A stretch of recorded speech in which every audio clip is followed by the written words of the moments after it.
starts to develop here for LAG, marginal as it may be.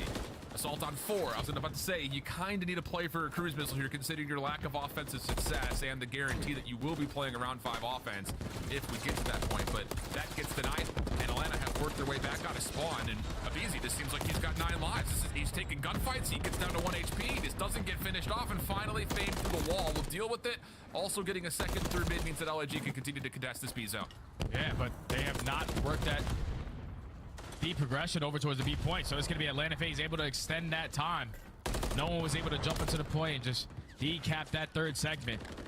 So now basically all tied up in lives. Atlanta FaZe are currently pushed out of the spawn, but Estri off spawn is able to find a double. Fame with the third and get a perfect read onto the last player. All of Atlanta FaZe forced to come out of base again. Yeah, another force spree gets taken away from potential resources for this round 5 again if we get there.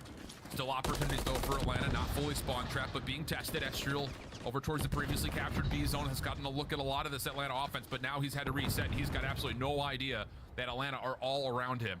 Still doesn't make a difference. Straza gets taken down. Abizi, deep, Simp also playing through underground. That would have to be kind of the muse for success here for Atlanta if they were to open up some opportunities here at A. Abizi continues to absolutely shred. 2 in a row for him. 24 seconds on the clock. 8 plays 8 and a chance to pause the clock here. And you already see Simp though. He's thinking a couple players are gonna come off spawn, but all of the gorillas actually spawn underground. So they're gonna try to reinforce while Simp is cutting Ghost off. Right through bottom blue. Fame starts it off with the first kill. Abizi finds a trade, but it's DZ jumping through underground. Simp finally gets a kill behind enemy lines, but it's all for nothing because the gorillas with the clutch spawn through underground were able to break their way back on in. No more respawns for Atlanta. This is gonna go to a round 5. Can anyone even touch this? You have to smoke assault first. Hello? And, okay. No ammunition for Celium. A moment where Draza can get in, but not for long enough to extend the play. So we're gonna get around 5. A couple of heroic moments. Morning, everyone. How y'all doing today? The problem has been the offense. Outside of their opening break off Today round 1, is they really another have not found any another success for CDL it just party. has to be the start off. You can't go I do forward and right off apologize rip 'cause they know a lot of for players to get pushed up towards top heli. starting the You get stream pushed a up bit up through your B street and able to take bit control late. underground. So if you're the gorillas, just in the first because 15 seconds is your most important. I just woke up and you have to try didn't to get maneuver enough your way sleep, out. so I kind of Don't allow Atlanta FaZe to take I all just those kind of top woke up not positions. so long ago, and unfortunately So it I simply just comes down to the first 15 seconds. I from didn't now. get enough Yeah, I agree. sleep, but I did watch a bit of the this series, like in S&D, a bit in Hardpoint and S&D, and so far we are 2-0 for LAG, and kind of surprised that Atlanta FaZe are just taking a piss. They're just gonna take a piss and just do weird bullshit, but whatever. First tick is in. Simp itself clearing out everything else though, and it's only just Abizi who falls due to his own hand from the propane, and now you've got Simp in your spawn on 5 in a row. Yeah, Simp's in your spawn, but again, they get those underground spawns, so they're able to make their way on out, but Draza this time has that read. So now all of the gorillas again fighting out of their spawn. You got Simp who was able to earn himself a cruise missile. And now with 50 seconds left, you just oh my god. you don't find any yet. Oh yeah, for sure. Also, hey Astro, you cute. Well, You cute bean. How you doing? Caught. Okay. Also, Alaka said if LG wins, she will get purple in her hair. You sneaky beaver. Oh my Already god. gotten around the back. Simp up top has thrown a couple of shots, has everyone looking his direction. Zell still not part of the play as of yet. It doesn't need to be now. He finally gets involved, and that's enough to clear off any progress at Wait. clock Nice. continues to tick. 30 seconds remaining. Cell's now back into your spawn. I guess you found you got a new charger One or of some those things, shit. Man, one of those things. We've seen it now 3 in a row. LAG is having a real tough time keeping track of Atlanta players as they start to threaten their spawn trap. Yeah, it's all good. You know, like you're going up against the best control team in the game. You can't keep up with the slaying. You have 2 players who are basically double negative. And all the AR players for Atlanta FaZe, even Abizi at moments, everyone's sitting on positive. If you're not able to keep up in the slaying in control, you are definitely going to walk away with the L's. There's only 9.4. They're able to pause the game clock with Fame trying to make a heroic play over towards A, but he gets cut down. Now it's Diamond Khan's turn at the B point, but Atlanta FaZe have the numbers. They have the tax. With only 8 seconds left, you best believe they're going to apply that pressure. Yeah, you think so. Simp off the cruise missile being earned. Calls this in, forces everyone underground. Now time is an issue. Team kill does come through though. So a chance to continue to extend this play over towards B, but again, it's just so much overwhelming pressure from Atlanta defensively. Final kill comes through. It's just Fame on the other side of the map, just trying to do what he can to hold on to this 2.2 seconds, but 5 lives remaining. It's a heroic effort to say the least, but it's not going to be enough to make any significant plays happen in Atlanta. Clean on 3 straight defenses with honestly some great moments offensively as well. Dice map there from FaZe to kind of get back into this series. Yeah, that's good stuff from Atlanta FaZe to get it done on their best mode. They walk away with the round number 5, stay alive a little bit longer in this series. And this is what gets me scary, because when we were talking about the series, knowing that we had this one, I was telling you, Alan, that the only way I see this series is the only reason why I say that is they had to guarantee go up to it, because the next 3 maps, we're talking about the high-rise control we just watched, the invasion hardpoint, and also the invasion search and destroy. Those are all bread and butters for Atlanta FaZe. And we said it even before the series started, Guerrillas were only able to win 1 hardpoint throughout this whole stage, and that was Karachi. So now you're going into 2 maps where Atlanta FaZe definitely prefer them. This is probably a series that's far from over. Yeah, it definitely feels that way for sure. My dad got me just around again today. How the map selection process has kind of come through. Like you mentioned, Atlanta playing their worst 2 maps in the first 2. No, no. The best 2 maps in the last 2, plus their preferred control. It's this tough. Hard to cube, but generally to veto against this Atlanta team. Definitely better than is so wide across every single mode, but.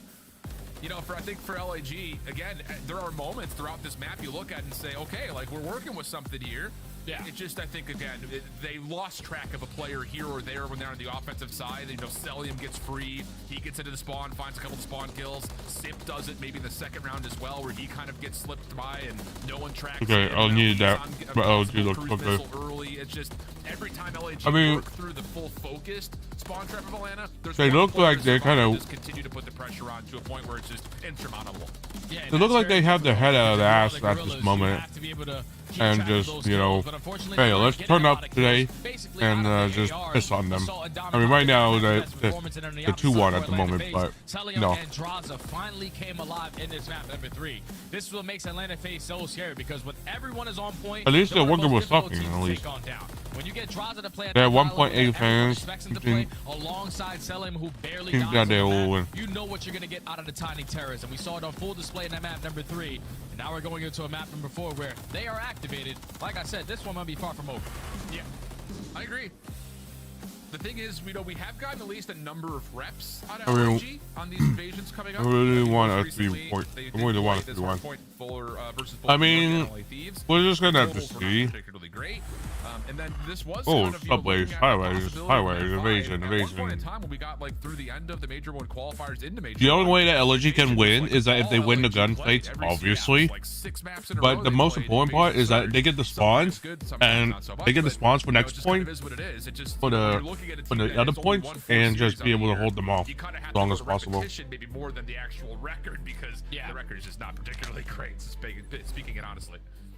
So now if you are LAG, like I said, you just got nothing to lose. Everybody is expecting you to lose this series. 98% of the world, besides your family and friends, are expecting you to lose this series. Yeah. So you have nothing to lose. The way you have to get this done, though, is the same way you got it done in map number 1. Just simply outclassing Atlanta FaZe in those fundamentals by using your teamwork. In a map like Invasion, where you have P4s that are very difficult to get time, we see teams like LAT somehow, some way walk away with 40 seconds every single time they go over to that P4. So those are the little things that you have to be making sure that you're paying attention to if you are LAG, because you need every little ounce of time to try to take out Atlanta FaZe in one of their better hard points. Yeah, you know, I'm glad that you brought up the Thieves point, because, you know, kind of looking over the history of Thieves as well, you know, the respawn has not been particularly great from them, but, you know, when you're dealing with kind of a lopsided matchup like you see here, you know, the rankings just so vastly different throughout Major 2 qualifiers between these 2 squads. You have to look for the hard points that aren't necessarily hard focused in terms of, yes, we're going to use this for a lot of time. That's how you kind of claw your way into staying in a game. You know, we talked about this in Challengers as well, is, you know, this map provides opportunities to kind of reset patterns more often than others, because you think P1 is a 50-50 hard point. The same on the 4th. You can use those hills as chances to just kind of take your focus maybe away from rotation, get some points, or do the opposite, don't worry so much about finding objective time, and let's actually reset the map and set ourselves up for a clean follow-up hold, whether that be P2 or P5 to come. So there are opportunities here. It just comes down to making sure that for LAG, you can actually dictate those and articulate them well between the four of you. Yeah, and it has to, at least for me, be based off of the slaying. We're talking about those AR Yeah, fights who are so completely crucial opposite. when you're rotating over towards P2, when you're trying to challenge those players towards top tank or even towards broken, and then even at the bathroom hill. You need to allow those ARs to really step up in those one-on-one gunfights, because those are going to be the game changers. So I'm really looking at the world champion for the Gorilla side in Assault to step up here, map 4. Yeah, I like that call. Here we go. See what happens. The other side of things, you look towards the SMGs for Atlanta FaZe, possibly finding more success than they had on sub base. So will that be the factor? Fame able to step on for a little bit of contest, but we're still looking for the gunfights here for LAG. Draza at mid-map, eventually dealt with pinstripe kill feed, leads to a continuous 50-50 scuffle over the top of the first hill, and it's Abizi who just bounces forward, finds the final kill, and that's Atlanta FaZe coming away as the victors here at this P1 with still more time to soak. Abizi looked like he had a couple trampolines at that P1. Every time he was jumping off the garbage, like he was getting some air time.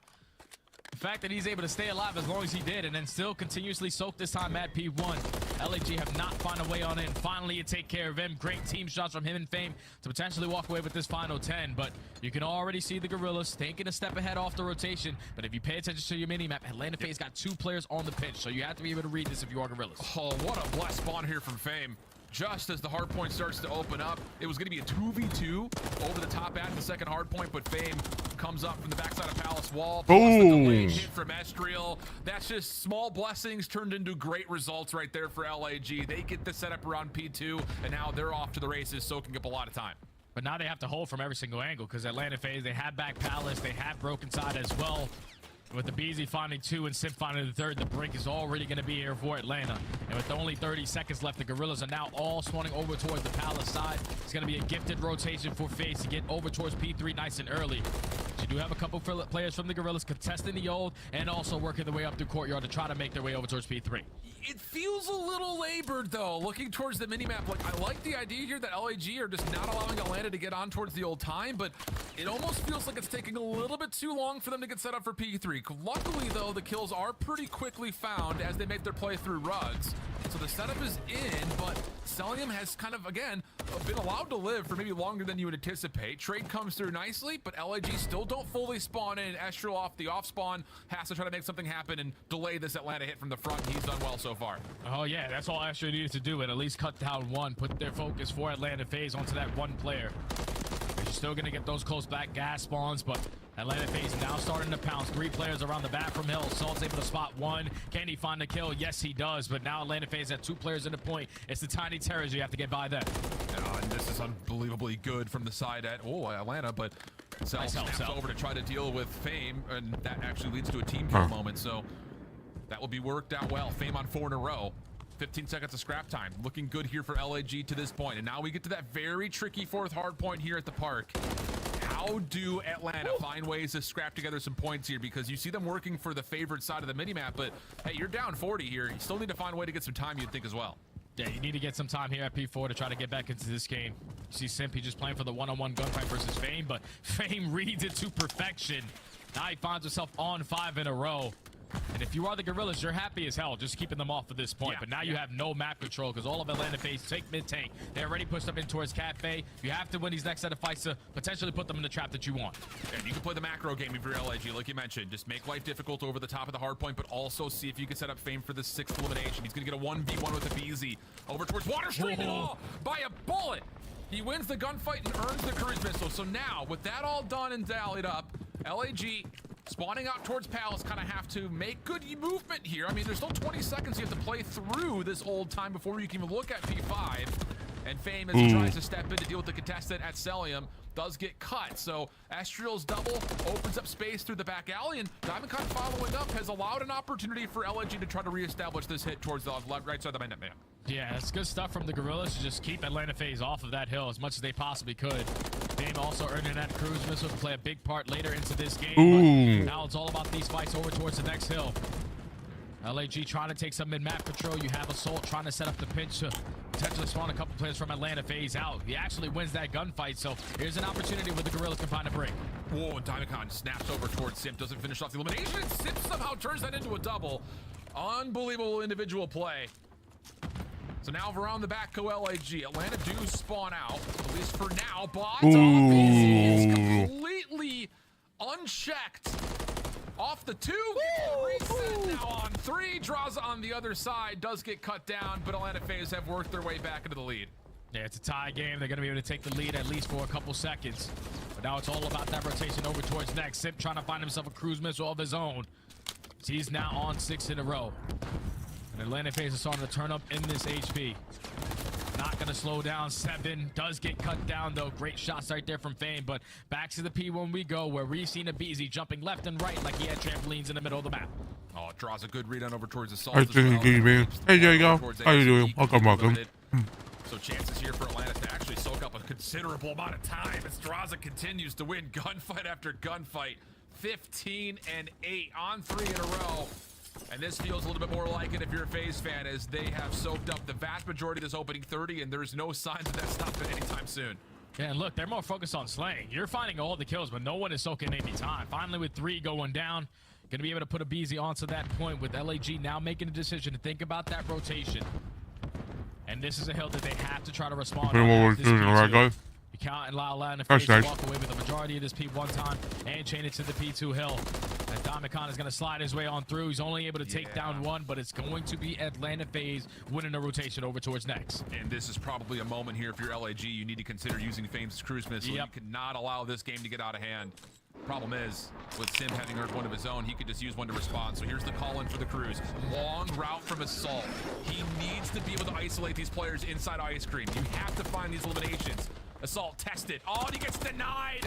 Not the way you want to see it. Fame the last one standing. And as this hit gets broken down, Atlanta FaZe have a chance to really grow the lead. Let's see how they calm through it as we go to a phase listen it. Are you close up? Good time. Either. Take. I'm take.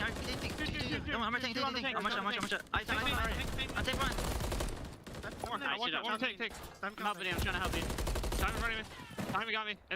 Both there. I got one. One more on the tank caddy. I should think. Just hit the ult. Everyone hit the ult. I don't see tank. Hit the ult. Don't go middle. I'm stunning it. Alright, let's go.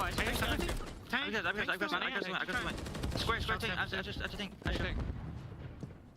Made it on the tank. Nice. Hey, good time. I can streak next to you. Hey, here. Go around. We'll try tree house. Yeah. I don't see anything mid. I think back blue. I don't see him cut. One deep was Zach. Hey, I'm going to help. DVD. Nice. I'm going deep, Zach. One deep gas. Small time. Small. One shot small. If you stay flank, stay flank. I'm street. One shot. I'm blocking. One's in gas. I'm behind us too. Stay alive, Zach. Stay alive. He's American heady. I'm American. Yeah. I spawned you now. Yeah. American dead. I got one. I got 2. One shot American. One pass. I stun him from Chalice. Laundry right away. Laundry in there. There's some time. There's on time running at me. Laundry still. Laundry. One's on time. Nice. Let's go straight. Yeah, they're all spawning out. I'm going right already. Make sure you block us. I'm out deep right. I'll block them both. Core, help. Where? He's courtside. Two. One more core. Great hard point there from LAG. What, they fight 45 seconds or so. They only give up maybe the back 10, but you kind of heard it in the comms. Simp is already calling that, hey, if we need the cruise missile here, I can definitely still use it. Just comes down to, do they feel like it's needed? Yeah, you're at a P4 where you might not get a lot of time if you're either one of these squads. And keep in mind, that game clock is already at 1:30. Yep. So that might come into play, but you saw the heads-up play right there at the end of that listening from Atlanta FaZe, more specifically out of Draza. Everyone was dropping over towards Palace side. He simply just plays his life at gas to spawn his team close to find a final break for 20 seconds. Now all of the Gorillas continuously spawning at Palace. This is where you could blow the game wide open if you can get some much-needed time, but even if you don't, just keeping them trapped over towards the Palace side is good enough. Back and forth eliminations. Game clock continues to tick. 166, 123. 1v1s all over the map. As finally LAG kind of have made their decision to try to teamwork out this P2 street. The only player really in their way at the moment is Draza, but he's done well. He gets the first kill, slips away freely. Now he's playing back with a little bit of assistance nearby, and Assault has no idea where he's gone. Complete mystery. As we open things up over towards that back blue position, DiamondCon does get blessed with a little bit of help from Assault spawning in, so there's a chance to isolate this, but again, Draza topside broken, just not dealt with, continues to be a force. He's 28-12 on a 4 streak. Like, this guy in the last 2 matches activated takeover. And he's not letting his foot off of the gas. Gorilla's currently down by 60 points. You need to walk away with this final 30, but it's Draza again with another double. He earns himself a cruise missile. Atlanta Flames are just slaying the hell out of the Gorillas.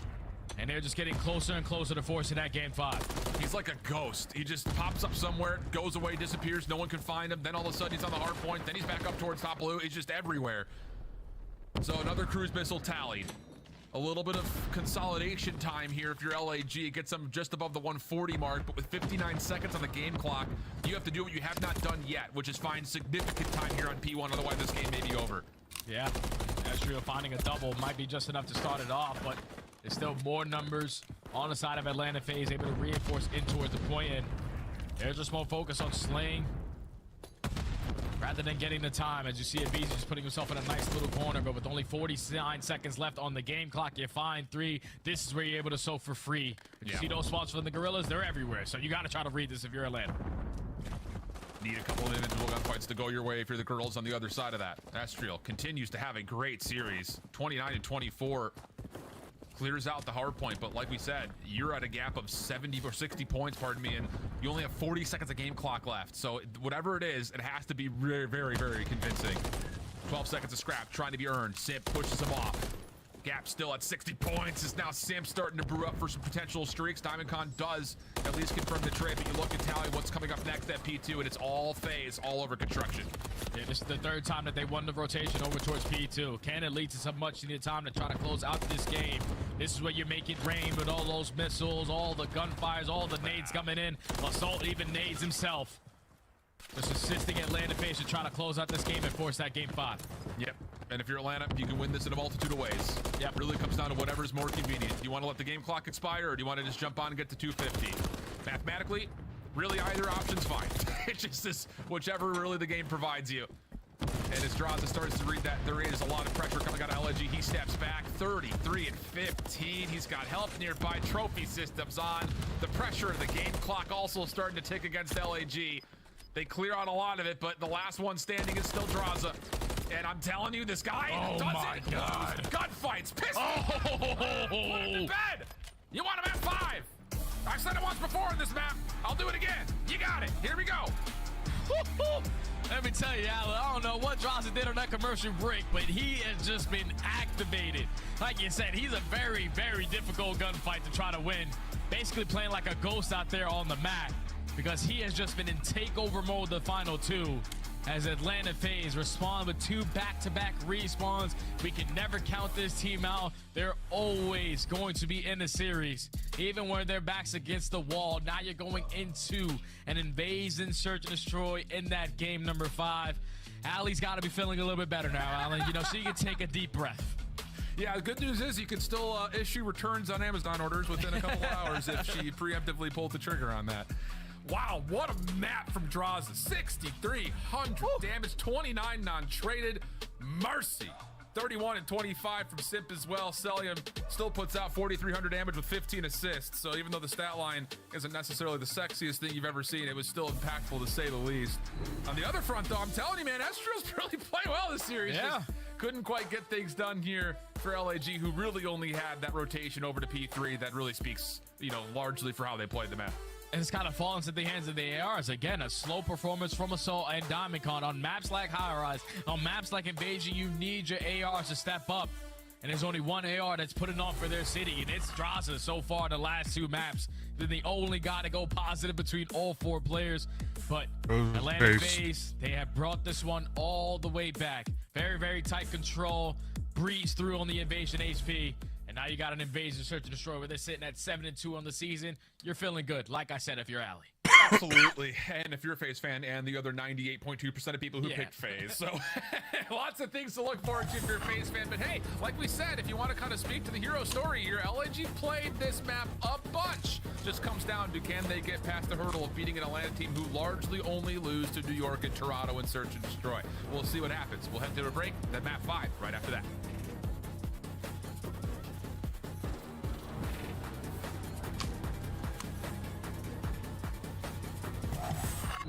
Slay Spice up your competition with the Executive Chef Operator, now available in-game in the Call of Duty store. Upgrade your game with the SCUF, the official controller of the Call of Duty League.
Welcome back, and well, we've got ourselves map 5.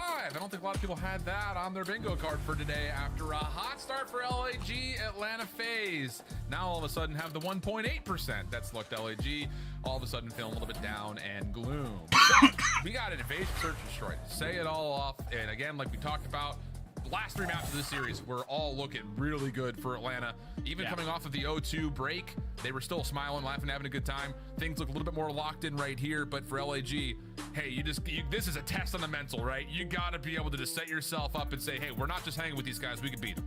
Yeah, you gotta be able to beat them in this game number 5 to have that confidence going into the major.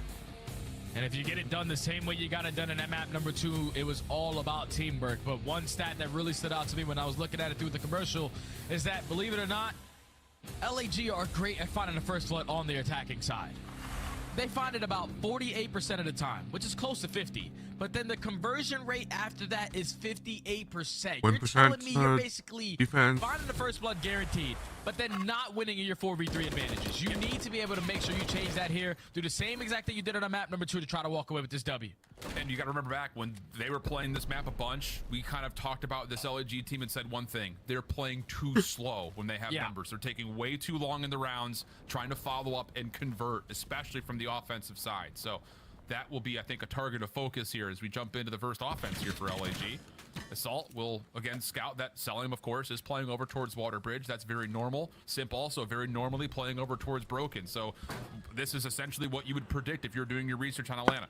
Yeah, this is a feel-out round for both squads. Obviously, Atlanta FaZe able to take a little bit more ground with Simp putting himself in towards Broken. You keep those guys over towards the B Street at bay. Now you're forcing the Gorillas to put pressure over towards this A-bomb. And this is where SU starts to find that finesse. Here comes the smoke grenade. He's going to push right through. Not able to spot the player in courtyard, but he knows it's only a matter of moments before one of these gunfights are here. Draza opens up with the first blood, though. Trade is good enough, potentially, to keep things going for LAG. Not a lot of time in the clock, though. Here comes the contest over the backside at Water Street. If Easy gets one, Selling up, and it just feels like it always does. LAG, first couple eliminations, decent, but not an opportunity to really follow up and do much with it. Yeah, right there. When they find the trade in towards mid-tank, they're thinking BZ has to be somewhere close towards the same side. But once they spot him over towards the backside of the wall, they try to work that bomb plant. But it was just too quick of an adjustment right there from Atlanta FaZe. A double push up through the Water Street. Great team shots from BZ and Sellian to eliminate both of those players. And then Diamond Con left in a 1v3 just gets taken down. Atlanta FaZe strong on the first defense. Yeah, really, really good. Okay. And again, it's just, this is what you should expect. Selim's going to play over towards the street almost every single round. Simp is going to try to play forward defensively and towards top Broken. So there's a lot of things to expect here if you're setting yourself up from the offensive side if you're LAG. BZ now playing a bit forward, looking to see if he can scout anything out in towards this front lobby position, but no one's home. And the defense for LAG very passively set up. The only real curiosity point is Fame is kind of by himself on an island here at mid. Doesn't have a lot of help at the moment. Yeah, it's going to be very, very difficult for Fame to watch all these angles through that mid-tank. So hopefully he gets some assistance here pretty soon. The adjustments already coming in as Assault trying to set up that crossfire, but now you leave Water Street open. Ooh, that's unfortunate. No, it's SU trying to be the aggressor. Ends up getting picked apart by Simp. Another first blood to Atlanta. Follow-up from Draza good. Now they're off over towards B. Fame at least able to tally one through mid-map. It'll at least stretch this Atlanta post plant just a touch, having to stay responsible for this flank. And you're looking at Simp, once again, in Broken. Very familiar with this position. MCW, but he's really here as a prediction over towards Dark. Stun comes through. That doesn't hit because it goes into the room. Oh, that's tough. So Simp goes 1 for 1. That is perfectly fine. Now for Fame, 1v2 situation. Has a BZ tallied over towards Tractor. Decent shots towards Draza, but this is a game of whack-a-mole. And Atlanta's just going to pop heads and then immediately back on off and force Fame to have to do something miraculous if he wants to win this. And now he's running out of ammunition. Here comes the pressure play, and the team shot's too good. Great round from Atlanta. Yeah, that's easy stuff right there from Atlanta, but Astro basically gifted him that round. Like, if you're the player pushed up in towards Broken, you can't be the first guy to try to take ground thinking that all the pressure's coming in towards Cafe. You have to think in mind, someone is watching this overextension. And then once he falls, you see all of Atlanta FaZe make that mid-round adjustment. Everyone up through the B Street. Dross is able to find a second, and then you put the bomb down because you already eliminated all the players at that B site. It's just one of those rounds right there. Vestruz just takes his time in towards Broken. The play probably comes to him, but he tries to make the play go to the opposing way. Yeah. Atlanta FaZe take advantage of it. Clean start here for Atlanta. Oh, here we go. Here's a different setup all of a sudden for FaZe. Not really putting anyone over towards this B Street, just watching for crosses. Lots of focus towards the middle of the map with continual shots being thrown out by Drazi. He gets a couple of tags, but LAG have kind of said, wait a second, if Drazi's going to play towards the middle of the map, we may have a chance to slip in towards B. The only question is, how free is this site? And Estriel has done well to clear it very quickly. And hopefully they got a trophy system, because you know if Atlanta FaZe are playing through a mid-map setup, they're going to have those stuns and nades to try to retake it. As they're already working a couple players on that deep pitch. It's going to fall into the hands of Assault. Diamond Con finds the first blood, so the bomb is now going to get planted. But what can Assault get done in this position on the flank?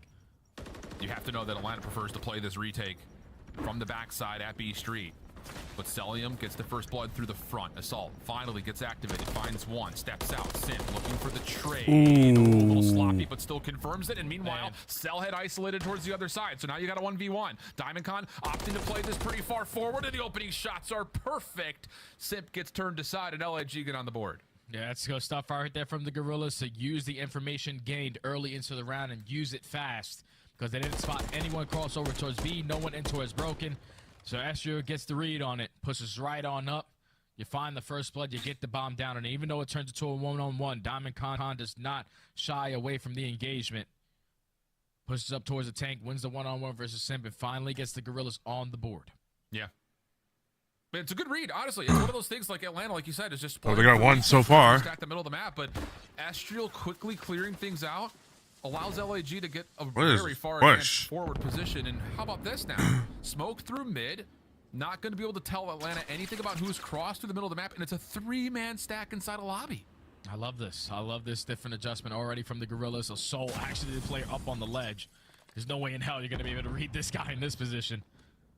But you see Atlanta FaZe, they're about to break their way in towards the cafe, and the Gorillas are going to be ready for it. Not able to spot anything as here comes a BZ. But again, it's just this whole setup for LAG is built for this. Even the follow-up assault watches the cross from Simp at the middle of the map. Cell still creates an opportunity here, though. Bomb has been collected. Estriel holding his ground. Celium takes him down with 2 perfect bursts from the Renetti. And now it's just down to Diamond Con again. This will be a 1v2. DC's got his hands full. Going up against Simp and Celium. These guys have been playing S&D since they were in diapers. And with only 30 seconds left, he has gotten the perfect read on where the player is coming in. Can you just find the timing, though? You still have a nade in your back pocket, but all this time you're checking in towards Cafe. That bomb is going down towards B, and you best believe Atlanta FaZe are putting 1 towards the tractor and 1 at cages, which is the guaranteed setup. Or not. This feels familiar. Fame was just here previously. A little bit different, like you mentioned, though, from Atlanta, but again, it's just one of those things that it made Hello! Trophies just not dying. Yikes. I mean, you may as well continue to try to kick this thing out of commission because you kind of need a nade to land here. There we go. Now it's, oh, he's just tossed this softly. Cell will be able to kind of avoid this. Yeah, there's a tag on it, but Simp gets isolated. Cell, damage comes through. Time is an issue. Oh my goodness. Here we go again. Finally, the kill comes out. Does he get on in time? Oh, sure does. Diamond Con, okay. 5 in a row. Saves the round and gets us locked in at 2. That's a 3,000 IQ play right there, Alan. We're talking about, obviously, we got to take down that trophy system. That's all it really came down to. But once that nade hits onto Celium, you know Cell is not going to peek. Simp's trying to keep his team alive by just simply watching the cross. But those shots keeping Celium weak, being the aggressor with only 4 HP left. Diamond Con gets it done. That was close. And if Atlanta FaZe would have listened to me, 1 towards cages, 1 at tractor, they guarantee that round. But unfortunately, they don't. And now Diamond Con is on a 5 streak, 1 on for earning that cruise. I think there's a moment in there where Diamond Con was like, you know, enough of this trophy. I don't need to kill it. He had to, though. Glad he did, though. Yeah. Oh, my. Okay. 1 off a cruise missile. Other news in terms of things that could be earned with kills here. Simp, if he gets 1 more elimination, he would tie the current record for total kills in a series. 2 to break it, previously held by Metal. So other kind of prizes to be earned here as we get deeper and deeper in this search. Yeah, that guy just breaks records left and right. He's basically like LeBron, you know? Every time he spawns in on the court, there's a new record about to be broken, and Simp is on his pace for another one if he can find a couple kills. But that's already been 45 seconds knocked off the game clock. You already see the game plan from the Gorillas. We're going to try to send it out towards A. You get your trophy system down, you get a BZ to back on up, and you might have to play for a kill before you play for this plan. A little lesson in geometry coming through for LAG, bouncing nades off of every surface. The thing about it is that BZ left does not get tagged by anything, and it just completely denies LAG's setup over towards A. Estriel, whoa, hell of an angle. Able to at least reduce this to a 3v3. Celium crossing back through Water Street gets away, gets to mid-map to try to assist, but thing is, Diamond Con's elimination has kind of created another opportunity for LG to plant. Estriel just being a very big nuisance through mid. Diamond Con on the other side takes care of Draza, and now Celium, shoes on the other foot. He's stuck. 1v3, and there's just no vacancy anywhere in the map. He's gonna have to create one, and boy, I'll tell you, those are some good shots to Diamond Con, but he stays alive through it, and there's just no way Celium breaks through this. Yeah, he only had 14 bullets in the whole clip. He was putting down shots at that Water Street, but not able to win the 1v3. I thought the Gorillas left Fame out to die by himself. Like, you can't allow the bomb plan to just go down and just think he's going to get it down for free. Someone's got to try to watch over him, but it was great shots from Estriel to at least make it a 3v3. Diamond Con on the flank finds that free kill to earn himself a cruise missile, and then eventually finds a second. I thought that was going to be a guaranteed Atlanta FaZe defensive round, but Diamond Con brings it all the way back, and now the Gorillas are 3 rounds in a row with a cruise missile. Oh, they're starting to turn up. Yeah, I'll say. Okay. Diamond Con mid-map. Shots are out. At least saw a couple of players possibly on the long cross. Estriel also kind of gives away his position towards the front side at small. Nade actually does land, so that's going to force Atlanta kind of out of that front laundry position, and LAG have at least created some doubt here in terms of what their setup looks like that Atlanta will have to clear out. Yeah, because they already got information that they're aggressive up in through Cafe. So we have to take a lot more time if we want to try to clear that positioning, but said screw that, we're just going to work our way up through B. No one crosses through Broken, so they're slowly working their way up the tank. They get the info on Diamond Con watching across from the back end, and this might be an opportunity where if all of Atlanta FaZe are over towards B, yeah, you invest that cruise. Yeah, very well will. Can anyone watch for the exit here? Actually, looks like LAG are more focused on trying to control DVD.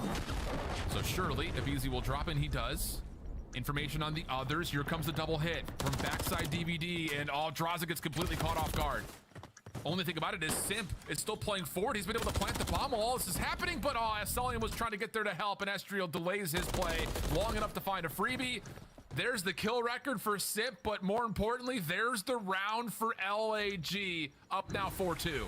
Oh, and Diamond Con's on 8 in a row. Simp sets the record, and he might just be LeBron, because every time he broke a record this season, it was always in a loss.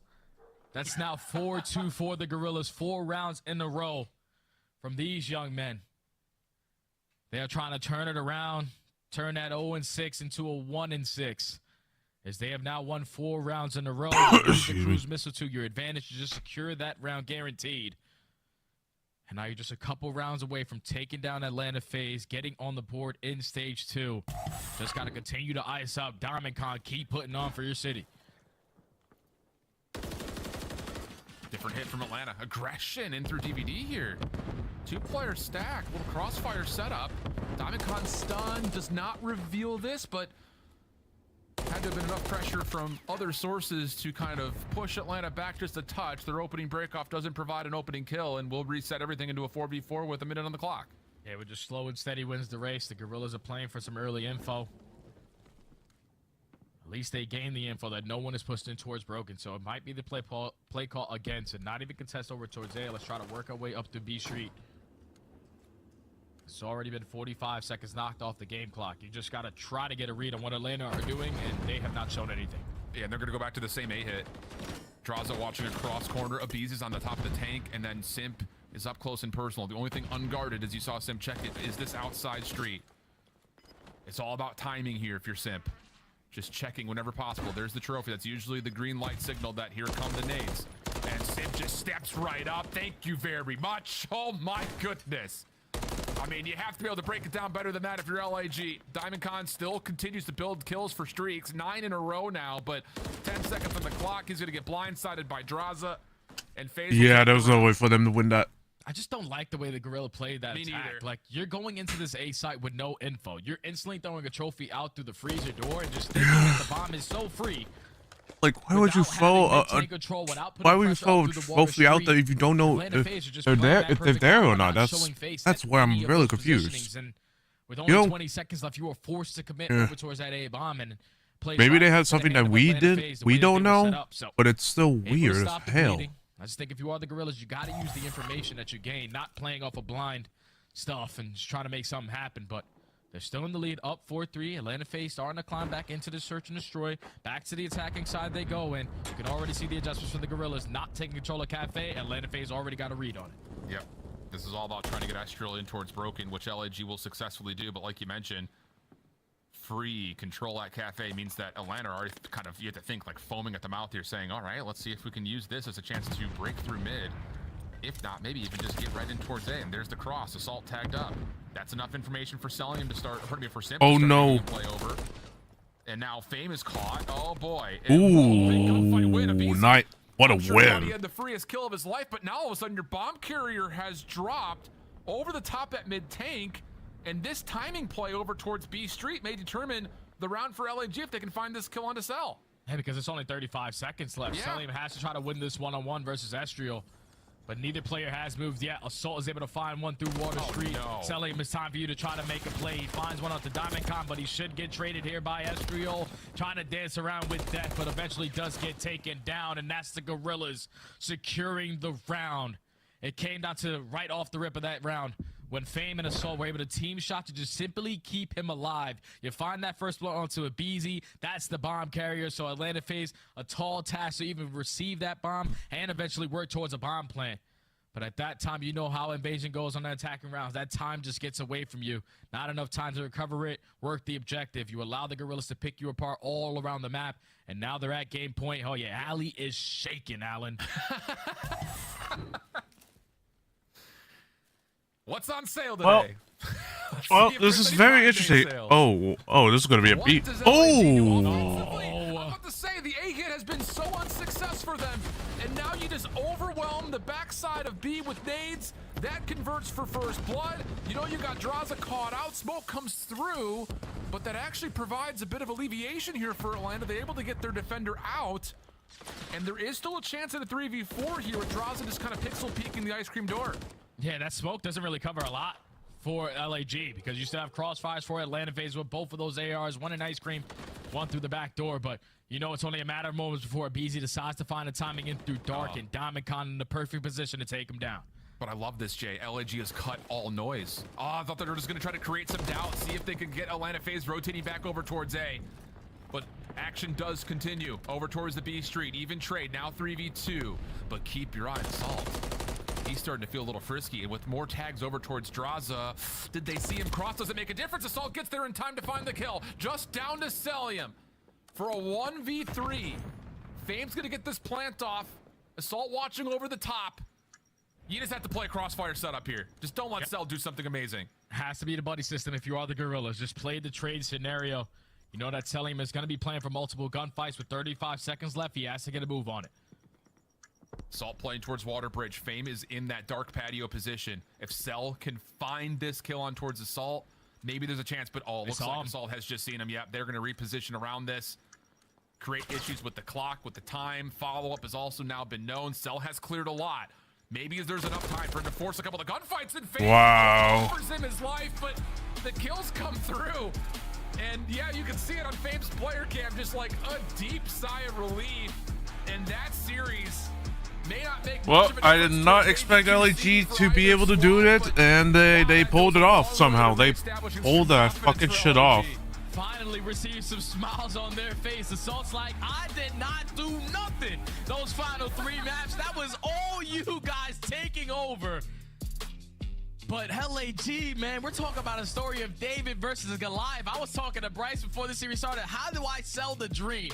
This is a perfect way to do it. LAG go up 2-0. You go on 2 maps where Atlanta FaZe don't really play them a lot. But then the next 2 maps, those are Atlanta FaZe's bread and butters. They win the next 2 respawns. When you get to the game 5, it's anyone's game. The fact that Diamond Con decided to take over the way that he did, 2,300 damage, earns a cruise missile to guarantee a round for the Gorillas. But every single time on the defensive setup, it was again the teamwork from the Gorillas on full display. They outclassed Atlanta FaZe in both search and destroys. They got it done in that map number 1, and Atlanta FaZe don't play a lot. And I know Ali is sitting on that desk right now, pissed off. The fact that her hair is now gonna be purple at Major 2 Hall. GG, let's go, Gorillas. Was there like timeline stipulations on when she had to dye it? Because I'm not gonna lie, Ali on the desk at Miami with purple hair is gonna go a little crazy. It's gonna be a vibe. Also, total bias caster for the entire major if that's the case. But what a series, flat out. Like, I don't think anyone had this at all. I mean, no, 1.8% of people had this. So clean stuff from LAG in both of the search and destroys, and now they tally out oh, other shit. teams to beat Atlanta not once but twice in search and destroy. Unreal scenes. That does it here for map number 5 and our first series as we get it back over to the desk and see how Allie's feeling.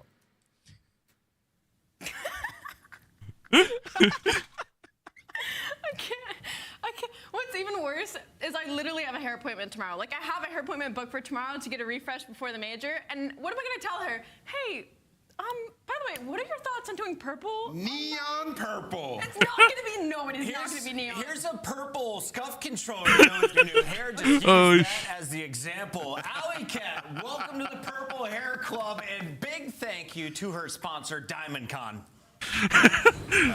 You better look over your shoulder, all of Major 2 Diamond Con. I swear to you, today to be the best player in the game. I mean, for LAG, I just think, obviously, the fact that they got their sub-base in that map #1 was incredible, but to win the search and destroy in the way that they did, they almost every single attacking round let the timer get down to 30 seconds before planting the bomb, and still were managing to win these rounds. Listen, LG did a lot of things great, especially in the search and destroys. You know, you talk about that high-rise Estriel was going off, making plays. It's a map that they've liked all season long for search and destroy, and then we get to this invasion, and this is the most impressive map of the series to me because Atlanta FaZe is 7-2 on this. You saw the way LG was playing their defense. It was beautiful. They had Fame playing towards the mid-tank, sort of watching the H Street cross. We know how Atlanta FaZe likes to play. They send players over towards Cafe. They bait and switch, get a smoke down, and try to plant it. They were not allowing that. The assistance was there. Assault didn't have a great map 5, but he was staying alive on the deep street, just showing presence. Their defense was so good, and obviously when you get in Diamond Con, getting, you know, stringing kills together, picking up a streak, you're going to have success as well. Some of the big clutches.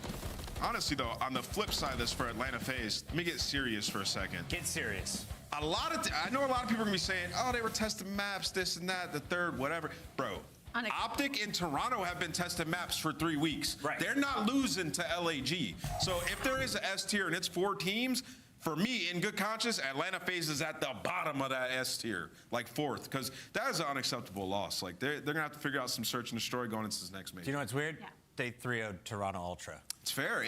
It's fair, but like if your floor is as low as losing to LAG, now granted they play great, especially in the S&Ds, that is concerning going into the major. Let's see why Atlanta had so many issues, especially in that game 5. It's your Scuff play of the game.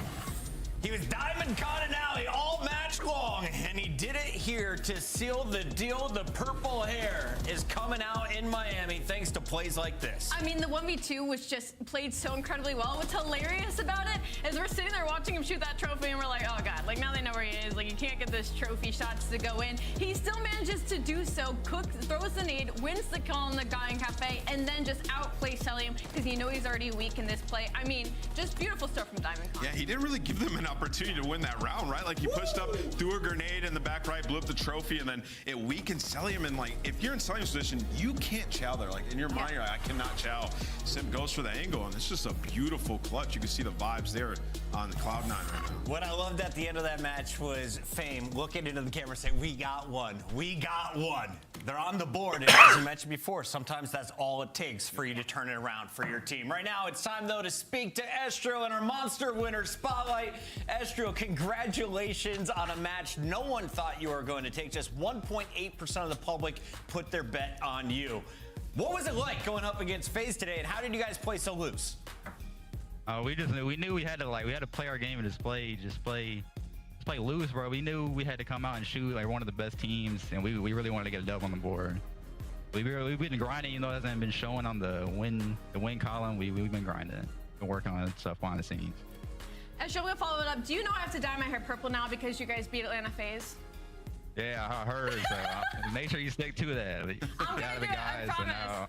I promise. I'm doing it tomorrow. I actually have a hair appointment, so I will have purple hair for Major 2. But to follow up with a more serious question, how has scrims been going for you guys? You know, obviously you've stuck with this roster even despite the adversity, and now you pull out this huge W over Atlanta FaZe. Like, how has practice been going for the LAG camp? Honestly, our scrims have been getting better. Like, it hasn't been showing in like the matches. Like, we haven't been able to translate it, but our scrims haven't been going too bad, to be honest. So. Estro, congrats on the win. I know that's got to feel good to see one go through the hoop, headed into the next major. On an individual level, I feel like we've been waiting for you to take over. This was by far your best series. You had a 1.2, the most damage on your team at 19,000, and the most kills as well. You were going off, man. What do you attribute that to, the turnaround today? Just my teammates letting me get in good spots. I've been watching like a lot of VOD, just trying to see like what I can do in certain situations, and it paid off. So. Estria, what are you looking forward to? We are just a few days from going down south to Miami. I'm ready to play back on land. We had a pretty solid land. I'm looking to do even better than that, and just build on what we just did with this win. Hey man, you had the 12 seed coming in. Now it's up for grabs. We'll see where you land, but we're excited to see you back in action. All right, appreciate you. That's Estriel. That's the Gorillas causing chaos here on the final day of qualifiers. One of our top 4 teams is not going to be wearing a top 3 seed. Atlanta falling short. That is an unacceptable loss by Atlanta. It actually is. That was egregious. It's crazy. We have so much more awesomeness, including 2 more matches to go, but the big one is coming up at 6 o'clock. Perfect 6-0 Optic Texas taking on the 6-0 New York Subliners. When we come back, though, can Boston secure their spot in the top 8 despite being at the bottom of the leaderboard? We find out as they take on Surge after this.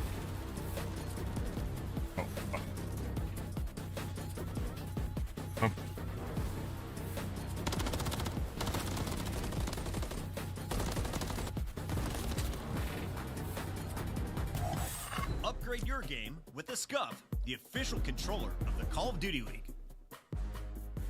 Start the season strong with the Call of Duty League pack. Grab yourself the CDL operator, weapon blueprint, and so much more. Check out the Call of Duty store in-game now.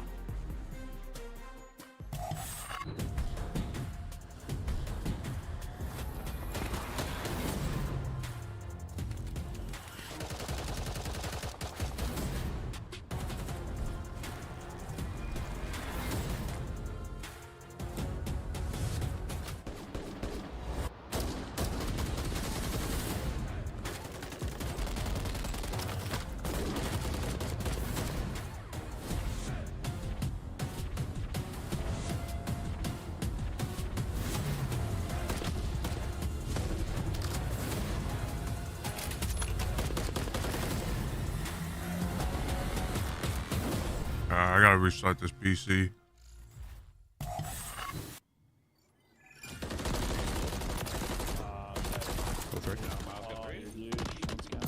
Oh yeah, it's going on CDL TV, baby.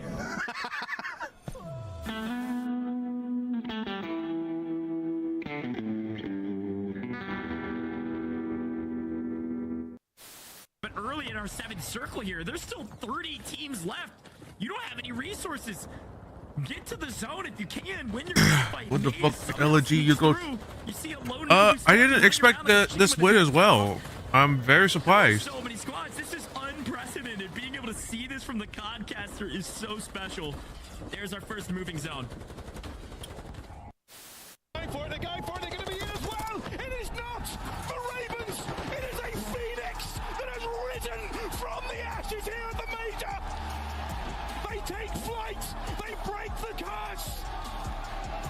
London can finally weep tears of joy and not despair. Try and work someone on the flank. He's able to find but criminal. I'm so happy indeed, Astro. Headshots. They know that Formal has gone vivid. Ooh, I think that's a I'm more surprised that they even won that because FaZe should have 3-0'd them, and it's for some reason LG were so hot in the first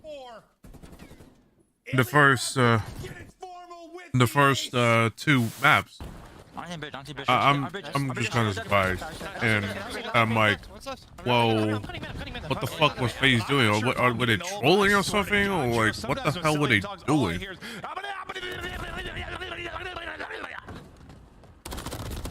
Yeah. Well, FaZe picked the worst maps, that's why. I mean, to be fair, they had the map win on that, what was it? On that invasion S&D, they had so many wins. They should have won that easily. But for some reason, they just get pissed on.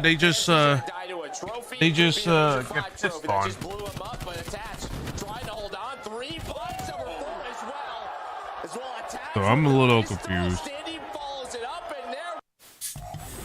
Even though I did actually want to see LG get a win at least.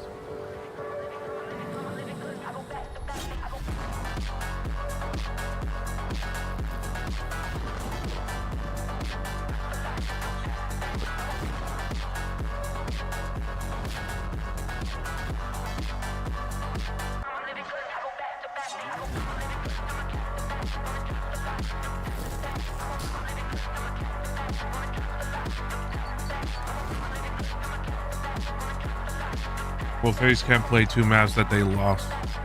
Both maps.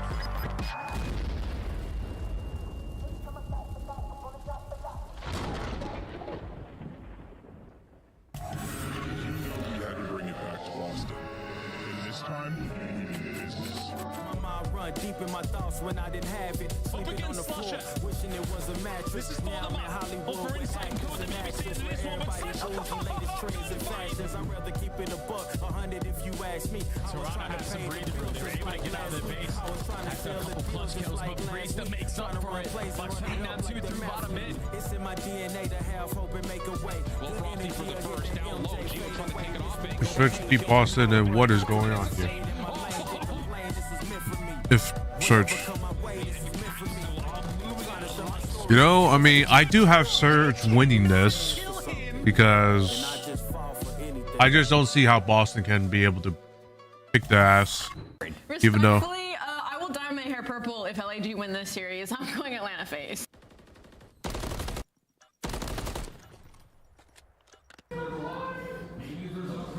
GG.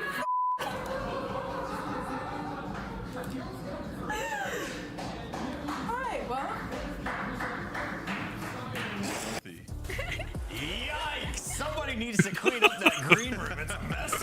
Alley Cat, aka Purple Cat, alongside Nameless and I to break down our second match of the day. We have Surge taking on Boston. And Allie, can the upsets continue today? Is Boston up for another trap game against a struggling Surge? I am not making any more bets for the rest of my life. I believe in Seattle Surge. They're gonna do great today. All right, let's take a look here at our Boston squad because this is a team that has taken Optic to a Game 5 deep in that search and destroy. They've taken some of the top squads the distance, but if you look at their overall points, they're at the very bottom of our league leaderboard. Just 40 points. That's 4 match wins this entire season. Yeah, we talked about it in the pre-show with Boston. You know, they made a change that looked good off the rip. I just feel like they haven't had opportunity to find momentum. They've had some tough matches, Chris. They played against Optic Texas, obviously went to a Game 5. Very winnable. They end up losing that, and then they played Atlanta FaZe. And now they got a match served up to them on a silver platter, where if they win it, they're in the winner's bracket. And the primary focus will have to be that search and destroy. For the Monster Energy pregame, where'd the hardpoint go? Started 4-1 in Major 2 qualifiers. They're now 4-5. Yikes. 11th in holding at 64% and 10th in breaking. Some of the fundamentals that they need to work on, obviously gonna be breaking to holding in this series. And then also S&D woes continue. They're last in the league in search and destroy. And there's some things that they can easily fix, like they're last in opening dual win percentage. They're also 10th in converting them, so when they do get them, they're not really winning the rounds. And also, they're 11th in rounds with plant. When they do plant it, they win the round majority of the time. They're 3rd. So these little like fundamental things in search and destroy, just getting bomb downs, working together as a unit, finding that first blood, communication needs to be better, and they'll find success. That's a lot of issues there for Boston. Clean your stuff up is the key to victory for me. On the other side for the Surge, you gotta play loose, just like we saw from the Gorillas. Come in here, show us what you've been practicing, because previous matches have not gone your way. There's no confidence in this camp, and I don't know if there's a leader right now in the starting lineup. No, I mean, you said that Boston Breeze has a lot going wrong and they just need to clean it up. It's even worse somehow for Seattle Surge. When it comes to Monster Energy pregame, they're not very good at control, and that's definitely not going to help them in this series, because if Boston has any strengths, it's only going to be in those respawns. But I will say the last time they matched up against them, they were able to take a map to a hard point to force a Game 5 and end up getting the W. So if their search and destroy stays on form here in this series, there is a lot of opportunity for them to take it. All right, Nameless, follow me here. We're looking at some historic matches. Surge's only win was Karachi against Terminal LG. Invasion. They Skid Row, 3-0 Karachi. LG, who just 3-2'd Atlanta. This is good. I'm wondering who's going to win this. Boston here today? Yeah, I mean, they absolutely can. Boston is at best the middle of the pack team, and as of recent, Seattle's looked better. Booz has been playing good in the respawns throughout this stage, so it's certainly possible. All right, it's time to make our Scuff Pick'ems official, and I'm going to kick this one off. Despite just 4 match wins on the entire season, Boston has shown me they have substance. They can get it done tonight. I completely agree with you. I'm going to go with Boston Breach in this series. Breach. I'm going with Boston as well. I think they take this one. All right, Serge, sorry. No one believes in you today, but no one believed in the Gorillas. Anything can happen as it's time to get match number 2 started. Fellas, take it away. Thank you very much. Desk, you're not that green. I thought you were going to be green. Look, you're blue. It's super green. Yeah, I don't understand. Look, I'm wearing pine green just for the record. I don't want any leprechauns after me. I'm okay. So happy St. Patrick's Day. I need brighter colors. You do. While brighter colors we have in this matchup, though, we've got that lovely teal of Seattle Surge and that very vibrant green here on St. Paddy's Day. Yeah, there's other sparkling water just tastes like Aussie. It only has like the natural fragrance. So yes, as the previous one, but we don't know what's going to happen here. But it does taste like cherry. Someone tastes like very, let's see what they've got. very. And Boston Like Breach, less by the way, are concentrated bringing the berries. extra intensity because this is a winner's bracket deciding match. If you are a Carolina Ravens fan, you're rooting for Seattle more than you've rooted for anyone in your entire life. And of course, Boston, if they win, well, they do make it in with that 3-4 record. So Boston, a team, they're going to be feeling the pressure. And I know what a lot of people might be thinking of, like, okay, well, if you make it to the winner's bracket round 1, you're still playing a top 4 team. And for most teams towards the bottom, that's an early exit. Boston Breach has been one of the few teams to actually showcase their abilities against the top squads. I mean, they're one of the only teams to actually beat Toronto Ultra, so Boston are certainly dangerous if they can make it to winners. Man, Asim was just playing through that entire series in his head. That was the most Yeah, intense focus I've seen in a very, very long time. Yeah, Boston. Like I still think Boston may be able to win this, but just based off just stat wise and like the players that they have, that Seattle have, I just feel like they just have a better advantage. Absolutely could be a factor, especially a 9% on the break percentage is incredibly low, so not ideal. The maps that we have for Hardpoint as well, Karachi and Skid Row. You know, a couple of hills on Karachi for sure, but Skid Row especially, you gotta stay ahead of the rotation. So certainly be on the lookout for that. Seattle, maybe a little more important for them to be ahead of the game. I know. Very, very excited to see how this one goes. And this is how things have gone. MW2 still with Major 2 standings here on MW3. What a tongue twister that was. Both of our teams here, 7th and 11th respectively. We'll see if Surge can net themselves some extra points and change their standings so far. Again, for the Carolina Royal Ravens, a very, very important series. You've never rooted harder for Boston Breach before. Speaking of Major 2, it's taking place next week. For those folks in the area, we hope you're already driving down to make the trip. For those folks who are willing to book a last-minute flight and ticket, get going. Grab that QR code right there. Major 2, Miami Heretics are running the show, presented by Gamergy. It's going to be a fantastic time. We will make our way down there on Tuesday. We know the life now of a pro player, thanks to the stories from our boys up there on the desk, but it's going to be a lot of fun. We cannot wait to get down to Miami and bring the noise. Hope to see you there too. It's going to be fantastic indeed. Back to the Boston Breach versus Seattle Surge. Shots! Seattle Surge. Tough run of things as of recent. Will this be the turnaround for them? Well, they just have like, you know, they have like these random signs of life. You have them down in the dumps, and then all of a sudden, Hook is just going to go and break like the first record on an Invasion S&D. I mean, they were successful in their last series as well, so yes, it's been generally a downtrend, but occasionally these guys do have that pop-off potential. Hook is like the ultimate wild card, I think, that we have in the CDL of like, he can make those wild plays where you're watching him and like only a crazy person would do that. And then he's also one of the players that makes it work. So a dangerous threat on the map. One of the better stats I think we have in the CDL, Abuza right now, most clutches in S&D across the board. And I mean, that's not enough for me to say that he is the most clutch player. Right now, I'd say that is going to be Insight, but nonetheless, he has been in that category. So a few dangerous elements to the squad. You've had more time with Breggy as well to get the vibes flowing. So maybe a few small positive things to look out for Seattle. I think for Seattle's time, as many of these teams we've seen in the lower side of the board have made a lot of changes in this build-up to Major 2. Some of them are finding success, not necessarily all of them. LA Thieves, one of those teams we've seen find a little bit more success. We've had 2 crazy series from them in the last couple of days. Boston Breach, though, a squad that didn't make a tremendous change. Asim is doing everything he possibly can to get things going. Snoopy, the wonder kid who made his debut at Champs last year, has been having a solid run of things so far. Priester as well, world champion coming this season with a lot of haters to doubt with. And Slasher again, a man who's been around the block plenty. Chance, this is a squad that has all the makings of a very, very solid team, but they have yet to really get things going on MW3. It is also a squad that you expect to get a little better on land. Like, Slasher was throwing up some wild numbers at the Boston Home Major and absolutely overperformed compared to the online performances. And if this is a team that you expect to get better on land, again, winner's bracket would be a fantastic place for these guys to start, on top of the fact that 10 CDL points can go such a long way. But Rachi Hardpoint just to kick the series off, and obviously 1, 5, 3, 4. That's point for these guys all year.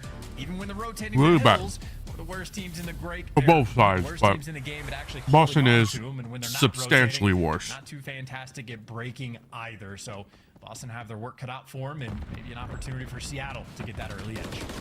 Well, let's find out how things go. Karachi, so far, a lovely start here for the boys in green. Boston, we'll find out if the luck of the Irish is on their side. And yes, we will say luck of the Irish all day long here, friends. You best believe it. Kills again there from Slasher and Asim, as that P1 hard point is very green indeed. What the fuck is this? Well, this is the Call of Duty League. Well, we're watching the Call of Duty League matches. So this is what it is. But on the actual hill, Boston still are going to be collecting that time. Right now, it's Boston Breach versus Seattle Surge. In a row, Hook has a little bit of help as well from Breji. So again, on that rotation battle, that is what Seattle need to have locked on key. And for the moment, not going to get it. Absolutely picked apart. Nobody finding any corners to hide in. Breji, last man standing. And his position is now known. Great stuns out of Slasher, but not enough to get the kill. But you see the players right now for Boston surrounding Breji. There's nothing he can do. He tried his best, breaking contact on the player over the dumpster, and now trying to keep a hold of that P2 side of the map was the game plan. Doesn't work out. Breach now set up for success. P1 was so solid. In a P2 we go. Hook and Breji flying through check-in. Slasher doing what he can. Damage another second. Through the front door they fly, and Abuza finds the kills alongside Hook and Arstees. That's lovely work from Seattle. What a break. Yeah, that is the classic Boston moment. They win the rotation to get the hill, and then they just drop it almost immediately. So they still have a nice lead in this game, but their inability to hold on to time, certainly the thing that is going to be punishing for them. And of course, on the rotation, while their holds haven't been strong, neither have their breaks. In Seattle, at least 2 players going to be around Cooper back time. I think Arcedes, though, feels the pressure, knows they don't have enough on the map, so he's going to back down, play a cruddy corner, and really just try to hold on to these spawns. Yeah, this is an iron grip right now. Surge, not enough players here. It's fingertips as opposed to the full palm, and it's 1 kill from Arcedes before being traded out. Hook now all alone, surrounded. Hello. Well, an awkward fight against Priester, manages to win it, manages to stay alive, keeps things a little bit interesting. A little bit of damage. Hook capitalizes, keeps the play going, as he's getting this done all alone right now. This is beautiful work. I mean, the nade is on point, hunting these players down. And again, for Boston, they did all the correct work to try to go and get those spawns, but they just could not deal with Hook. So things remain mixy on P3. Snoopy's made his way towards the time, but it is still a trade fest around the point. Abuza able to pick up 2, get back inside of the hill. And again for Boston, stabilize even when things are going well. Hook just completely obliterates you, and well, his team this time was there to pick him up. Yeah, don't worry about that first P1 and P2. The boys of Seattle over by the cafe have got themselves those sweet, sweet carbs, and now they're enjoying the nutrients of this hard point. Lead change for a brief moment, and that is going to be that. Looking towards new, and it's all Boston this time round. Will anyone from Seattle be able to get over to that side of the map, towards the south side of the street, and get things going? Snoopy waiting for his teammates before he can actually go and collect this time. You're going to have to play for kills just to get that initial break. Slasher able to stay alive, but Asim is going to fall. And by the looks of the TDM game, Seattle coming out on top. Now you can make the move to actually go and collect this time. Abuza finds his hiding spot behind the barrels. He's got a trophy. Everything Seattle want to have happen on this hill. So far, so good. And that trophy ringing in his ears right now very much will be helping him against anything that comes his way that is unfriendly. First thing that comes his way, though, is Slasher. The trophy doesn't open whatsoever. Hook, nearly gets the second as Slasher breaks the hard point alone. A 15-second prize for this him is very as we go mixy. towards the next. This is 4 players from Seattle. They're going to be very fast attacking. Only 2 defenders right now for Boston, so got to find a way to play your guarantees. The teamwork's coming through as well. Priesta and Snoopy getting things done. Hook last man standing in a relatively close spawn here for Surge too, so they can keep the pressure on, because Hook, again, you see is behind enemy lines, the constant problem on the map. Hook's having one of those games, man. Everywhere he goes, it just works out for him. Watch out, Slasher. You know what you're dealing with. It's a little bit of magic. The COD gods have smiled upon him today. Will they keep the play alive for him now? As Boston into the hard point, the ring around a Rosie is complete. Hook, haha. The Mad Titan pays off for the patience. 5 streak now for Slasher, looking to get himself streaks. After T's caught slightly unaware. There it is. A cruise for Slasher. Yeah, Slasher making the smartest decision you possibly can when you're playing against Duke. If you try to hunt him down, you're going to have a horrifically bad time. Just let him run past you, shoot him in the back, play for the freebie. Even if you have to overcommit, and the freebie kills that Slasher was playing for, he has converted that into a cruise missile. So For a team that has struggled on rotations, struggled on the holds as well, that piece of utility can be extremely useful later in this game.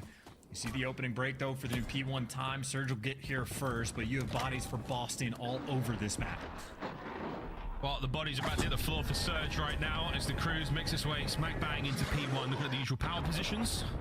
Doesn't necessarily connect, but that's because his teammates found the kills elsewhere. Hook, Reggie, though, oh dear, clean house. Arstes joins them. So Boston, the streak connects. Doesn't do a whole lot. The hard point, once again, back in the hands of Seattle Surge. Let's go for a quick listen with Boston Breach and see how they bounce back from that play.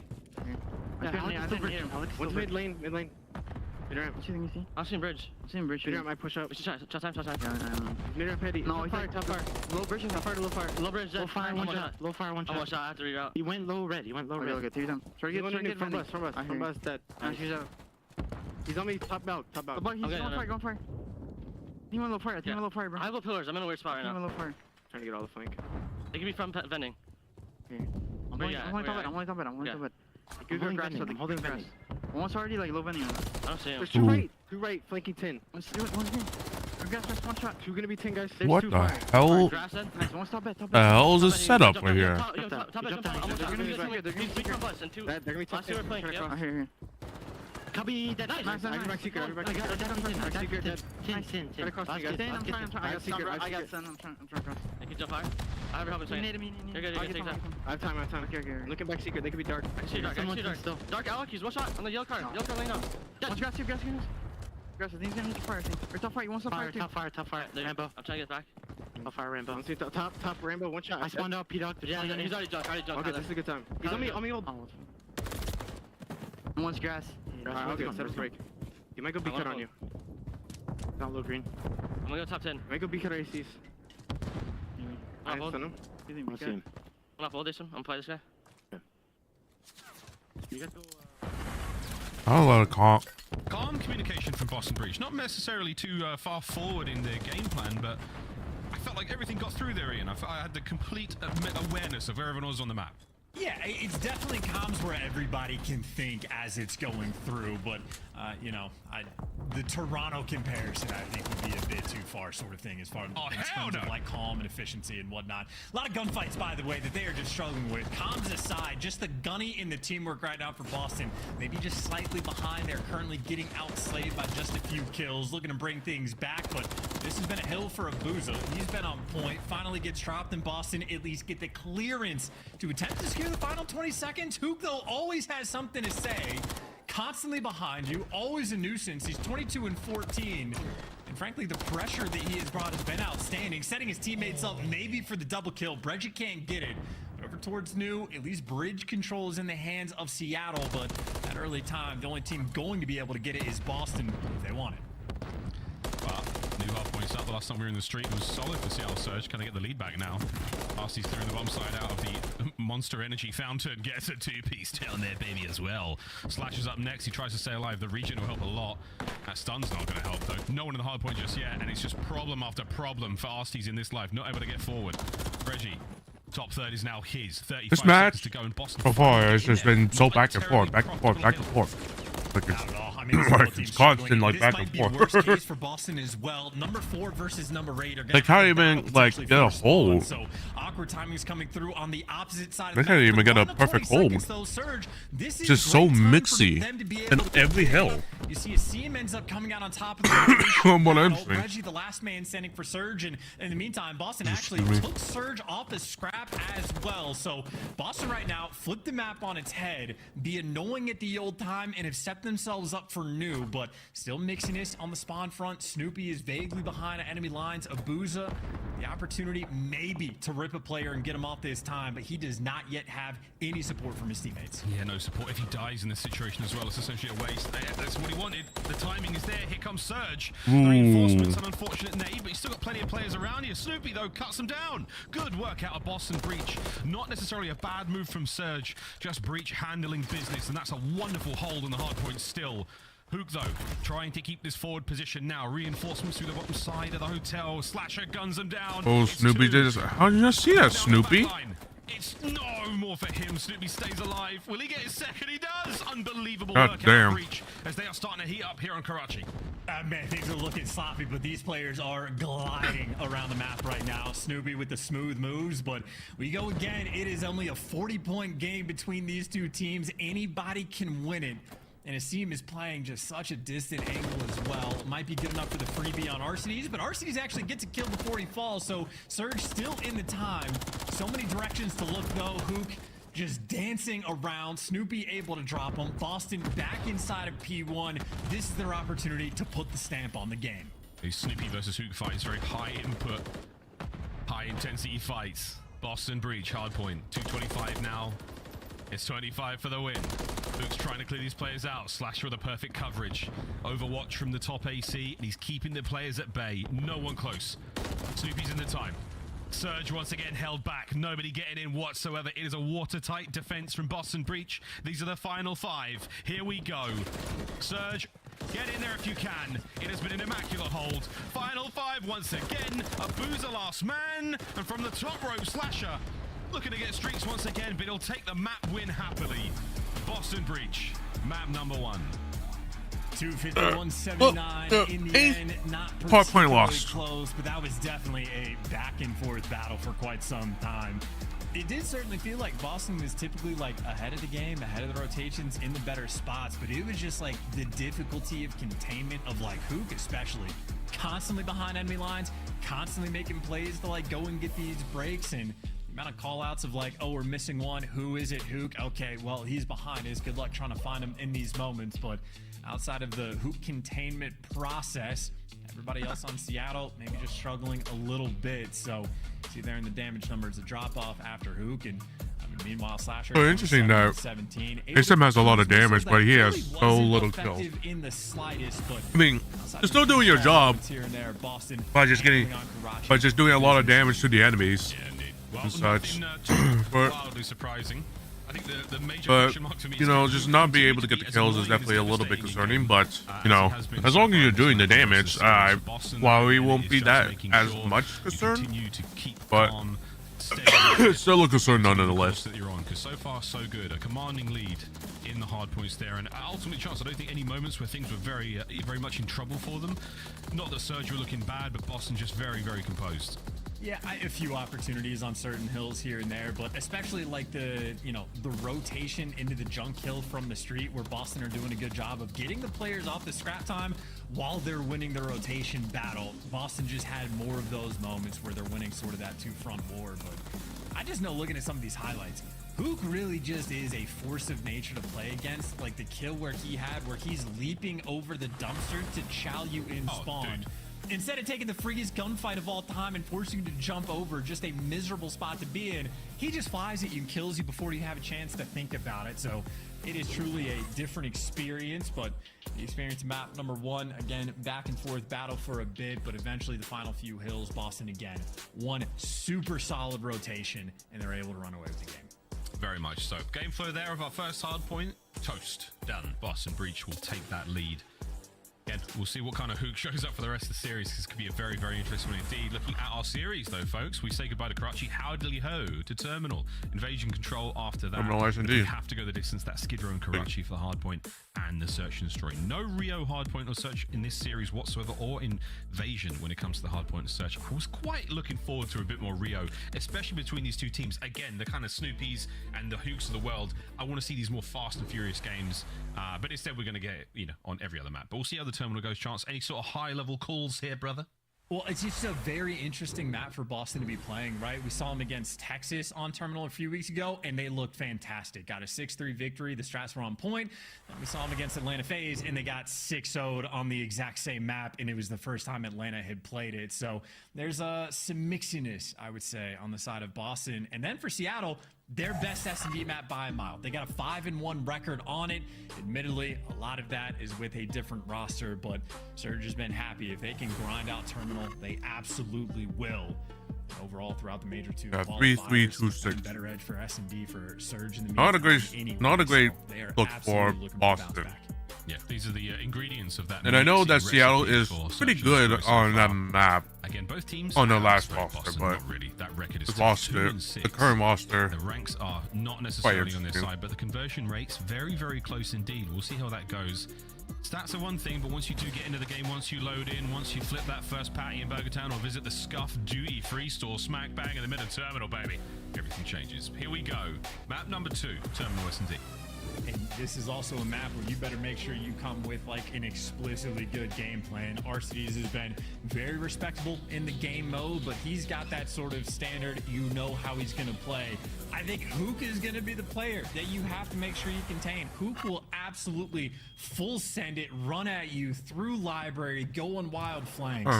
And that's what Boston, I think, when they're doing the VOD review, have to be hyper aware of, as already just running it down through the plane. Sasha gets the first blood, but this could just be overwhelming force to get this A site. Indeed. Well, plane is clear. Snoopy at the very back end of it. And for Abuza now, it's nice angles. Oh, the frag bounces right off of Breji's chest. That's not going to be a problem whatsoever, but it is for Snoopy, who's down and out 3v3. Now you got intel on 2 different players, I believe. 1 Eskies, 1 down terminal, so they're not going for the bomb just yet. Maybe with some vaccinated potentially. They've been playing for the kills, that's and so that is a moment unfortunate. of teamwork that you hate to see it unless you're a Boston fan, in which case, hey, great news. Now you got a 3v1 and Breji pinned in the back. Yep, there's no way they can throw that away. Nowhere to go. And instead of playing the objective and getting the bomb down, they went for the kills, but they got them on each other. That's tough. We got a replay, because these things happen, and it takes 1 or 2 tiny little movements to ruin a beautiful thing. Asim gifted the 2-piece there. Hook knew something was up. Abuza did as well. Give me a They sec. both I checked actually it, use. and they paid the price dearly. Asim walks away with 2 on the round, and a great start there for Breach. And who knows what happened on the communication front, but it looked like Abuza had the intel, so he's calling for some help. So Abuza wants to play it nice and slow. Take your time for the freebie kill. Hook, he's challenging. He's going to get that kill as quick as he can. So an awkward display of 2 different play styles, but Boston happy for it. Now taking things slow. Slasher again, ripping somebody for the first blood. 2 for 2 on that front. Now it's just a matter of conversion. Boston, plenty of time to work with. It's that patience. Flashes. That's so unfortunate for Priester. Snoopy, though. Ooh, nearly as unfortunate for he, but the teamwork there for Boston pays off. It's the patience, as I was saying, for Slasher. The man knows to sit, hold the iron, find those kills. And here we go. Pressure on towards the A-bomb site. Bomb in hand. It's a 3v2. Yeah, the not so patient Priester. With Call of Duty timing at its finest, Hoop gets traded out. Slasher there, teamwork right now, coordination on point. 2 versus 1, you're flying it through the ramp, but the long slide is enough to bait the player in between the Boston guys. So that is a credit to Slasher on that round, absolutely making plays. I mean, he's there for the trades on the guy down low, but just making sure you slide all the way across to make sure you don't line up in the plane. Slasher putting on right now these first 2 rounds. Yeah, indeed. See if you can get another first blood. He's 2 for 2 so far. And they've been very, very impactful.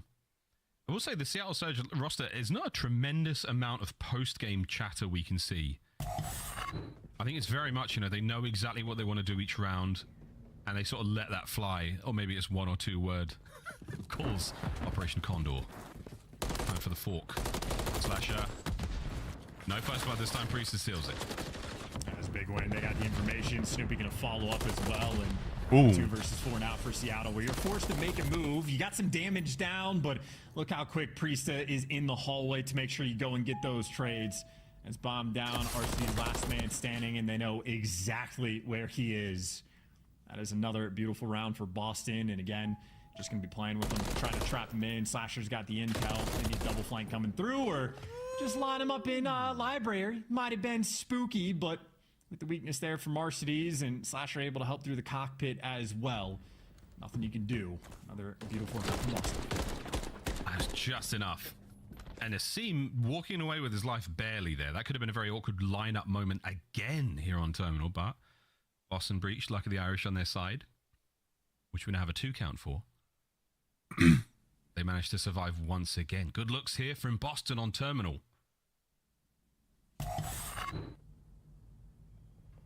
I can only hope one of these teams have the Leprechaun assassination on. It is one of my personal favorites. This is going to be a hard B hit. There you go. Smoke's out, running it down through the smoke, though. Asim tagged up. No trades coming through except the team trades.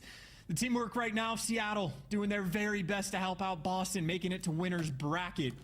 Possibly giving them another round. Awkward timing, though. In the hallway is Hook hiding. Slasher, he's made his way past, but this is just an information battle. Slasher might be able to get a couple free kills. There you go. There's one, and he might be able to get a few more. Ooh! Big shots, not enough. Varsity's nice snap. He's tagged up big time. Asim, just lay still here, mate. You're about to get another. I'm not sure if he saw the final player down in the bottom side of Eskies, but Arsties now has to make something happen. 1v2, as I can only imagine how unbelievably uncomfortable it would be to crawl up an escalator like that.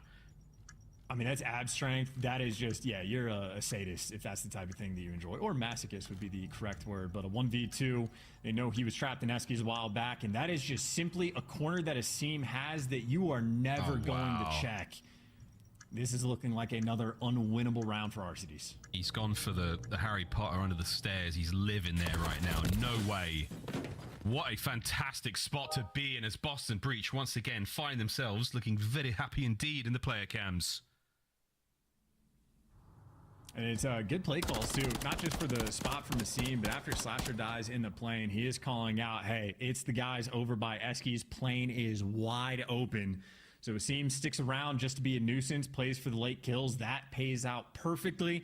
And his teammate Priesta just high-tailing it over and getting the bomb down on the opposite side of the map. So you got to be quick to make those calls and Breach. Haven't been feeling the heat too much. 2 rounds for Seattle, where the team kills really been a benefit to Boston. 4-0 lead.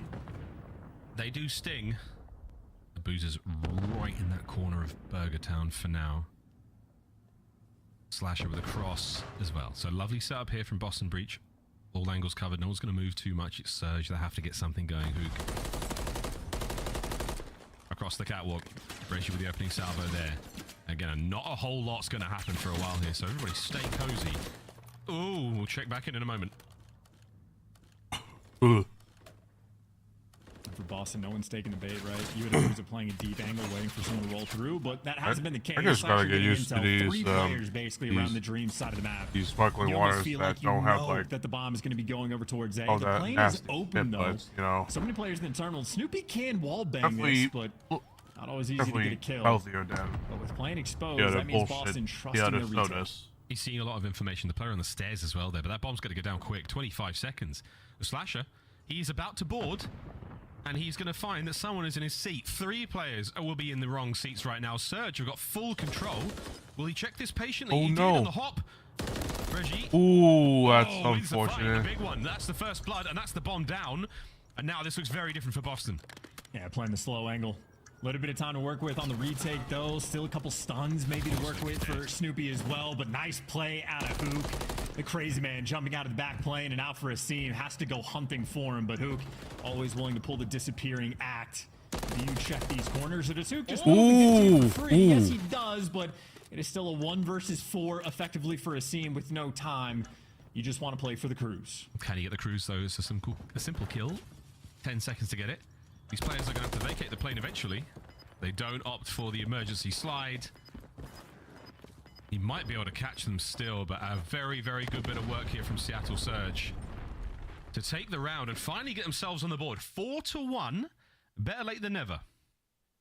And great plays as well. I mean, Breggy gets the first blood. I think Breggy was probably just staring into the window, waiting for that like check to come through. So he gets the first blood on Slasher, and then again, Hook, the absolute wild man, jumping out of the back of the plane. His spidey senses were tingling, and he had the timing perfect. And it's a kill like that that virtually just wins you the round. So Hook again making plays, but Asim, we know, on the quest, on the hunt, looking for one freebie kill, or maybe just going to lead the charge straight into the plane. Wants to play a slight off angle, see if he can catch this guy off guard. Yeah.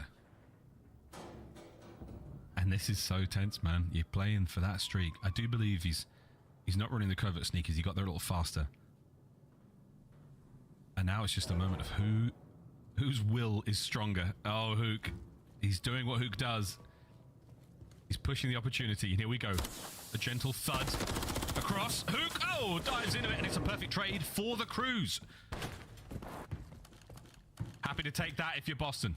Love you, YouTube. You suck ass. Oh my god. Oh, never mind. My Might be making the play internet's too. getting Actually, a no, little take it back shit over at the corner. moment. Brezzy, he's got the distant one. You're gonna see this on Going the cross. He's up. gonna spot out too. Right now, Right yellow. on top of the plane. Yep, RCDs gets the freebie. You play off the comms perfectly, and obviously they know where Snoopy is. They've got him stunned in the back. RCDs though chased a ghost, and well, you got a 2v2, so you mess up briefly. Boston the opportunity to win another round. They're gonna move fast though. Breji's the dead silence is still active. He's gonna run into Priester. Oh, he runs Priester over now. Down to Snoopy. Oh, stays alive on the outside of the plane. The guessing game begins now. Breji, can he deal with him before the health regen? Oh dear, no, he does not now. The guessing game begins. Will he dive directly under the bomb as Snoopy's taken a bit of a route himself? Well, and Brezzy shot too. Brezzy shot in the hallway, so Snoopy just takes the route and it gets handed away to him.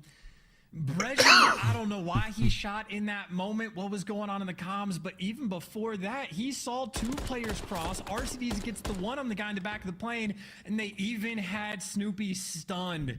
And somehow, in just the chaos, I suppose, RCD drops out, looks the wrong direction, and just another round from Boston almost gets handed to him. Even for the first blood, I mean, Slasher is just the sacrificial lamb, but Asim's playing on a 5, playing hardcore for the trades, and it just gets the golden gift right to him. You got a Cruise. Got more gifts going the way now towards the V-bomb site. Surge have had enough of this shenanigans. They're trying to send it. It's an aggressive war of trades. They managed to come out on top and relatively safe.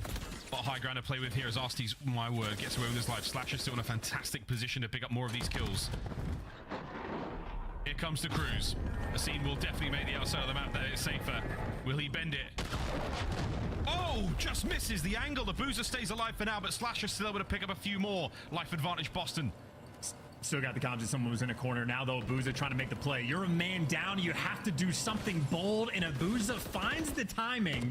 Slasher, though, going hunting, and he gets gunned. Abuza out here. That is so unfortunate. Dodges the Cruise, stays alive. Bridgie wins the fight, and Surge, they take the round into their own hands. They stay through what was a seemingly impossible situation. That 3v3 looked real ugly. They made it a thing of beauty. And there's that teamwork. It is the old duo, Brezzy and Abuza. Finally, the opportunity for those two to work together, getting things done. But Abuza, again, a cruise missile gets called in. They're going to have the intel on exactly where you are, but he just pierces through bottom AC, gets the quick kill, and repositions too fast. And I mean, I will say Slasher did quite literally have the drop on him, but that Renetti in the hands of Abuza, too clean. So Seattle, that is great news. Got rid of the Cruise. Now you're triple stacking the correct site. What a time to go for this blind counter.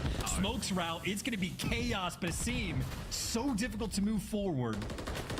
He's by himself up here. Oh, they're so close. They can smell each other. Trades. Hook's still alive. Priester.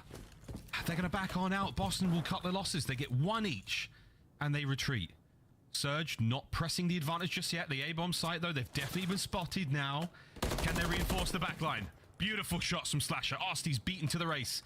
That's going to be the plant, and that is a huge advantage now for Boston. This could be the map. Yeah, mid-round adjustments again from Boston, completely on point, and now it is just the wide pinch coming through. This is Operation Do Not Scam. Priesta has the intel on one player. Brezzy is unknown, but he just gives away his position, so you know where the two players are. He nearly got the wallbang just for that little bit of info, and now through the front door, Priesta might go back for it. Nice timing. Nice shots, not enough for the second. Hook now has to do something simply unbelievable. A 1v2. He's equipped for it. And the smoke. Oh, you know nope, not even close. Smokers die younger. Boston breach. They take the search and destroy, and they go up 2-0 in the series. Man, and that's a tough moment too, because like they actually cleared out the correct side of the plane. You take down Priesta, it's both players trapped on the other side, And instead of challing together, they just die one by one. So the chemistry and coordination for Seattle, a struggle point there on Terminal, not able to orchestrate anything. But for Boston, the mid-round adjustments, completely on point. They just showed their hand at the start of the round with the smoke strat. Even though Asim gets traded out, it was instantaneous from Slasher. Bolt through the plane. I don't care if he sees me on the cross. I'm flying out the back and I'm going to chow. And just on the timing front, Boston ahead of the game. Beautifully played across the board for Boston. Everybody getting involved. The first blood's on point. And again, the execution when they needed it on Terminal delivered. So maybe a slightly deeper map pool for Boston that we're used to. Terminal, not looking too bad. Not looking too bad whatsoever. 6-2, that final score. We're invasion control now as we go to a very, very different setting and very different kind of game mode. You name it. We can forget what happened in the first two maps if you're a Seattle Surge fan and see how this one goes. Trying to get to that Skid Row hard point. That's obviously changed quite a lot. Spawn's looking very different these days. Karachi S&D at the very end of this series if we can get there. Seattle Surge sorely need it. Ravens, though, don't need it whatsoever. They're very happy for Boston to walk away with this stuff, but we'll see how that one goes. Ravens fans in the chat, I'm sure you're there. We're now going to throw to a very quick commercial break. When we return, it's time to play Control on Invasion. It's Seattle Surge. It's Boston Breach. This is the CDL.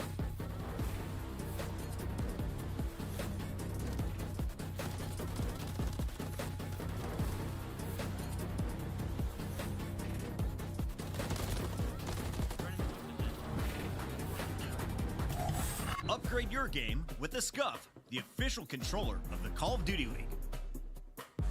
The Call of Duty League is brought to you by Monster Energy, the official energy drink of the CDL.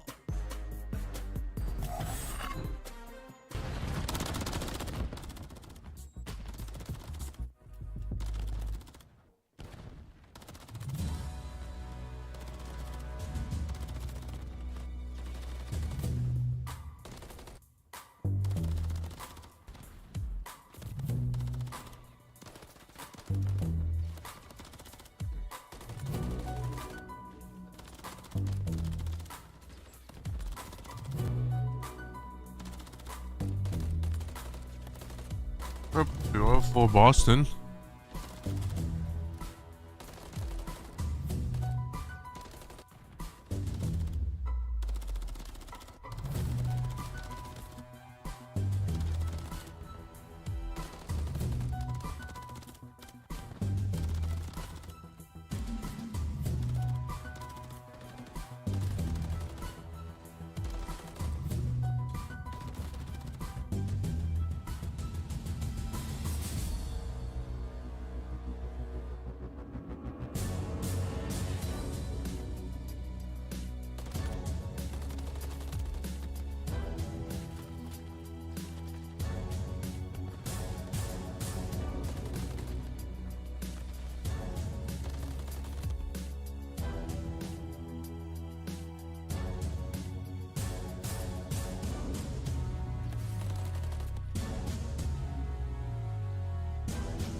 Oh, I thought, seems like I got my pick 'em wrong. I thought that Seattle would win this, but seems like Boston have a bit of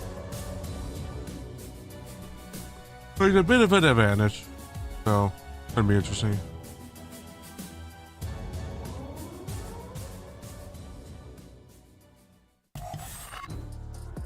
Adley Ho, Neighborinos, welcome back to the Call of Duty League. Almost ready to get into map number 3 here. Seattle Surge and Boston Breach. We've got ourselves a good time ahead of us. Great time ahead of us next week, though. Don't forget, friends, you can join us at Major 2 down in Florida. Miami Heretics hosting it, presented by Gamergy. QR code on screen. But you knew that because you know what a QR code is. The difficulty, though, is what do you scan it with if you're watching this on your phone right now? That's the challenge.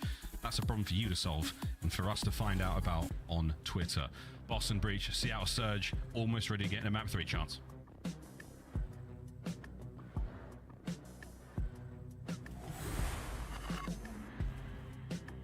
Chance is muted. No, I'm not muted.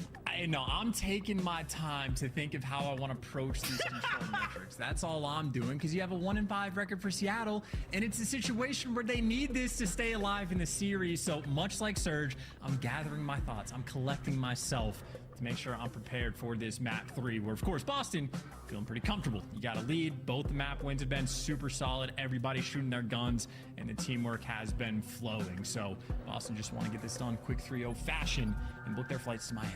I stitched so fast there. I went for the instant knock. You saved it very well. What a professional. Let's find out who the professionals are in this next one, though. Ready to load in. Surge, so close yet so far in both of the maps so far. Invasion Control, though, a very different look every single time. Let's see how we go. The Monster Energy area of the map. I love that we put logos in game, by the way. This is something that we've been doing for a hot minute now, but I just love it. It's given so much more character for these maps for us, and I'm getting so carried away with this one. Just get me into the game, dude. Priest is an absolute demon. The 1.20 there. That's 30 and 12. The boy's a monster. I will say it is a little bit funny seeing the Scuff logo next to like the United States Embassy logo as well. So not the synergy I was expecting, but damn it, if it doesn't work, just like the opening break does here for Surge, flying straight at you with the Renetti. And honestly, that just might be the B zone locked up and under control. It's going to be a Booza by himself with a slow capture, but this is just free reign time for Hook to run around, pick up some errant kills, and really just work on potentially draining those lives. There's number 3 in a row. This is worst case scenario. It sucks when Hook is behind you. Oh man, it sucks. Oh my god, he's just got players everywhere, and I do love it. Tyler Garland is on a whirlwind moment. He unfortunately slams that door. Snoopy hears him, guns him to bed. That's that. But in the meantime, we did get 2 segments on B. We've nearly completed the capture. Nice bit of work there from Boston to answer back immediately. But Bresci, head on a swivel, lad. They're everywhere. Where could they be? Coming up, they're spawning mid-map. If you're looking for the kills right now, you might be able to transition over to B if this doesn't work out. But so Zutelor! Brezzi. We'll take that and we'll go over towards B in a minute, maybe. Oh, and Miles, I know yesterday you were a meteorologist. You got to be checking the wind here on this map as well. Breggie maybe whiffing a shot or two, and Snoopy just follows it up. So that is a dangerous section of the map to be in, and RCD's with the pistol. Feels like Surge with the Renettis have been completely on point. B zone secured, minute 45 to play with, and a lot of aggression on the map as well. So an opportunity with 2 players in Cafe. Seattle, you get this next set of kills, you can absolutely make your move over towards A. Snoopy feeling the pressure again. It's like it's the tall buildings. It creates that wind tunnel effect. If you've ever been in a large sort of, you know, a business district, it gets hella windy. And that's exactly what we're seeing here on Invasion. Snoopy. Ooh. Oh, it happened again! Breggie has just got Snoopy's name and number in this map. Over to the A zone we're now going to go. Boston have got players in position on the defense, though. This shouldn't be a huge problem. Can Abuza be sniffed out on the backside of gas? Oh, Priester pays the high prices once again as Snoopy now moves over to take care of Abuza. Abuza just needs some help too. Well, he gave you one when he was in the back line and forced a couple deep spawns, and that at least buys his teammates a little bit of pressure. Arcides has made it towards Showers. He just let Snoopy run by. The problem for Arcides, though, is he's having a standoff with Slasher. If Slasher ever overcommits, Arcides will pick up a kill and move right to the zone. But this is 2 very patient players, and yep, Slasher was waiting the entire time. Again, the patience out of Boston paying off, and maybe the B Street is going to be open with only 30 seconds left on the clock. Surge, more or less, going to have to flood through the front. Yeah, just be trying to get the flood done. Life count's not terrible, though. Breach. Hold it together. Snoopy lives. Not for long. Slasher once again playing the patient game. 15 seconds to go. The rest of his teammates have been eviscerated. Now Slasher alone in the zone. Trying to do what he can. Oh, Steez gets him this time, and that's the stop. 8.6. Trophy in place. Good luck. That's another big kill. Bresci can't get in. Snoopy and Priest with the coverage. Boston Breach have survived. No way you get close now. A couple of kills might go your way, but Boston somehow steal it in the final moments. Yeah, no, Slasher, I think the man that was pretty on point on the defensive end. Couple good decisions. Like when RC's had that initial kill, like 45 seconds before the round was over, Slasher was there to make sure he keep things under control. And I love the decision as well to get at least a couple tags on Hook, just for Hook to be worried about two different directions and to set his teammates up for the kill. So even though Slasher fell after the fact, his teammates were right there to pick him up. I do think Snoopy also had a pretty strong first round, got about 8 kills. It was tough because anytime we were on his point of view, it looked like he was struggling, but 8 kills, not too shabby at all as Boston right back towards his B zone. Sending it towards B immediately. After the excitement we had from Hook's opening play, though, he was very, very quiet in that round. Try and help the boys out by eliminating the trophy as best they can. Just empty your pockets, lads. You need to get onto that zone faster. Richie with a quick close clearance. No. Ooh, unfortunate TK there. Does help out. Fills the gap immediately. Hook pressuring forward now once again. But Boston, fantastic work on both zones right now. Well, Sasha's got at least the comms. One top blue, one deep B street. So him and Priest are going to be able to work together. In the meantime, it's 2 players on A. That's the more important play. Snoopy's got the back, and he's got his teammate Asim to watch the front. You might have to just flood it into death. It's the double chow coming through, though. You see RC is able to clean up the kill as well. So that's a 4-man rotation over towards A. Surge make the right call in the right moment. However, there was an extra tick on A that went through. So Boston very happy for this moment. Could be an advantage long term as they have over 2 minutes on the clock to work with. And a super solid opening start. Absolutely. Priest thumping around in top blue. Boozer cleaned up. The guessing game begins now. The multiple exits from the rug shop. As Priest is going to have to guess his way into the kill feed once again. 2 life differential right now, as you see that 50% of the A zone captured as well. So Breach, they're having a fantastic round so far. Can they close this one out? Oh, moments like that certainly help. Oh, that's 3 dead. Last man, Bresci. And he's in the middle of the map. This is going to be a stack, and this is going to be the round. I'm so confused, and so are they going to be. Is it going to be, what, a full 3-man stack? This point is going to fly. You don't even have to chow. Nobody for Surge is even close enough to contest. And just like that, Boston Breach win the round.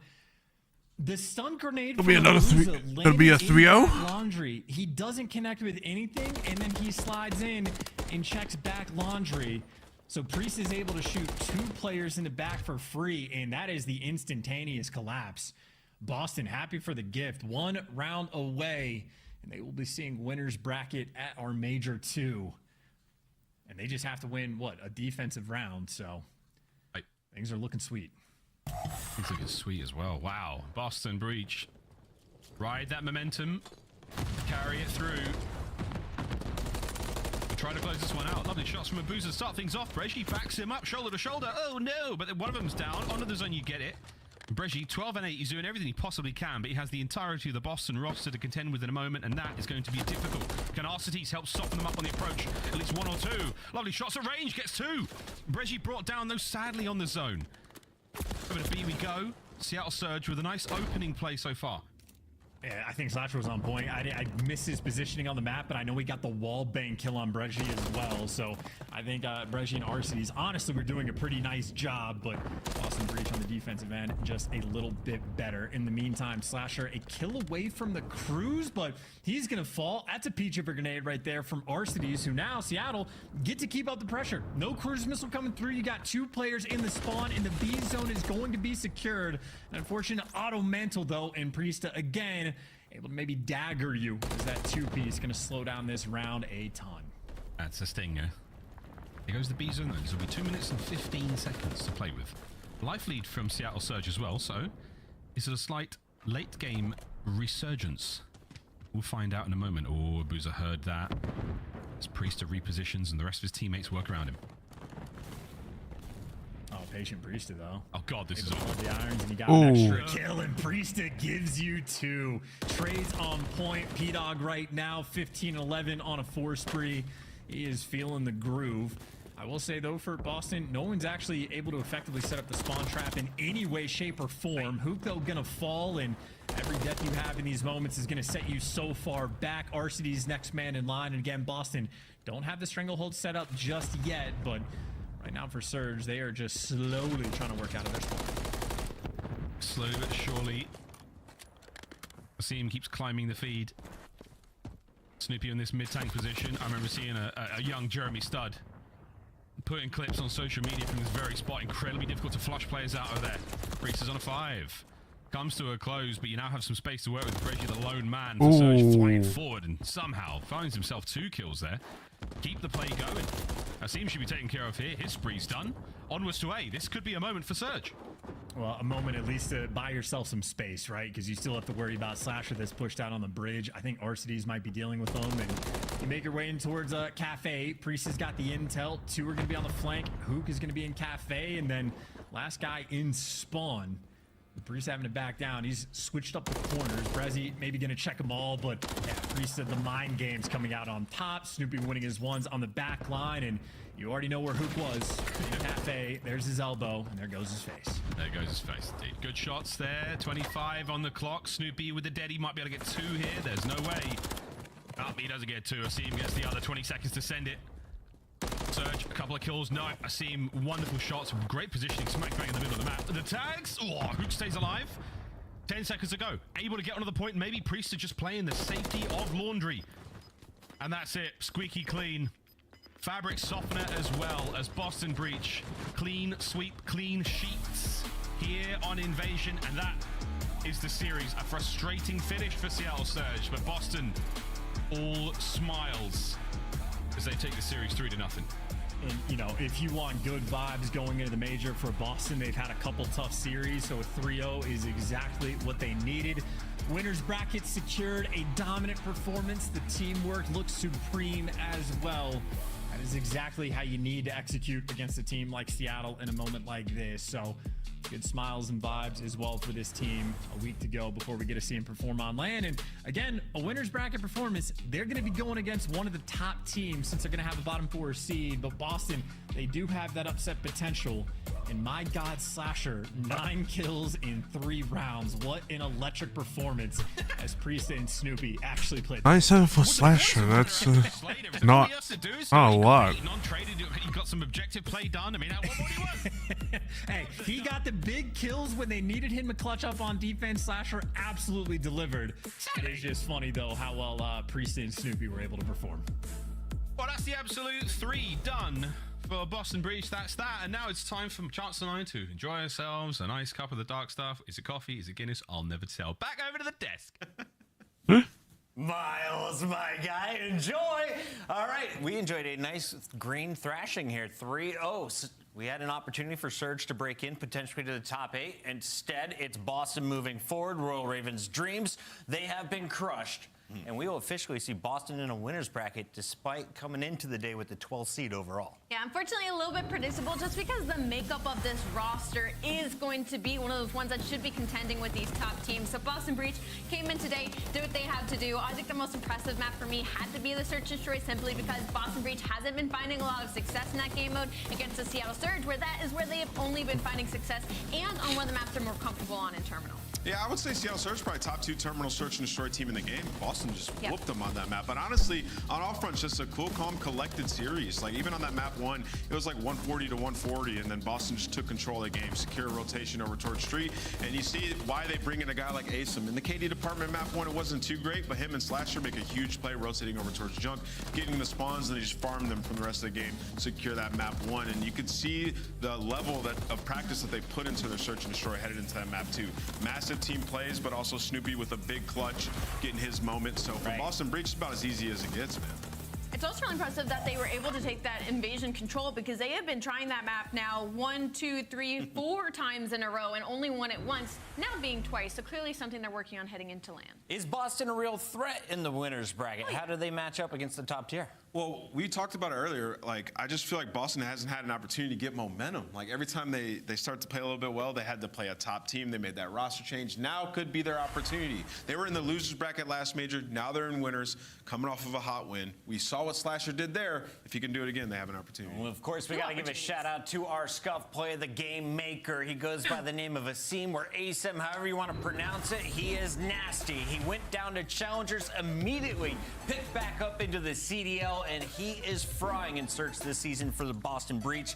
I think he could be this leader in that game mode specifically to cause chaos in Miami. Yeah, and remember at the first major he's in Challengers, well, he won it. So on LAN, that guy does get a little bit better. And also, like, him and Slash have experience together playing on LAN. He brings that level of energy. And, you know, for ASIM, he's just going to follow the game script, right? Like, he could be prone to the bad game at times, but it just feels like Boston is starting to figure themselves out. And once they do, ASIM will be a force. Yeah, ace him, some should say.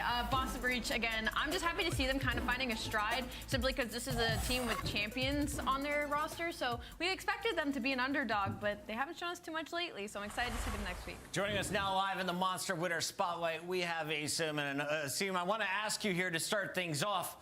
How easy or difficult was this matchup? How do you rank it on a 1 to 10 scale? To be quite honest, it wasn't very difficult. But we treated it like very intense, and it was a must-win, obviously, to make winners bracket. So we went really hard, and the practice leading up to this match was really good. I'm really proud of the team. We went through a lot of adversity. I feel like it's been a lot of peaks and valleys. And after going 0-2 last weekend and being on a 3 losing streak, we kind of just put our heads down and really grinded, and we were able to come out with a clean dub. It was a really good victory. Very clean. Very clean. Congratulations on the win as we head into next week. I actually want to piggyback off of that. You know, what was the decision-making behind playing Invasion again, despite, you know, having your struggles on it recently, as well as Terminal, which you just lost to Atlanta FaZe? Yeah, no, I think against Atlanta FaZe, that wasn't really the Terminal S&D that we really know. Against Optic, we played really confident, and today it was like just a confidence thing. I think Terminal's a lot of strat heavy, and if we're not on the same page, it'll look like a disaster like it was against FaZe.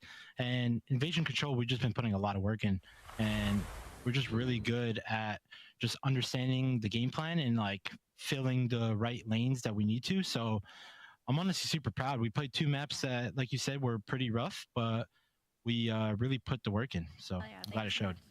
ASIM, what do you think has been the biggest roadblock in Search and Destroy for you guys? Because it's been tough. You know, the map pool's not super deep. Obviously, you guys get a big win in Search and Destroy in this series. So what have you guys been working on? What's been the biggest roadblock? I think it's like mainly what Austin said, like even I think last interview is like, we're just kind of stiff when we have all the info on the map. Search and Destroy is all about educated risk and like, you know, taking your timings, and we felt like we were just too afraid to like take some timings, and it was really affecting the flow of like S&D. So we're just really working on making sure we get the info and where they're at, and then adjusting accordingly. So and that's mainly what we've been working on. Do you think that revelation is what led to you taking over today, especially in the early rounds of Search and Destroy? Was it you that needed to be more free, or was it the team as a collective? I think it's mainly like me and Snoopy are like the playmakers and the first bloods and like the entries. So when they have full confidence in me to entry, I feel like I play a lot better. And I know against Atlanta FaZe, like I think I had like the lowest damage ever in S&D, but it just felt like we were on the same page. So whenever everybody's clicking, I feel more comfortable on the map. So yeah, I think that's mainly what happened that gave me full reign to like just try to make plays on that Terminal today against Seattle. Hopefully you guys can keep that up. In just a week, we'll see you down south in Florida. Appreciate it, Puckett. All right, that's Boston Breach getting the second win of the day. Reminder, if you want to find out when Boston plays their next match, all you got to do is sync your calendar. It's easy. You can do it, and we will give you rewards if you do so, Allie. We will give you the Squad Up calling card. I have a memory of a goldfish, and I know some of you do too. So scan that QR code, put it in your calendars, and if you don't have a phone, type it in the URL when you're at the library, callofdutyleague.com/schedule. Yeah, that thing. Or scan the QR code. We'll see you in a minute. When we come back, we'll break it down an epic. Sorry, Jay, I'm just trying to adjust my movement range on VC face. Since I'm still, since it still thinks that I'm a little.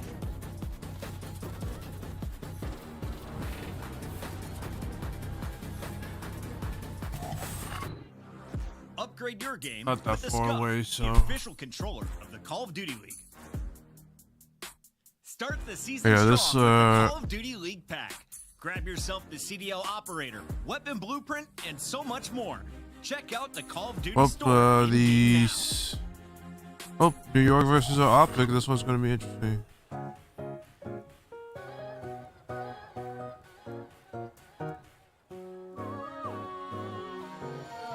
Why are they playing the intro right now?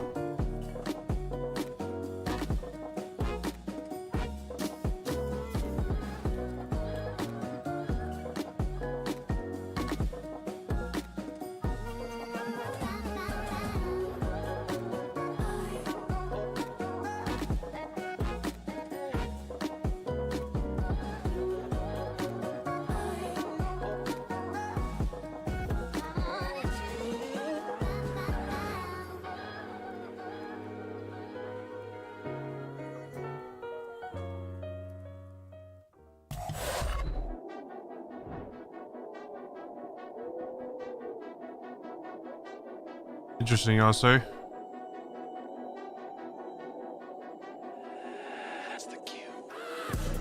I come from a city, you hear signs when we sleep. Heaven sent, hands down, vibes so unique.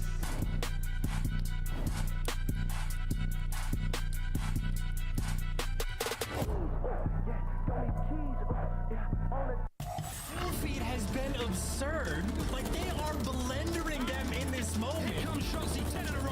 Looking for the 11th. That's the round. You may never see one like it.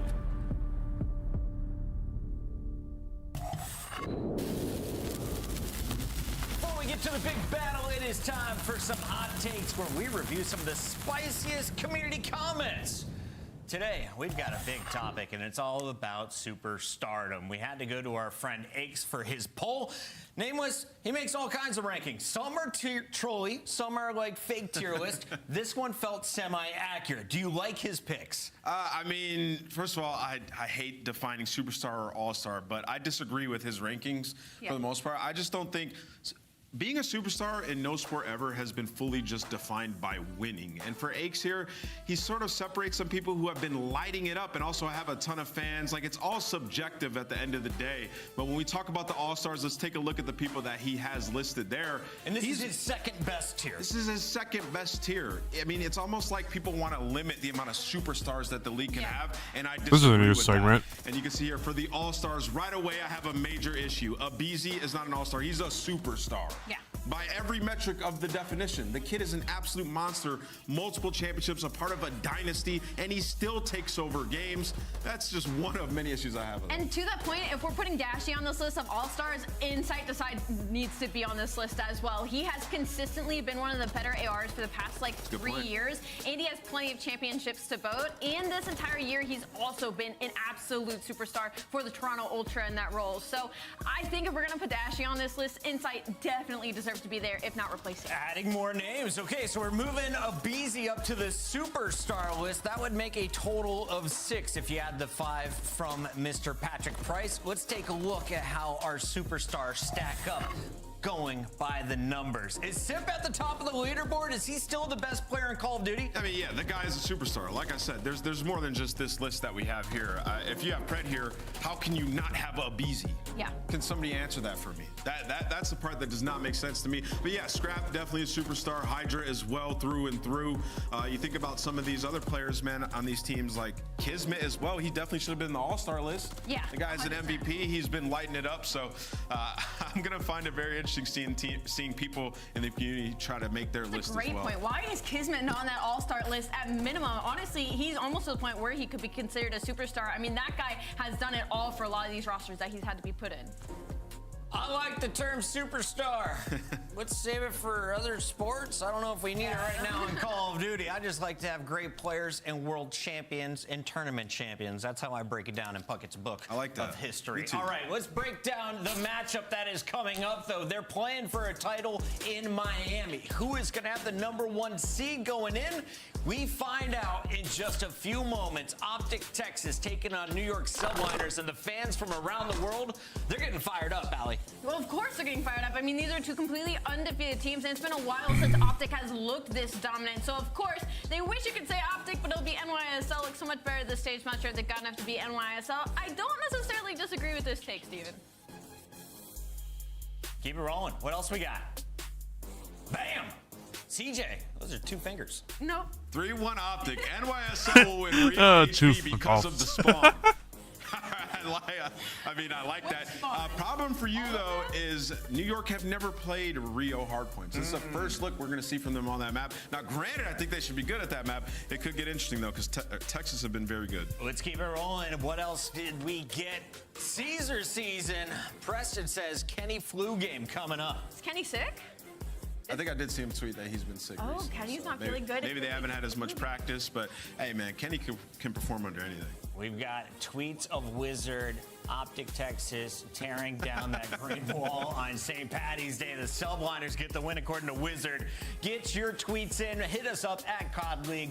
And, of course, MLG Puckett alongside Alley Cat and Nameless on Twitter. She has an X in her name, by the way. Let's get into this matchup here as we are breaking down the two teams, starting with the squad that has somehow managed a 6-0 record despite being underdogs in about half of their matches. Optic Texas has always come in with a higher seed, but at times they've found themselves down 2 games and even 2 rounds of control to teams like Minnesota before clutching up and winning their best of 5s. Yeah, it's been a different storyline for this Optic roster. Typically with the Optic organization and their teams, they need momentum to be getting these series dubs. It hasn't been the case. They put in a ton of work. They've been clutching up when they need to. 3 players that dropping over 4K damage and mapping hardpoint. Top 4 and retaking and search and destroy shots. He has been an MVP throughout this stage. A lot of things going right in the Optic camp, and they're 6-0. Yep, and when it comes to Monster Energy pregame, it's just all good things for Optic Texas because S&D has finally arrived during this split. They're on 3 straight wins, and 2 of those were against Toronto Ultra, who has fallen a little bit during this stage, but regardless for Optic Texas, they were dominant wins in 6-1 and 6-0 fashion. So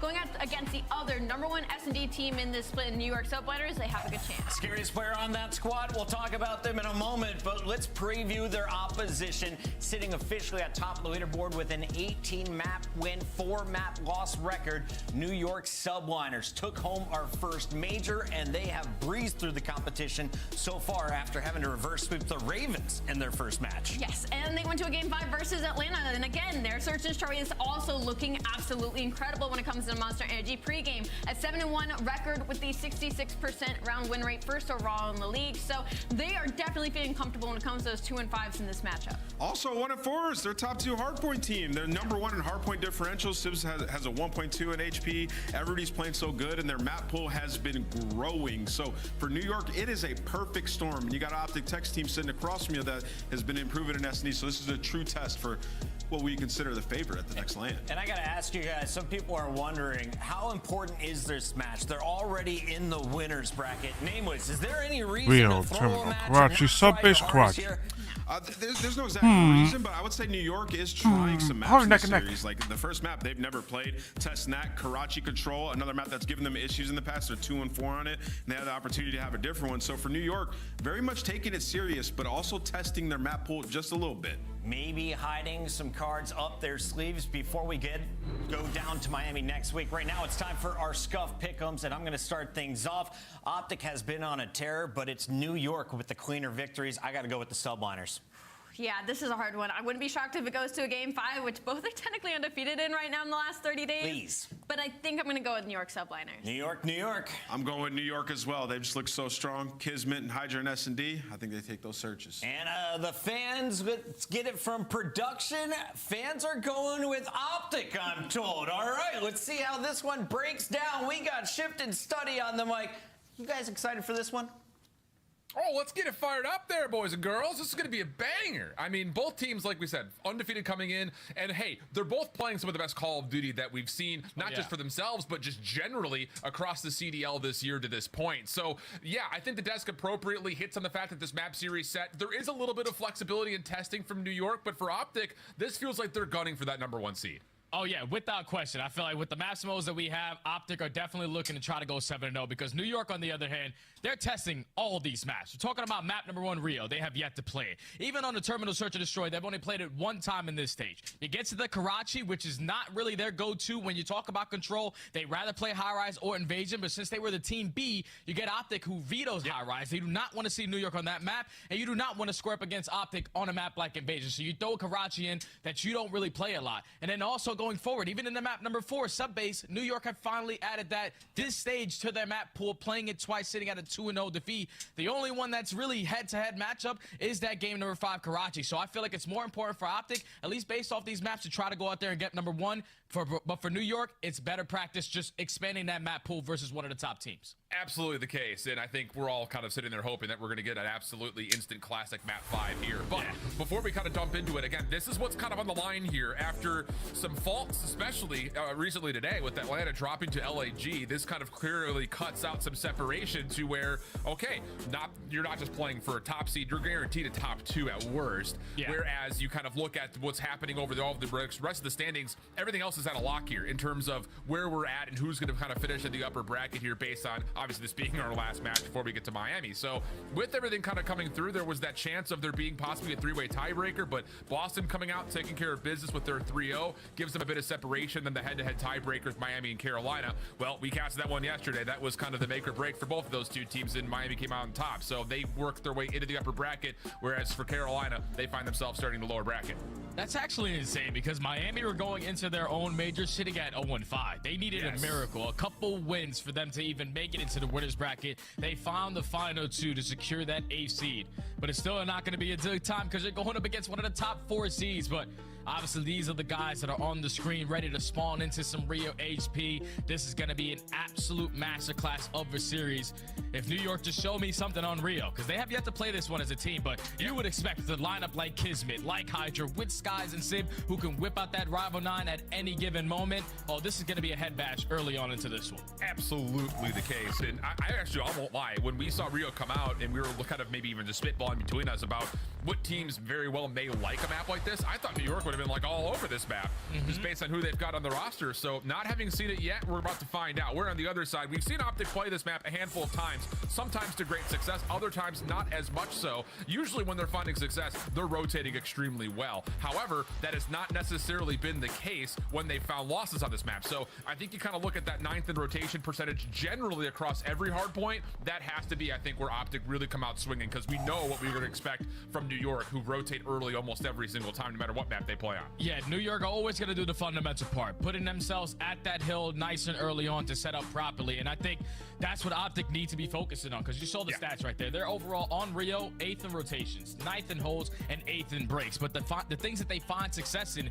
is when they break that hill, they soak the most time after that. They are number 1 in that category after they find a break. And then when they're also the team that's set up properly, they're the number 1 team at holding down these HPs. So if you are the subliners, it's all about the fundamentals. You've been doing it all season long on every single HP. You just got to do it on a map that you have yet to play at. Yeah, I mean, I'm glad that you bring up that point about how much time they're soaking, even though, again, they may not necessarily fully convert on their first opportunities. They're still one of the most efficient teams in the league when it comes to finding time. It doesn't make a difference on what side of the hard point they find themselves on, whether it is from the hold setup or from trying to break, but they're just soaking so much good objective time. And appropriately, of course, as we're talking about it, Dashy kind of comes up on screen. There's obviously been a lot of conversation about his role kind of more leaning towards playing inside the hard point. But hey, if it ain't broke, don't fix it, I think, if you're Optic. That's exactly what it is. You turn into the hill kid. Nope, king of the hill is Dashy now. Yeah. And especially on a map like Rio, where it's going to be all about those SMGs just pushing out, being super aggressive, keeping them away from that hard point as much as you can.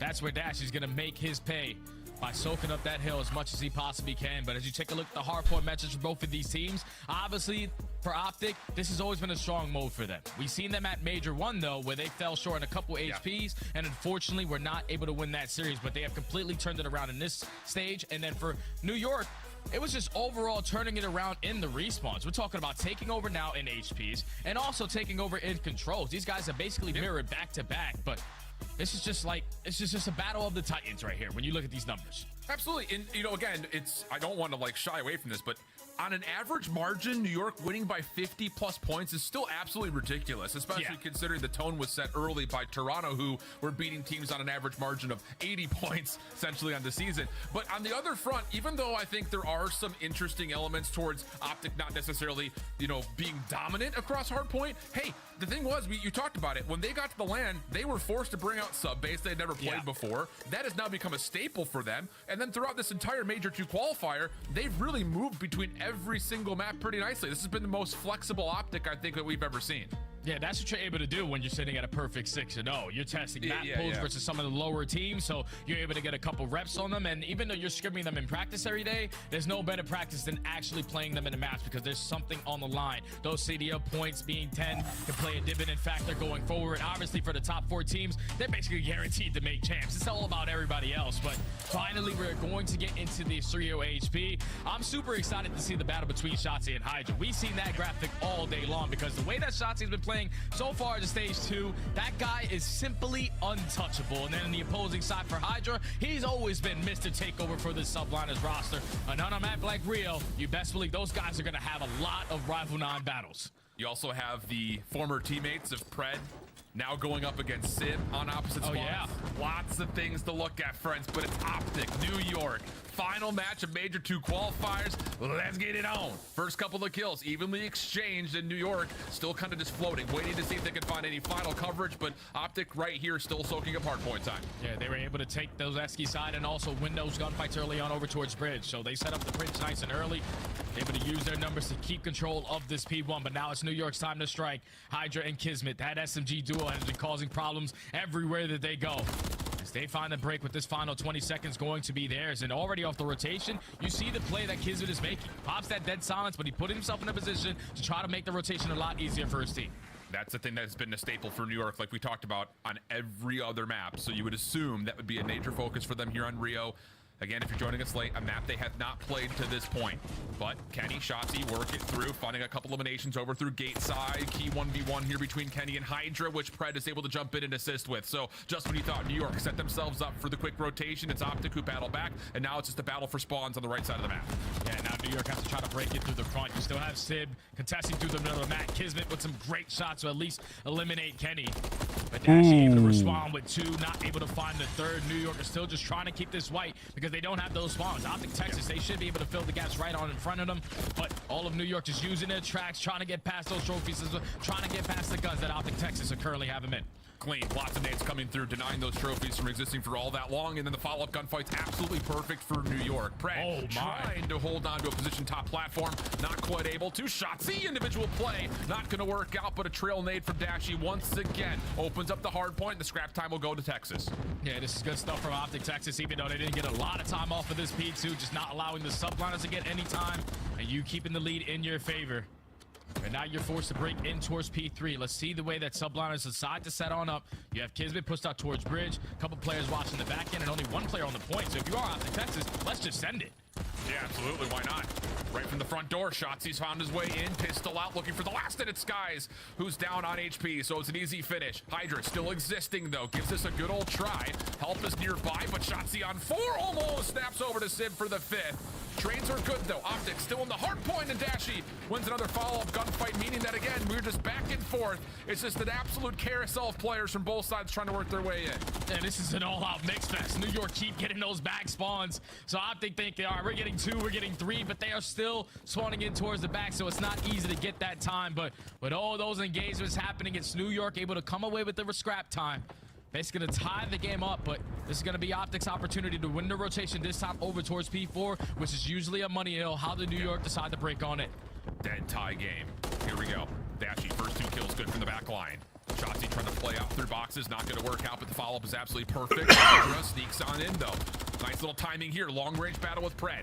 Has help nearby, checks his back and sees that, yep, all the subliners have rejoined with the proximal spawns. Trophy system's not fully in, though, for New York, as Texas are doing what they can from the front, but just can't quite find the gunfights that they need. Finally, Pred just dives in, just kind of sacrifices his life for the cause. Hydra able to deny and almost finishing things off, but it's Skies who has the last word. Shotzi right there to follow in, and it's just, again, last man up, it seems like is what these hard points are coming down to.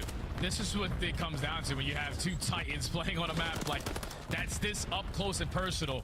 All out engagements every single time, never a dull moment. But Optic Texas is going to be able to find the break with about 25 seconds left, take the lead right on back. But going forward, it can't be that easy for the subliners to find these breaks because that was instant from Hydra with that 2-piece. And now off the rotation, New York are here still contesting the old, but they are the team properly set up over towards New until Optic get a great spawn out of Shotzi. He finds a pinch kill. Now you take down Skies, and this is going to be another rotation won by Optic Texas. And really the story of this map so far, outside of the fact that it's pretty much a tug-of-war game, is, hey, Optic, again, kind of living up to the same model that we were talking about. Maybe not the cleanest breaks, maybe not the best setups, but when they're in the hard point, they are soaking every available second.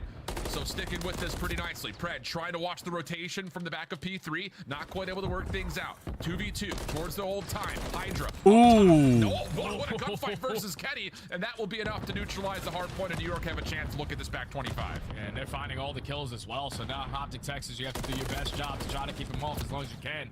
Great shots from Dashy, a little bit of assistance from Kenny, but 3 kills go in favor of the subliner, so the final 15 is going to be theirs, but it's all about setting up for that P1. It was Optic at least walk away with the majority of the time the first go around, but you can already see here on your mini-map, New York are spreading their wings. You have players pushed out towards the right, players pushed out towards bottom Messies, so they're going to be the team initially with this P1 time.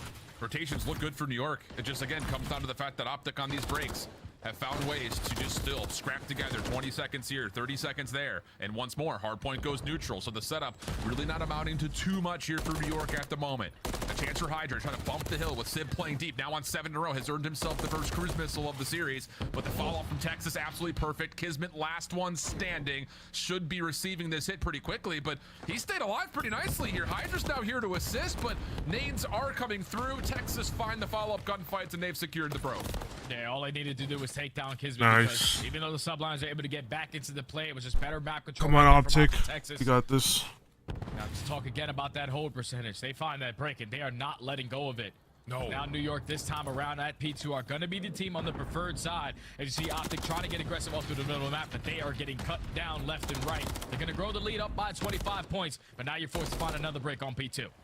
Big position here from Sib, just trying to make it as difficult as possible for Optic to move around the back, and he's only able to find one, so that should be enough to block spawns. Where does he spawn back up? Oh, he spawns at boxes cut, so he's going to be able to reinforce from the front pretty quickly, but a moment of second guessing here. This Optic hit is taking a while, and New York don't really have an idea of where it's coming from at the moment. Now the hit starting to develop from the back. Dashy on 5, not quite able to find the 6th, and New York successfully received the hit. Shotzi last one up can find 2, but no more, and New York can step back into the hill.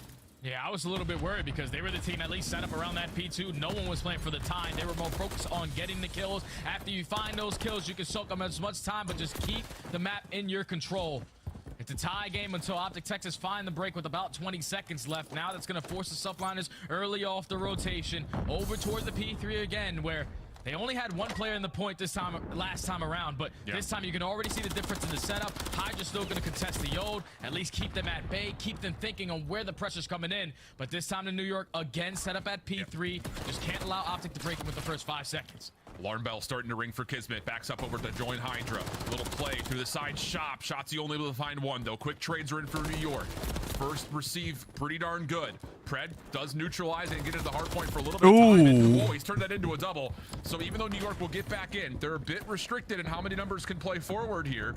Skies will try to bump the hard point just a touch, but Shotzi from the side door maybe created an opportunity for Optic to take a look into the hill, but it hasn't really developed into too much yet. And with that, New York take back the lead. Yeah, they take the lead right on back. They continuously are spawning in towards the back end. They're watching all the cuts, or at least trading efficiently, as P3 has been their money hill.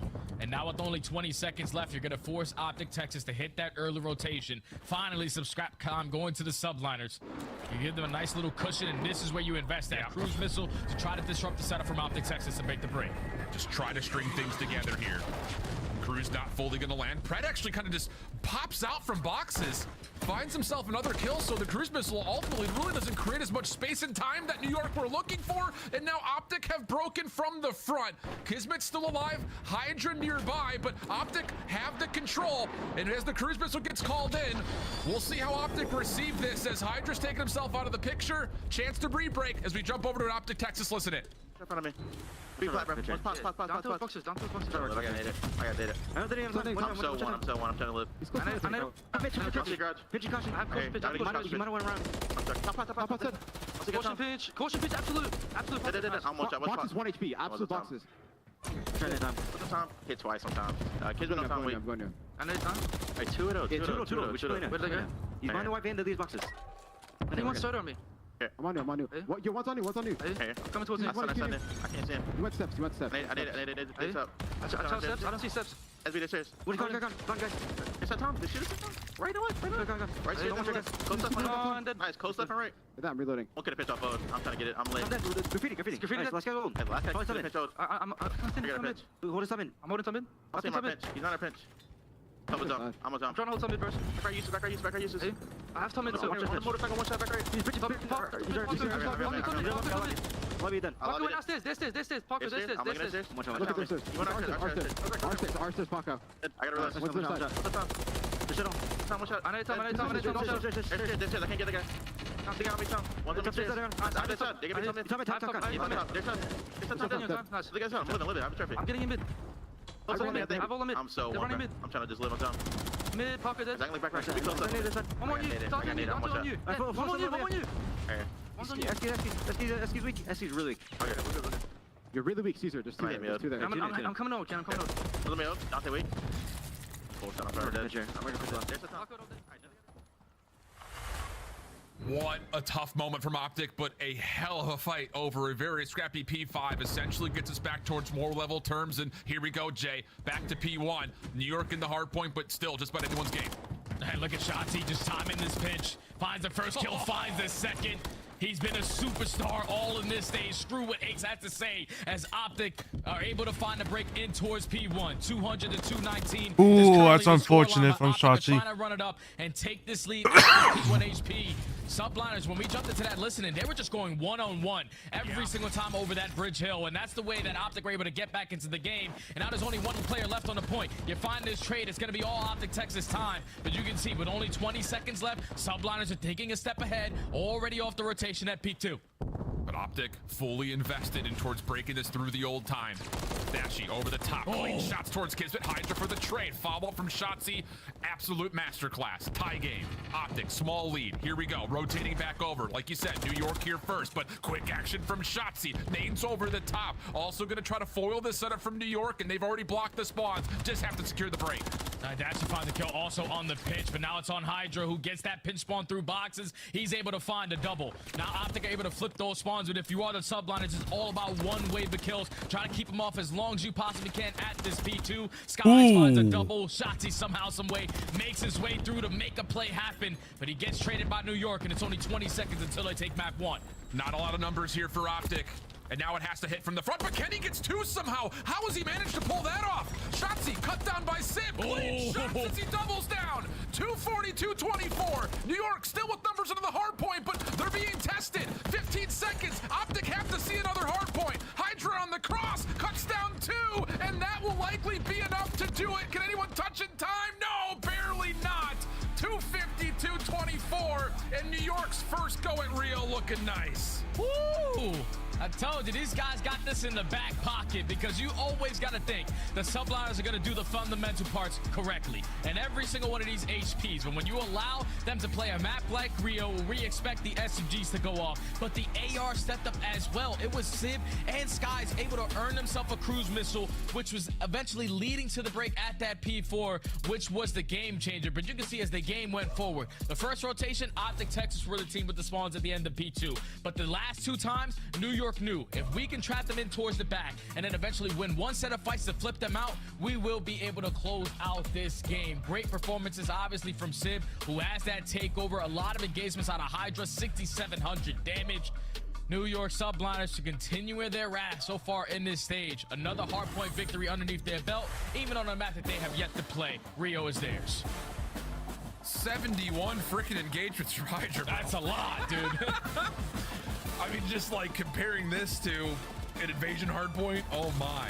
I mean, these guys were flying. Also interesting, I think, just to see how quick so many trades came through. That has to be some of the lowest non-traded kill percentages we've seen all season long. unreal display from both these two teams. And it really was anyone's game, like you mentioned. I mean, New York's key investment of using both cruise missiles builds them that really big cushion. And how much do they need that here is Optic, as we got back to P5, started to really take advantage of New York, maybe a little bit disjointed on these approaches towards trying to break.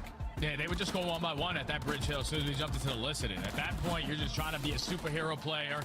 And unfortunately, it came back to bite you. You allowed Optic Texas to get back into the game, but you keep P1 scrappy and you keep the fundamentals in the back of your mind. If they were just a team doing the dirty work, putting themselves in those crucial positions, Hydra up close and personal with the SMG, was winning some insane gunfights alongside Kismet. And then when you allow those cruise missiles to be the difference in the game, because keep in mind, like if the subliners don't have any cruise missiles at that P4, Optic potentially get a great hold at P4 and potentially chain it as well over towards P5. But when you were able to outslay Optic by a little bit in certain moments, those cruise missiles were the game changers, and it leads to New York being up 1-0 in the series. Wow. Fiery start to, again, a series that definitely has the potential makings of an instant classic here. Kind of framing both teams up and getting them ready for Major 2 in Miami. And you can kind of feel like, yeah, that was a definitely winnable map for the side of Optic, and I think they're probably going to reflect on that just a touch. But let's start framing things up here in terms of the terminal search and destroy coming up, because this is another one of those maps that you kind of flip the opposite side coming through here, because for New York, yeah, 2-0 on it, haven't played a tremendous amount, but they've looked pretty good in the times they've played it. We're on the other side. This is Optic, again, trying to get better and better at their search and destroy pool. This has by far been one of their worst maps between this and Invasion. And this is why I think the series is going to be won, because both of these teams, they can go head to head when you talk about the respawns, but we have one of the best S&D teams in the game versus literally the best S&D team in the game in the New York Subliners. Like you said, they only played terminals so far one time in this stage, and obviously Optic, they've been playing it for a long time, but recently they have found out how to make those mid-round adjustments. They did it perfectly versus Toronto Ultra, only allowing run round to get away from them, dominating them all the way in that game number 5. So I think if you are Optic Texas, you have to stay true to what you were doing at least versus Toronto, but you best believe New York are completely different beasts because they have the number 1 and number 2 S&D players on their team right now. Yeah, and the thing that's really interesting when you come to try to like diagnose some of the issues, I think for, you know, Optic in particular, when you look at their search and destroy in general and what they've really worked on nicely throughout this qualifying stage to this point is, hey, they're one of the better teams in the league when it comes to converting on first bloods, but you know, overall, they're just not finding a lot of them. Like, they're opening dual win percentage on certain maps better than others, but I think just defensively, that's where we're really kind of seeing them struggle. Maybe just like getting too far forward, trying to get maybe a little bit too frisky. You know, on this map in particular, they rank 10th in opening win duel percentages, but hey, when they do win duels, they win 100% of the rounds. They convert 100% of the time. 1.97 S&D, So that's kind of, I think, 1.97 KD and S&D. Looking at Optic in this map particularly. Yeah, I feel like whenever we're talking about any team in search and destroy in this game, a majority of the talk is all about the first bloods. For Optic, obviously, they can't really find a lot of first bloods on this map, but when they do, really good at succeeding, at finding success at the end of the round. And on the opposite side for New York, believe it or not, they get first blood on this map 65% of the time, but they only convert it 61% of the time. And already if first blood comes in, that Ordnance Gloves is hitting different for Skies. A little bit of set of team nades going right down to the middle of the tarmac. And it does catch out Pred, again, trying to play maybe a little bit aggressively, and that's going to open up for the floodgates here at B. Dashy, the only defender nearby. I mean, the only one even in the ballpark. So quick kill comes through, and then Kenny, who tried to take a peek over from top AC, also gets dealt with, and this is a very swift round, a flawless one at that for New York. Oh, that's perfect start. You start off the round, first 4 seconds into the round, you get the Kobe. You see Skies' face. Kobe over the top. Finds the first blood onto Pred.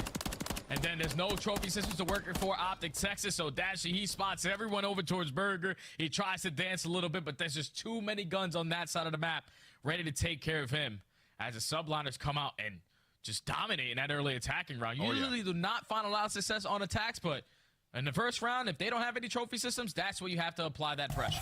Sure, and you know, the other thing that was kind of a staple for New York, especially from the offensive side, it always feels like when they get a first blood, they're willing to take 3v1s on one side of the map, and oh man. Hello? How about another opening first blood in the first 5 seconds of the map?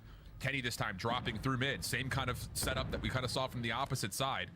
And now New York, significant numbers defensively. Shotzzy just trying to gut check his way right on in, and Kismet does get a little bit caught out, but not enough to get isolated. 2 kills now in the mix. And how about this little hop over? Hydra just takes him by surprise. Oh my goodness. Clean shots over the top, and it's literally 2 rounds in 30 seconds for New York. Optic literally do not have a chance to even give the play call to the rest of the team. Like, first 5 seconds, someone is dropping. So you're probably thinking, all right, 2 people go here, 1 play library, 1 play island over towards Burger. But when you're instantly dropping, you're not forcing someone on Optic Texas to try to make a play. And unfortunately, Shotzi jumps out to the wrong window, lines up for Kismet, and then Hydra, no hesitation on the 4v2. Hits the wall ramp jump, gets to the side window, finds the first, and then snaps for the second kill. It's like 20-second rounds back-to-back for subliners. Kismet's already off to a 3-0 start. Kind of saw his stats flash before when we were loading in, and yeah, he has been a menace in the search and destroy. Nades over the top. You have to wonder if Optic even has earned trophy systems yet with how quick these rounds have been. Kenny does take an opening double, though, over the top of Eskies, and for the first time, Optic will hold some early numbers. You can already see the adjustments from Optic Texas. No one was trying to get in towards red. No one wanted to get pre-nated. So they sent 2 players over towards Eskies. The last 2 players in the back of the plane. Kenny finds 2, so now it's a 4v2, make it a 4v1. Shotzi gets a read onto Hydra. Now Sib is going to get spotted. It's only a matter of moments before everyone starts to send in from Optic Texas. Yeah. Hopes and prayers right now if you're a Sib fan. Reads 1, lineup nearly there, but the team shot's better. So, okay, flawless round after flawless round after flawless round. Definitely a convincing set of the first 3 openers here as Optic get on the board. Yeah, that's good stuff to make the defensive adjustments. Like I said, no one up the red to get first blooded by a nade or the gunshots from Skies. But this time you make the adjustments on the defensive side to put Kenny alongside Dashy up through the Eskies. He's able to find the initial 2 fights, and that just shuts down the entire round. Once he finds that double, Optic finally get on the board, but now they're back on the attacking side where they have trophy systems. New York now have trophy systems. How do they decide to play it? Here we go. Ooh, 3 members up that mid staircase. Sid maybe seen on the mantle, but I don't know if they actually scouted out Hydra. This quick aggression into the corner. No, they didn't. Sid from top Eskies also helps out. So that's enough for the opening couple of kills to go the way of New York. And Optic once again find themselves pretty much stuck in this 2v4. You can just see the teamwork on full display. Like Skies, he gives the info that there's a couple players approaching towards Burger. He just simply backs down and allows the team Crossfires to get put on the map. Subliner's just way too strong in the defense. Another first blood out of them, but just a perfect blind counter to what Optic Texas are trying to get done. Just running it down at that B site. Unfortunately, New York were ready for every single second of that play call as they pull away with that round. Another flawless one again. I mean, this is a very strange start to a search because on one side of the coin, you could argue this is perfect search and destroy because once you get the first blood, you're following up perfectly. Yeah. On the other front, though, not exactly what I would call a masterclass on how to work 3v4s. Granted, of course, this map may be more difficult to work your way back in than others, but still, Kenny, first blood, top Eskies. Dashy right there to try to follow up. Nade, I don't know if it fully got there. No, it didn't. No. Right back to sender, so Sib unfortunately takes himself out, and here we go. This is another one that's brewing up to be another perfect round here for Optic. Yeah, it's basically another double coming in from Kenny again at that B site. Sib with a little bit of assistance, but now it's Kismet and Skies trying to bully their way in through the terminal. This falls into the hands of Pred, but the angle even better from Skies, able to take him down and potentially work this bomb plant, but they might be searching for another kill. And unfortunately, the timing is better from Shotzi. Now it's a 1v3 for Skies. Yeah. Gets a really good read on this. Skies, though, battling. Oh, but Shotzi has seen the cross. And that should be enough for Kenny just to keep his skill Ooh. up. Whoa, Skies just burst right on down. Kenny can't quite follow to get the trade, and now we got a 1v1. 25 seconds on the clock. Skies still needs to retrieve the bomb backside plane, but he's looking for the kill. And he may get gifted an opportunity, depending if Kenny decides to peek maybe a little bit further forward, but that has not occurred. And Skies looks like he wants to play this to the kill. Kenny, I'm sure, just saw him move up the slide. And there will not be enough time to retrieve the bomb nor plant. So Kenny's couple of shots will be enough to pull him off, and that will secure the round for Optic. Oh, that was almost a nice little play right there to Skies. He got the read on the shots, but then in the 1v1, Kenny puts himself in a great position to watch both bombs. As long as he wasn't able to spot Skies crossing over towards that terminator to play for the bomb plant, the round was going to be a GG. He spots him going up the ramp and just simply plays his life, puts down a couple shots, and does not fall. So a big round for Optic Texas to not let that one get away from them. But 2 now on the board. But you see Pred and Dashy not really having the best search and destroy so far. Combined 0-8. They have to figure something out on their attacks. The subliners have been getting these rounds done on the defensive side in the first 15-20 seconds. Optic looking to change up the tempo a little bit. Hard focus over towards A. Shotzi just making sure no one's watching them from down below on this cross. The only real defender here is Kismet. He is going to be very selective of the timing he wants to use to play this backstairs. Stun comes through. Shots also starting to land. Dashy secures first blood to the other side of the map. He should be traded out as Hydra's on the hunt. But Shotzi will still commit for the plant. We'll go 3v3. Focus across the map, really from both sides here. So we have a lot of individual 1v1s coming our way. Yeah, it's a one-on-one between Kenny and Hydra. But Hydra, he might have just maneuvered his way out of Kenny's line of sight. But the repositioning might be better. Because he's going to spot Hydra, keep the isolation in his favor. Wins that gunfight. Now Optic Texas in demand advantage. You know that Kismet was towards back plane, and Sib did just put a couple shots down through the plane. You take down Sib. Kismet now left in a 1v3. Yeah, good reposition from Kenny. Really good reposition from Kenny. Shots were good on both sides there, but yeah, lots of information gained. And you talked about that 1v1 for a moment there. It did look like maybe Kenny lost track, but able to win a key gunfight. And that was honest. That's a difference maker, flat out. Yep. If Kenny drops, Shotzi and Co are pretty much trapped inside the plane. Yeah, that's what Sib and Kismet were hoping, that Hydra was able to win that one-on-one versus Kenny, because then now you put Optic Texas on their toes. We got to watch our flank, we got to watch back plane, and we also have to watch ramp. But when your teammate cuts down one of those angles, what you have to do is put your sole focus towards the ramp side and the back side of the plane. And Kenny with some great shots is able to find 3 on the round. So Optic tied up all at 3. New York back on the attacking side. This one is going to play out a lot slower. No early first bloods in the first 10 seconds. And Kismet just looking to see if anyone had pushed over through that top window position. Stun just to double check it. Shots, again, it's just these are pixel angles across the map that both teams are playing for. Pred, backside tail, catches Kismet just a touch. And oh, it actually has drawn Shotzi on to try to get aggressive, and Hydra's there to meet him. So maybe at a over-aggression play from Op to try to catch New York off guard, and they get punished now 4v3. Yeah, now 4v3, and Dashy's now forced to try to make a play. He takes a lot of ground up through Burger. Great play out of him to use that angle to his advantage. Finds Sib, and now it's a 3v3, but you could already see they have been able to flip the map on its head. All of the subliners attacking in towards the terminal. Pred giving the info. It's time to go on that flank. Yeah, he's seen 2 cross, so this should be a 1v2 over towards the other side. But again, Hydra just keeps manipulating the map over towards Dreams. Able to find one. Pred sneaks up. Trophy system in the way. It doesn't matter. Stops the bomb from being planted, but return fire is decent. But Kenny on the opposite side has helped him out. Holy smokes, 1v2. Skies, backside tail. Once again, trying to play for kills. He doesn't have the option to go to B. There's not enough time. So he has to go back up the ladder. Oh, I don't think he meant to take any shots. May not make much of a difference. He's going to hold for the plan. Gets it down, slips away, but a follow-up nade from Pred is perfectly placed. No worries as Optic get the defuse in the round. I thought that was going to be the same exact round that Optic Texas had on their previous attack, where Kenny wins that one-on-one through the back end, and that's all that was really needed for you to walk away with the W. But the fact that they find the trade onto Hydra, and then Pred with the timing to just eliminate that player off bomb, that came down to him finding that one kill, because it breaks the setup of the subliners. You force a couple players to reposition, and then it comes down to the game clock.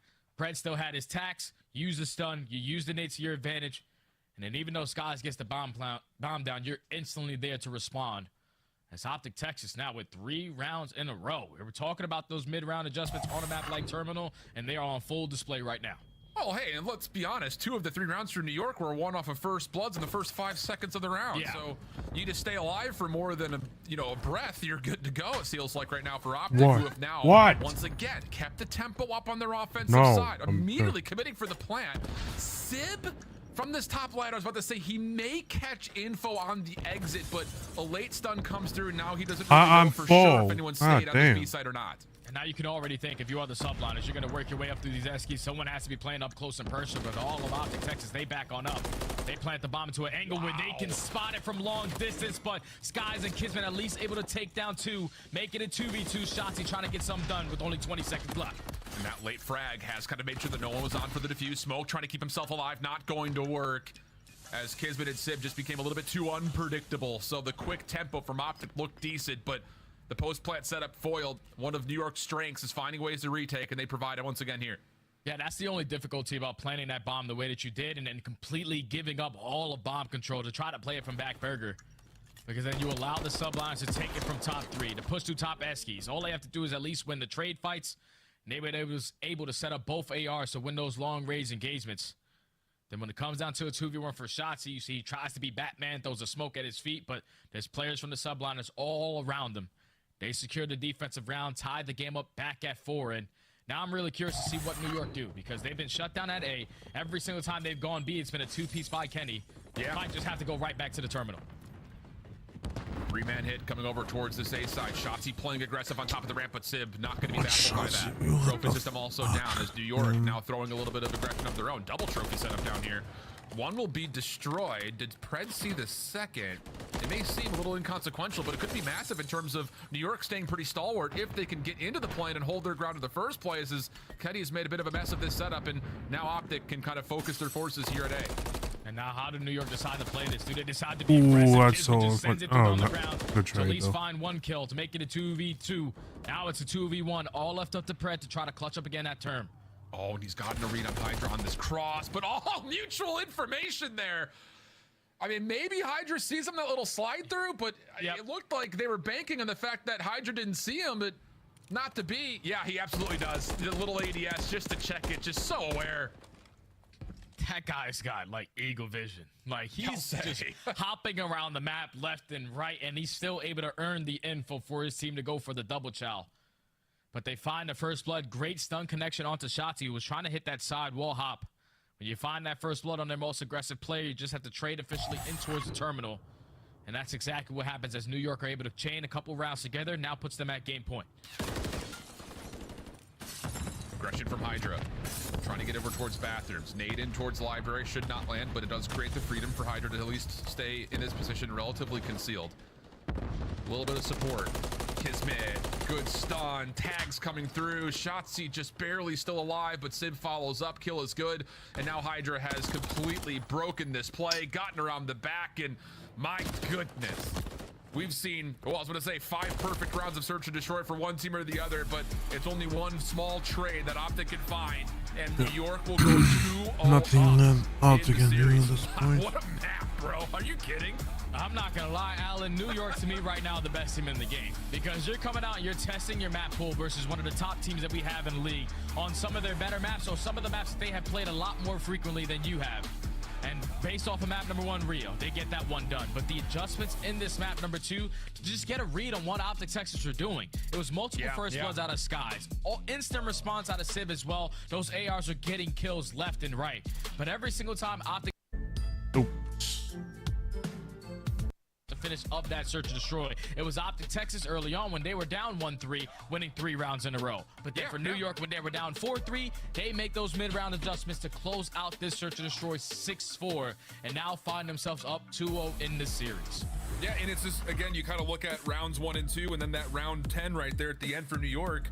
A lot of it is we get the first blood, and we're just going to get in your face and force you to have to deal with the numbers. So, wow, clean stuff from New York. In those 3 rounds in particular, decent battle from Optic, but now you have to start to put up the premise of a possible reverse sweep, which, to be fair, like we were talking about in our first series of the day, not impossible, nor would I say improbable considering the maps that we have, but more to come. We've got Karachi control the backside of the break. Don't go far. Your game with the Scuff, the official controller of the Call of Duty Week. The Call of Duty Week is brought to you by Monster Energy, the official energy drink of the CDL. Come Shotzi, 10 in a row, looking for the 11th. That's the round. You may never see one like it.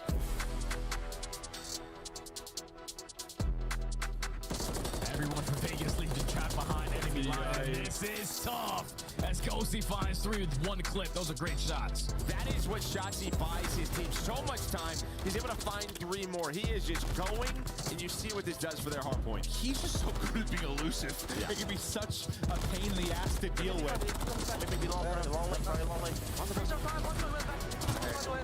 So that was a very, very good incident, and a reason you're seeing this score busted wide open, and map 1 is done. This guy is insane.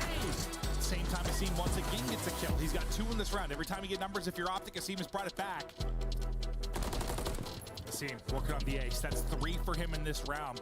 It was plant or hold for the kill. Dashy chooses to hold. Get a chow, not gonna happen. It's an ace for biggest seam. What a brilliant moment for the newcomer on this Boston Breed squad. FaZe holding it down, looking for the win right here and now. It's Abe and Drazi in the feed. Sim joins them for the posterity, and that's giving you the final 10, and that should be map 1. That is a nail in a coffin. They'll Simp, by the way, with nearly 7k damage, so Simp was almost untouchable. Shotzzy might have the timing on the flank. No one's gonna turn. Spawners as well. Oh, come on. Shotzy's playing real good tonight. Nice tags. I don't have a clue as to how he has managed to survive. Shotzzy versus the world. He can't get the third, but here comes Shotzzy, 10 in a row. Looking for the 11th. That's the round. You may never see one like it. Damn.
Welcome back there, friends, fans, all you crazy COD fanatics out there. We are in a, well, it's been a good one so far. I know Optic fans are probably not going to agree with me, but hey, both maps very competitive, and honestly, could have gone either way, maybe given a couple of adjustments on one side or the other. But hey, all we know is our top 2 teams, they will be our top 2 teams come Miami. And well, based on how we're seeing our top overall squad starting to get through this upper bracket kind of premise, you don't want to miss it. So get your butt there, flat out, because everyone's playing some really great COD at the moment. Even the teams that kind of found themselves in the lower bracket have really shown that their improvements are absolutely marked here, Jay. So I imagine this Major 2 tournament has the opportunity to be one of the best we've seen to this point in the CDL. Oh yeah, without question. LAG's pulling out W's, Miami Heretics have come alive, and obviously all the top 4s, those guys are going to be going head to head every single time when you get to the Major.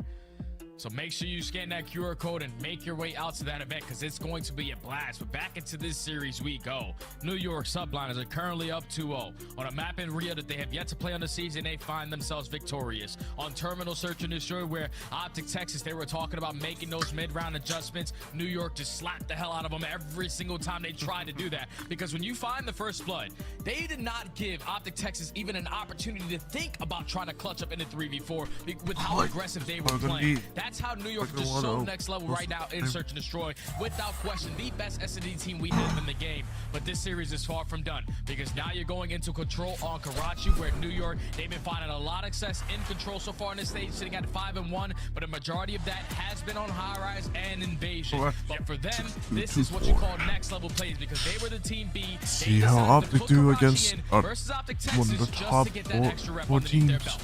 Yeah, there's also the element of you don't necessarily want to pick Invasion and then be forced to have to start on the offense there. It just kind of puts you down a little bit. But I think, and I really want you guys out there to listen when we say this, yes, you're looking at all these overall season records on Karachi Control, and in particular, that 9th win percentage on attack.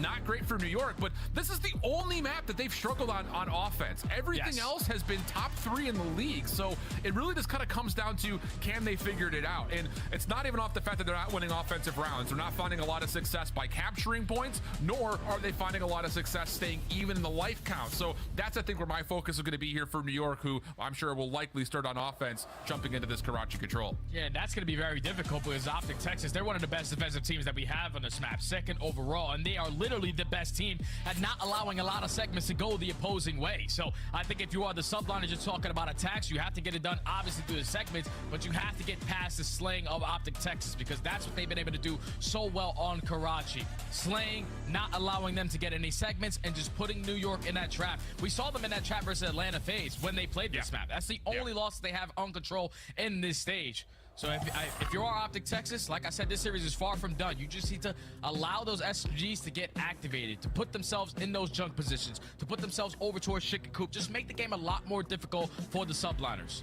Sure. And kind of just looking back when these two teams had last match during the Major 1 qualifiers, pardon me, you're kind of looking at a couple of really big stars in the control in particular, and then a couple of other players who really did not perform all that well. I mean, Sip had a 1.36 in the control last they played, but Kismet had a 0.68. So when you're looking at I'll be right back. players that could be influence makers on offense, I don't think you look much further than that guy top left, because Kismet has been an animal when it comes to trying to open up space. It just has not really been as successful against this Optic team when they last played, of course, back all the way in December, which is obviously a long time ago. So yeah, that's kind of something to keep an eye out for. Yeah, stage one just didn't treat subliners best. They went to the major and lost 2 series back-to-back and were eliminated top 12. So obviously, subliners were a little bit late to the party on understanding the game. But now all throughout stage 2, everyone has been playing great. You just got to keep on your foot on the gas if you are the subliners to try to close this one out in 3. Yep. And as a reminder, very appropriate. Again, maybe I'm just overselling this because it's March Madness time. I know that the ESPN brackets are coming out for college basketball, but our brackets also started to come out.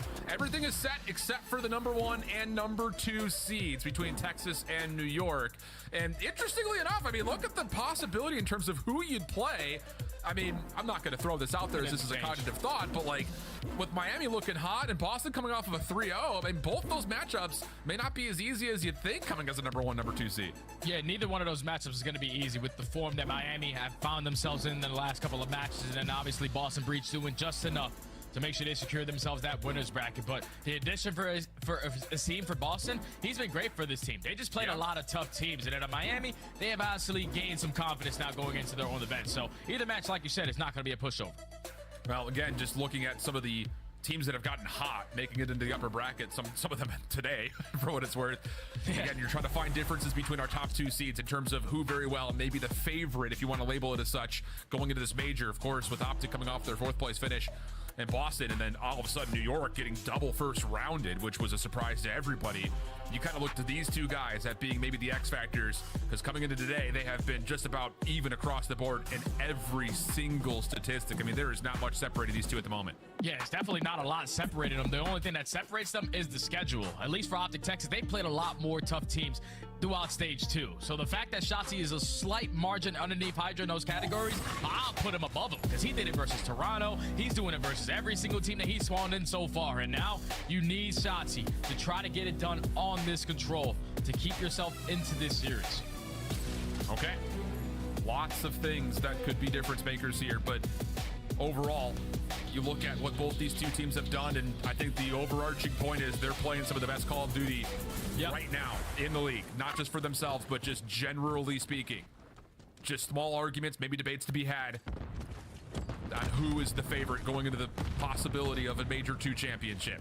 Opening date for Brett, good. That's going to lead to Optic getting immediately on. And New York, they very well may have to kind of hold off here. And you talked about them being successful and stopping progress from coming through. They're not even going to get a chance to contest this A zone with these kills coming out. Yeah, they don't have an opportunity to get on the point. And at least if you are Optic Texas, you are trading efficiently through the middle of the map. You shut down that early progression from the subliners. You already have Shotzi potentially trying to play for a couple of small kills, but he does get cut down. So that second segment is about to get complete, but you can already see Optic Texas. They're applying pressure over towards B. They want to get B out of the way nice and early, but Hydra and Skies combined for 2. They're already trying to shut down that play. And maybe a little bit too quick on rotation. They don't even finish the second tick of progress here at A. So now you kind of have to be rewarded with individual gunfights if this transition to B is going to have any success really at all.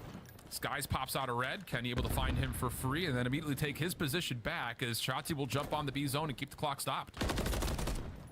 Shotzi's going to be able to jump on the B zone, but everybody else is dropping around him. Subliners have been able to just maneuver around the map.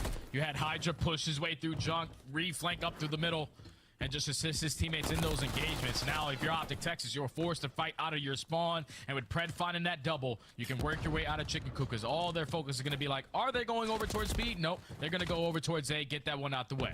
Yeah, but it takes a lot of time, and it, you know, again, you kind of look at the Which against Legion to be interesting. Sure, it's only a 1 life differential. I mean, 19 total lives to try to capture A. I mean, it's probably going to be one-sided, honestly. Just judging by the standings. Just judging by the standings, like yeah, Legion have some good wins. Just setting up around this hill. You're going against a number 1 top seed, so it's like they're winning the gunfights. That's going to be very difficult. Now they can just put the pressure on towards the B point. You know that at least one player is still over towards Junk. That's going to fall into the hands of Shotzi, but the first segment is about to get complete. They may not know that Kismet slipped through, but the thing about it is he is going to have to be the hero here. Second ticket progress already locked. 3-member stack on the way in. Kismet has to make his play. Finds the first one cleanly, but immediately traded back. Sky's deep, able to find 1 kill, but yeah, the stack just too good. So, wow. I mean, it almost felt like off the initial play that like Optic ran before they secured the catch on the ball there, trying to rotate between the 2 zones, but they essentially replicate it and find much more success the second time around. Yeah, when they found those initial 2 fights, you know that Skies was the guy that was blocking those close spawns over towards Junk. So chat, how y'all doing so far? How y'all holding? Everyone stacks the point. You eventually find the kill onto Skies, and then you're forcing all of the subliners to go over the hop up or to go through Yellow Alley. And that's just way too easy of a round for Optic Texas. 1 set of kills is what got that round done. They walk away with the early attack. All 6 segments complete. Yeah. Clean stuff. Okay. Now to the defense. Optic, lots of nades over the top at mid. Going to be delayed in trying to contest this A zone, but they found the kills no matter what. And now it's really just down to Hydra to recover, and he does well.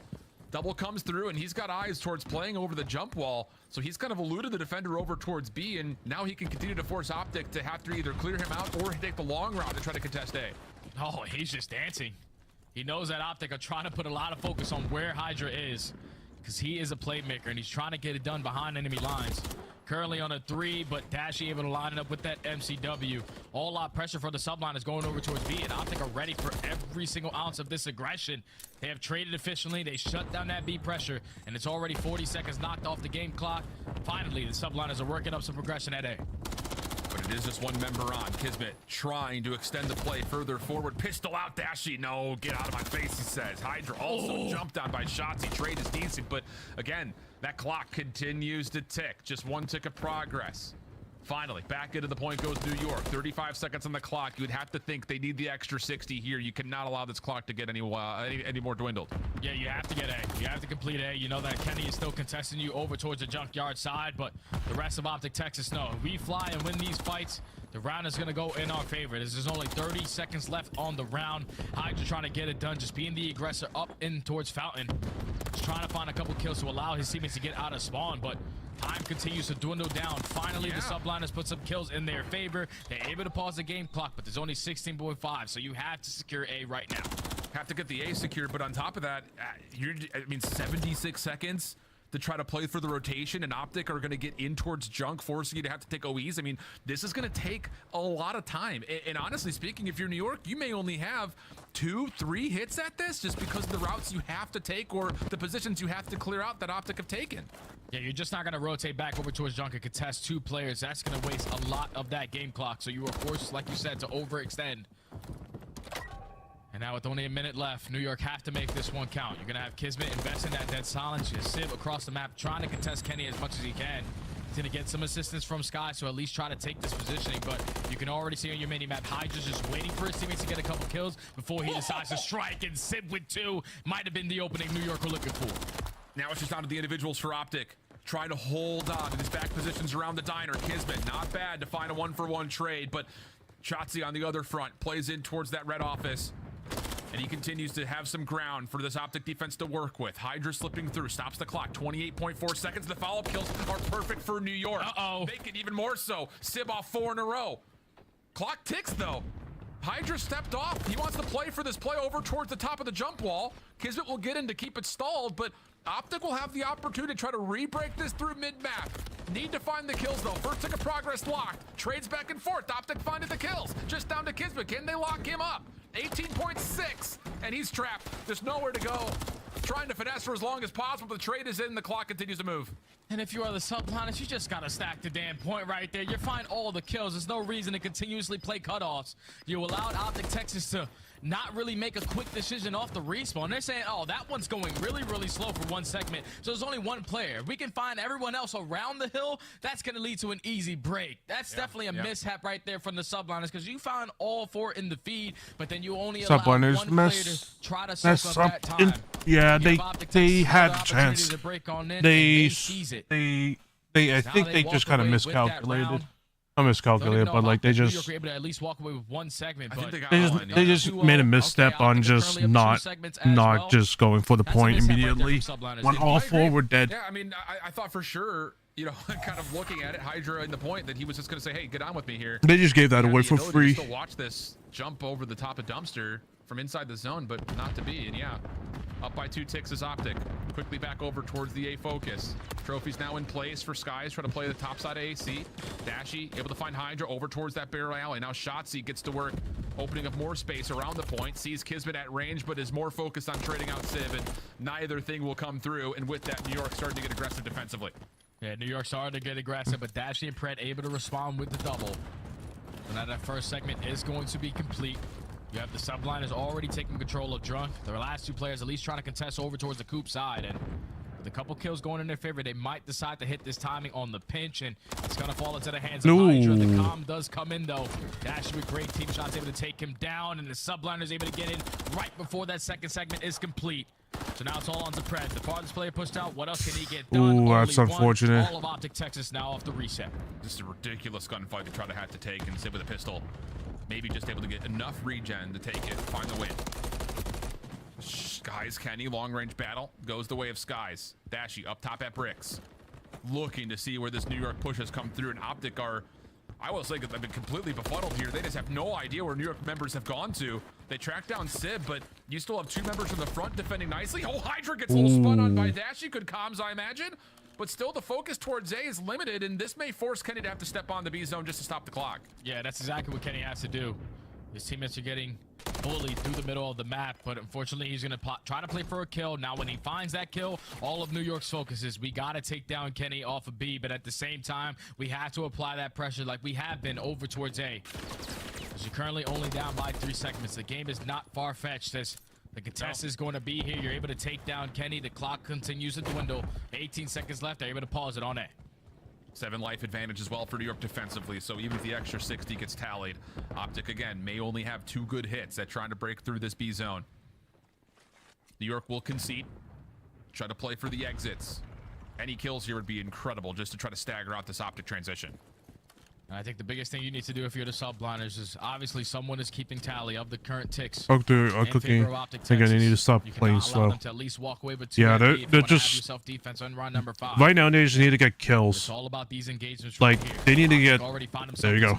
And there's a trade. That's not good. That's not what you really want. And another one happens. Okay, good trade at least. The problem is right now that they can't be just playing slow.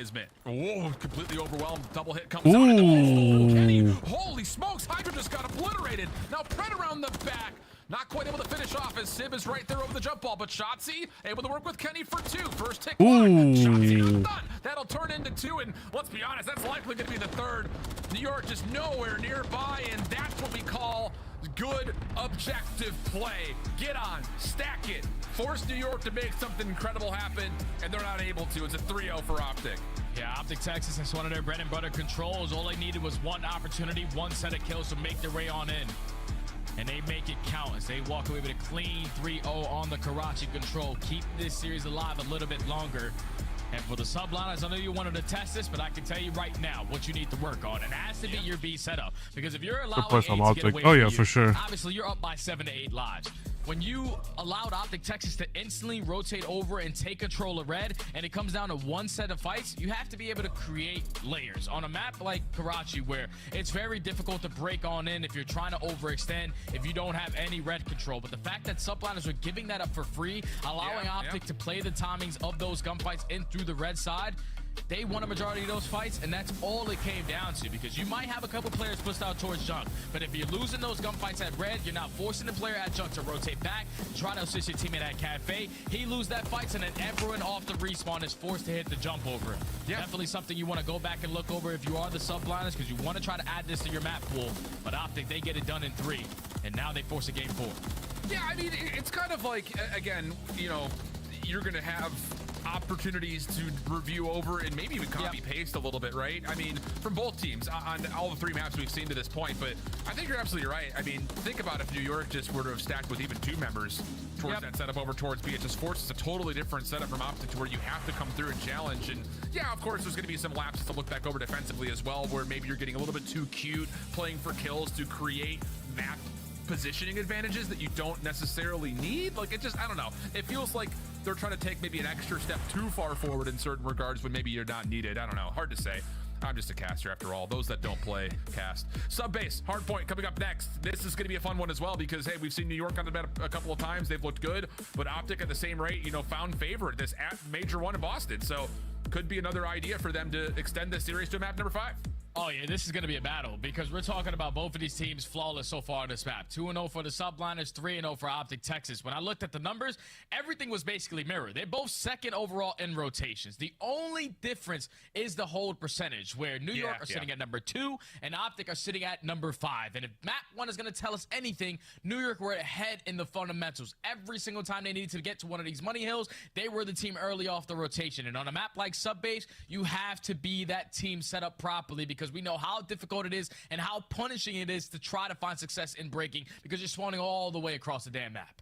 Yeah, and you know, that was something that when, you know, I think we were the ones that actually cast the first time they were on Subbase when they played it at the major against Atlanta, and we were like, well, this is bold. And I think we both walked away saying, hey, Optic is making the right plays, the right focus, the right decision making in terms of making sure that rotation is at least contested or challenged. Nothing's for free. And I think at the same rate, they're also good at kind of gauging when spawns were going to move and how they want to play around it. It's one of those like, oh, I'm the only player left alive and I'm the furthest forward. Let me just not chow anything, wait for my teammates to get to me. And I think that coordination was super tipped on when they were playing it, especially against Atlanta the first time we saw them try to square up on it. Oh yeah, they beat the hell out of Atlanta, and obviously Atlanta, they have not liked Subbase. They even lost it today versus LAG. So Optic Texas, they just have to continuously stay to their strengths. Like I said, both these teams are right next to each other in rotations, but they're also right next to each other in breaks, number 1 and number 2. So it all comes down to the setups, man. If your setup is better than the opposing team, where you're the team initially set up for the hard point, you are going to walk away with the W. And I think in the back of your minds, if you're Optic Texas, 2-2. that's what you have to focus on. I like it. There's the overall season for Subbase. Best, and it kind of just, again, mimics exactly so what we're 2 teams that are really good at sub. One did not lose at all, and the other, even when, you know, Optic maybe the other have lost half and half. Holds, their efficiency on the point is, Have won, I mean, really lost rivaled only half by half. the other top teams in the game, which is, you know, great news in terms of if things do go wrong, you're able to recover and at least keep things relatively tight. So, I mean, again, just looking at it on paper, we should assume this is gonna be another banger like Rio was, flat out. I'm expecting nothing less, my friend. We get into a map like Subbase, I'm really more focused on the AR present, because you know how many heck glitches you can put yourself on this map that can put your team at the advantage. Top snow, top 3, P2 window. Those are all the power positions you need to make sure you are holding down. So I'm just really curious who's going to be the squad to start off on the preferred side, over towards that P2 side. Because if you can chain it early on with getting a lot of P1 time, controlling them and the spawn, not allowing anyone to slip on by, and then chaining it to the P2, that's when the game starts to get out of hand, because then you're forced to now break it, where you could potentially flip, and anything can happen at that point. But here we go, map 4. Yep. Kind of a polar opposite in terms of how we react to this compared to Rio. Lots of control. Lots of AR gameplay, you assume. Kismet, Sid, first couple of kills. Optic, the first one's in the hard point, but barely able to tally any kills except for Dashy's MCW, which is not to be trifled with. Stun out. Oh my goodness, that's a hell of a triple from Dashy. May seem a bit insignificant, but it essentially neutralizes all of the early success from New York, and Optic still a chance to hold on to the left side of the map while focusing on the hard point at the same time. Yeah, that almost got scary because the New York came out with 3 already in the feed. The fact that Dashy's able to respond with 3, even with a couple teammates spawning behind enemy lines, you keep the spawns in favor of Optic Texas. Now with only 15 seconds left on P1, Sib already finds himself on 5. That guy is shooting, but it's all out Mixie in towards P2. Optic currently have the numbers, but the spawns are there for the subliners. Yeah. They should be able to chain this to the P2 up right as well. It's just, yeah, New York's timing on when they want to play rotation, it's almost on like an exact dime. 15 seconds on the old hard point, they're already making moves away. And it's every single rotation, every single time. We saw it on Rio, and that creates success here as well early on sub base. Big gap started to open up early on the scoreboard, but Optic not out of the realm of possibility of trying to hit this for a break. Pistol out for Skies, that works, kind of saves his life for a time, and the extra shots able to allow Kismet a very easy elimination. Optic tested, pushed back, but not done yet. Yeah, Optic at least have to try to get in, though. You have to try to contest this, and a great route from Shotzzy is not going to flip those spawns for Optic. So they're going to get the close spawns in towards the back. The final 25 is going to be theirs, but it's going to be the subliners winning the rotation over towards next. And at the same time, Sib did earn himself that cruise missile, so that can play a big part later into this game. But now Optic are forced to break. They're finding the early kills through the little map. No one from the subliners creating layers so far. If you are Optic Texas, you are in a very, very crucial position. You have Warehouse, you have Top Snow. The break can instantly come on in with those spawns for Kismet all the way out. Yep, no one in the hard point. White time means that the spawns moved around just a touch. Side by side, they spawn over on the opposite side of the map. Skies tested, though, at the new hill, and he eventually gets taken down. That'll be enough for Optic to spawn back in. So outside of a little bit of craziness over towards the outside part of this hard point, Optic have regained and found themselves good control. Kismet playing close up towards the ammo stash, and with follow-ups through the middle of the map, that's enough for New York to instantly re-break the hill. Oh, he's doing the best break-in teams that we have on this map. It's an early break from Optic Texas, and then one push is all it took for New York to get right back on in. And now with only 30 seconds remaining on this hill, Optic are now forced to make a decision. Do we decide to be aggressive enough to where we can test them and potentially get them off of the time, or do we just try to hold them off and get all this time at P4? You saw Shotzzy, he tried to be aggressive and create a layer, but he gets cut down. So the subline is going to walk away with this remaining junk time, and this is an opportunity where Sib can invest that cruise missile early on to break the setup for Optic Texas. This guy's looking like he's just trying to see if he can find anybody before the hard point opens. There's the cruise missile, aptly called. Sim just eating his microphone, calling on every single player needed. And as Dashy falls from inside the hard point, New York now reinforced a Pred up top. Oh my goodness. Able to maybe salvage the moment. The spawns will move, but it's still actually parallel in the back. Skies is the only one to actually spawn in for New York. He's been red, dealt with. Hard point goes open. Sib still teeing what up are from the outside fucking of the hill. spawns? I mean, it's just a mix fest. Sib still coming away with the eliminations. Kismet able to take down Dashy, but Optic once again stabilized with the proximal spawns. That was such a big read to read the positioning of Skies right there, because he could have broke it all right there for Optic Texas. But they trade officially. They're going to be the team to walk away with the final 20. But off the rotation, again, New York ahead of the game. They're taking control of P2 side. Now you're going to force Optic Texas to either rat back and fight some really difficult gunfights, or have someone try to overextend. Kismet is not able to spot Shotzzy, and I don't know if they're going to be able to read this play out of Shotzzy, because you're not expecting anyone to come from Warehouse side. It's going to be Skies at least holding down that position. And there's a nade that gets thrown maybe by Skies. It doesn't tag Shotzzy, so he's just gonna wait for the hit to develop from the front, and this timing is absolutely freaking brilliant. Skies turns his attention over towards where the Optic kills are coming from. Sib caught out over towards Stack.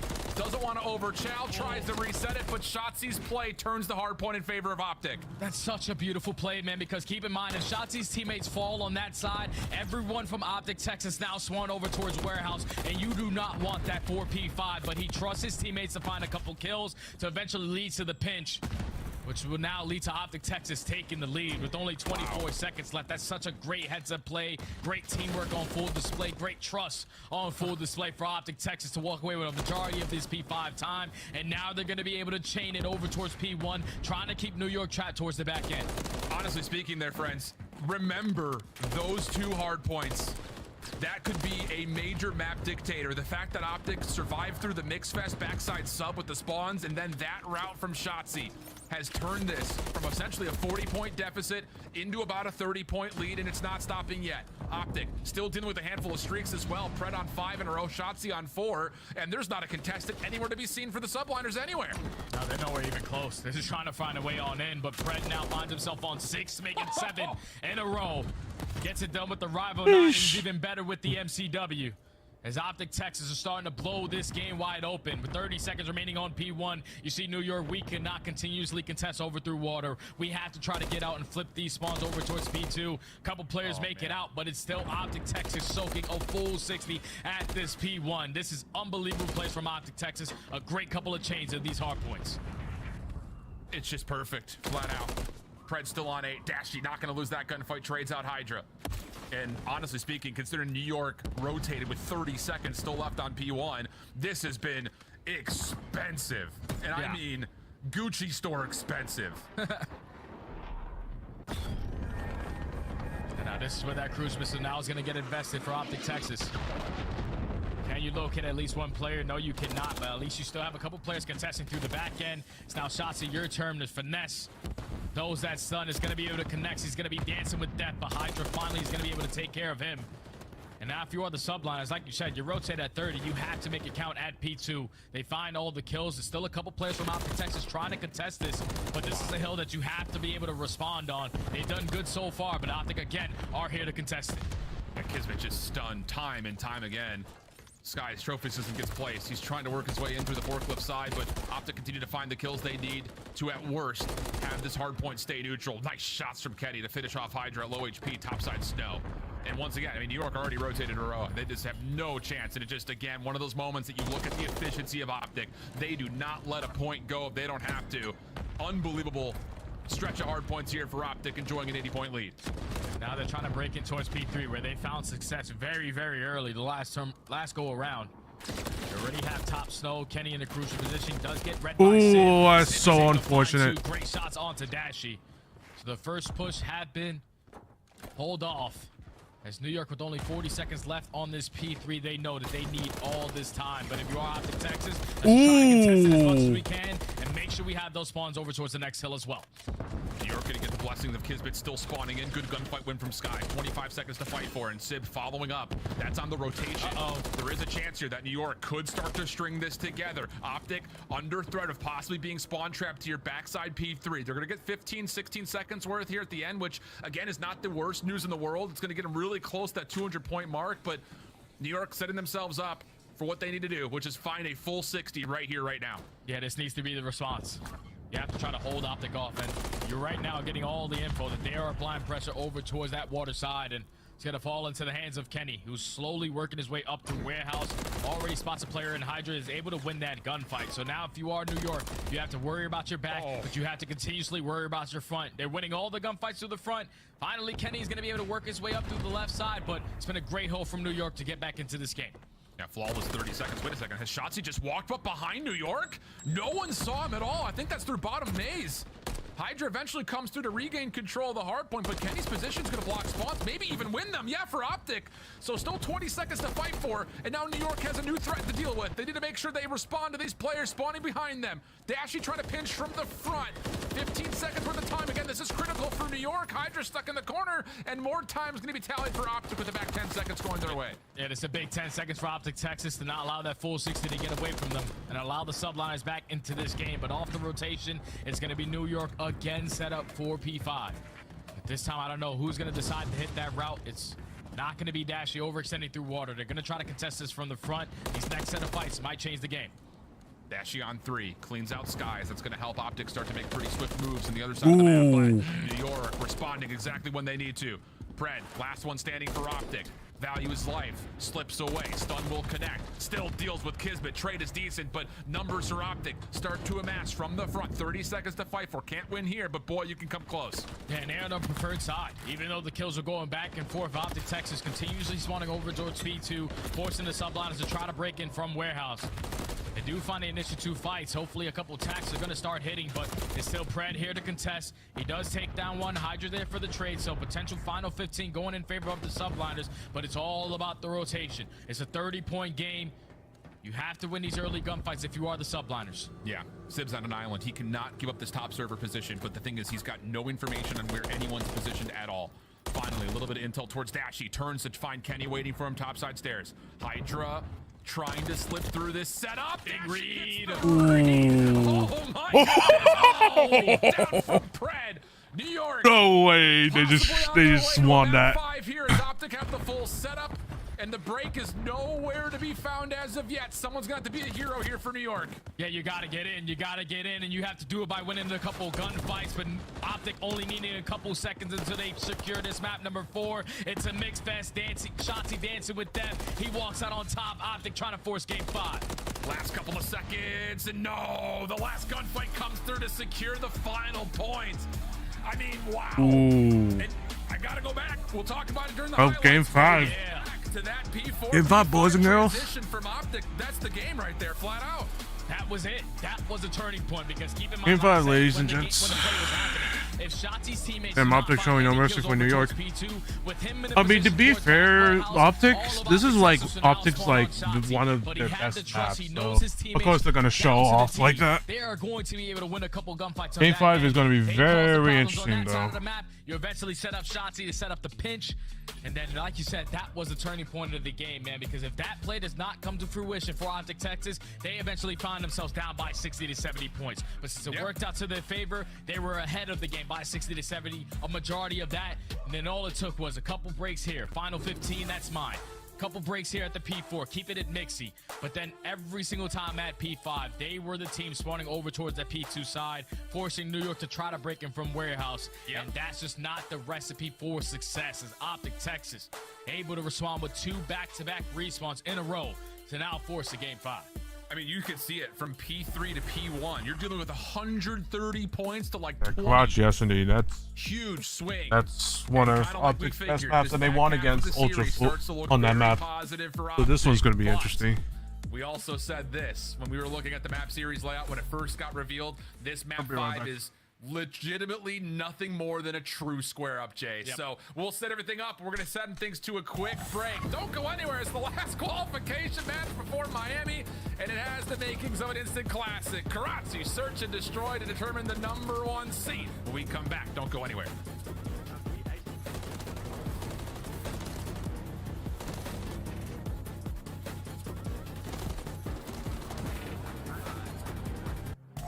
Slice up your competition with the Executive Chef Operator, now available in-game in the Call of Duty store. Upgrade your game with the Scuff, the official controller of the Call of Duty Week.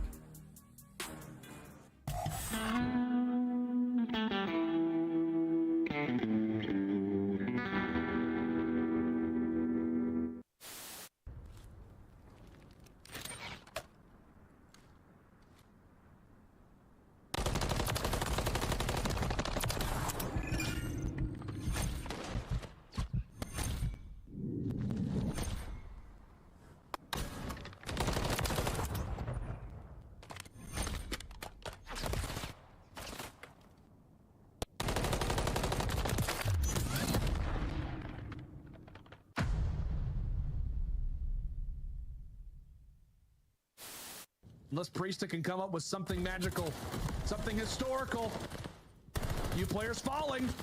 Priesta ends up getting traded out, but Standy's still here.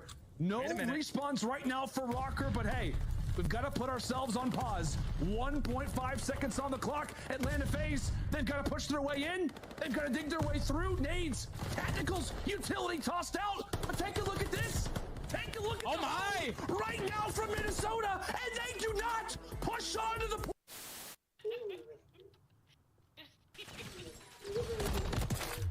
One more bookstore. Oh, okay. Vale. No tengo encima mía. Me voy a tirar stun. He's planted. The bomb is on B. Literally on B. If I get that one, I'll get an ace, just saying. Ace! GG.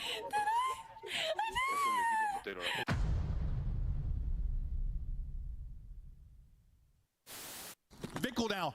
Last one up. He's got a trophy though, right? He threw a trophy out. Might do it. He threw a trophy out. I think this might be too slow. Either way, he got it. Oh, he does get it. Yeah, it was too slow. He gets it. He just hops it right away. Nobody checks the bomb. It's up and about, as is tradition. We're going to fly towards that ring, that first hard point, as both teams will jostle for position. New York in first. Over to Celium, who finds 2 right off the rear. Makes it 3. FaZe will take those points.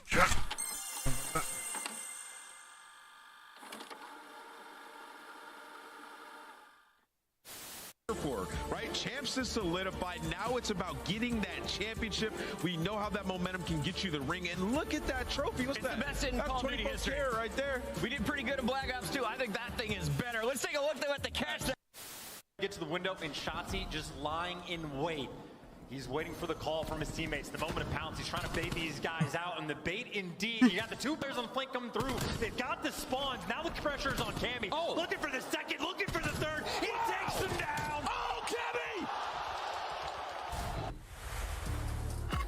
Classic moments across the history of COD, and not to sound over embellishing here, but we've had a couple in this series with potential for more. Map 5, final qualifier, top seed on the line. It's been a series that has been largely labeled for testing out certain weaknesses before the major, but now into map number 5, both teams looking primed and ready.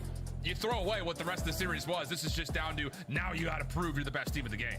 Yeah, this is the square up right here. This is the absolute square up between both of these teams. You see the game 5 4-2, 5-0. for Optic Texas. They've fallen short in a couple. Seems like Subliners might have the better advantage, but 5-0 since the beginning of the season. They have yet to lose a game 5. Do have the trying ice. to continue that streak here in this game 5. How they Like I said, ice it's up going to be against New York. Both of these teams are some of the best teams that we have on this map. We're talking about number 1 and number 3 defensive team. Number 2 and number 3 overall first bloods for both of these squads. The only big difference is Optic Texas are a lot better than New York Subliners on their attacking side. That's where New York have to put their focus on. We have to try to win a couple attacking rounds by finding that first blood. Huge stuff. I mean, you can maybe even take away a little bit of inspiration and some patterns from what we saw in the terminal as well. Keep in mind, we saw a lot of New York just running at Optic when they converted that first blood. When they can confirm a 4v3, they're not going to let Optic even have a chance to make an adjustment or any sort of follow-up decision. So for Optic, it's about not just avoiding the first blood, but trying to avoid it in the first 15 seconds, because that was also an issue on terminal, as they will kick things off on the attacking front. It's going to be Dashy finding that first blood. Instantly, Hydra there to respond. Already a 3v3. New York have gotten a read on where the pressure's coming in. Yeah. Skies was able to get early info onto Shotzi, but still a 3v3. A minute to go. Optic Texas is just waiting because their bomb carrier is all the way across the map. This is nothing more than a show of force here for Optic. This was never a dedicated call towards trying to work in towards A, because like you mentioned, the bomb was never a part of this play. Yeah. But the thing is, Hydra just won with the grass. Doesn't make a difference. Didn't execute on the trigger discipline of staying down. Shotzi able to save a life. Yeah. And now Sib, the sole defender towards B, gets a read on the play. Skies slid back on, confirms the information for Pred to follow up. And now it is just down to Sib. Able to isolate one. Down low, not going to take the better of Shotzi. And wow, 2 critical eliminations for Shotzi in the round to keep Optic alive. Oh man, Shotzi just made it happen. Maybe if you're Hydra, you check both sides of the street. I know my parents taught me that at a very early age. But he doesn't look left, and he commits towards one gunfight. And Shotzi's able to keep Pred alive. And at that point, you have the numbers. You're forcing the 2v3. Someone to try to shut down that B bomb plant. Skies tries to get it done. He gets cut down, and then Sib left in the 1v3. Optic Texas just in a perfect position to find the trade. Secure the first attacking round. 1-0 for Optic. Huge. I mean, Hydra legitimately going unchecked right there. Could have just won the round immediately. Woulda, coulda, shoulda. Full 4-man hit now for New York over towards B. Trophies isn't keeping any early utility at bay. Kismet, early smoke, crosses. Gets deep in towards tunnel. Stun comes through. That's enough to at least confirm the information for Optic that, yep, there is a threat here. That allows Pred to start to make his move. First blood tallied, and now New York is kind of stuck backside palms. Because they're thinking, like, usually every time I watch Optic Texas play this map, it's usually Shotzi or Pred who love to take over that bridge control. But you invest that smoker in A, you see it's all cleared out. And Pred changes his positioning to find the first blood through top 3. So now in the 4v3, New York have all B site control, but it's not going to be easy to put this bomb down because you don't know where Optic Texas are watching this bomb from. Yeah, and on the other front, Optic cleared out all of Hotel. Everything got red, everything beyond it. So they know that all 3 members are playing either in market or this backside bridge position. Pred just kind of takes some focus over towards the top, eventually dealt with Hydra watching through market. Well done. And then Kismet from the front also wins his 1v1. Hello, goodness. A perfect 3v4 hold on the post plant, and really it was never really tested. Through middle, so they were allowing that bomb plant to go down for free, but the setup for the subliners was just too strong. One player bottom fire car, one up to the top bridge, and then Hydra playing it slow towards Coop. He got early information, was able to back out, reposition himself, and find a double to close out the round. So subliners already changing the stats. Where they needed to win a couple attacking rounds, they secure their first. Yeah, in a 3v4 fashion as well. Yeah. You take that. All right, we stay squared up. New York opening nades limited towards mid, but there's still a little bit of focus happening as Skies gets back over towards that top AC position.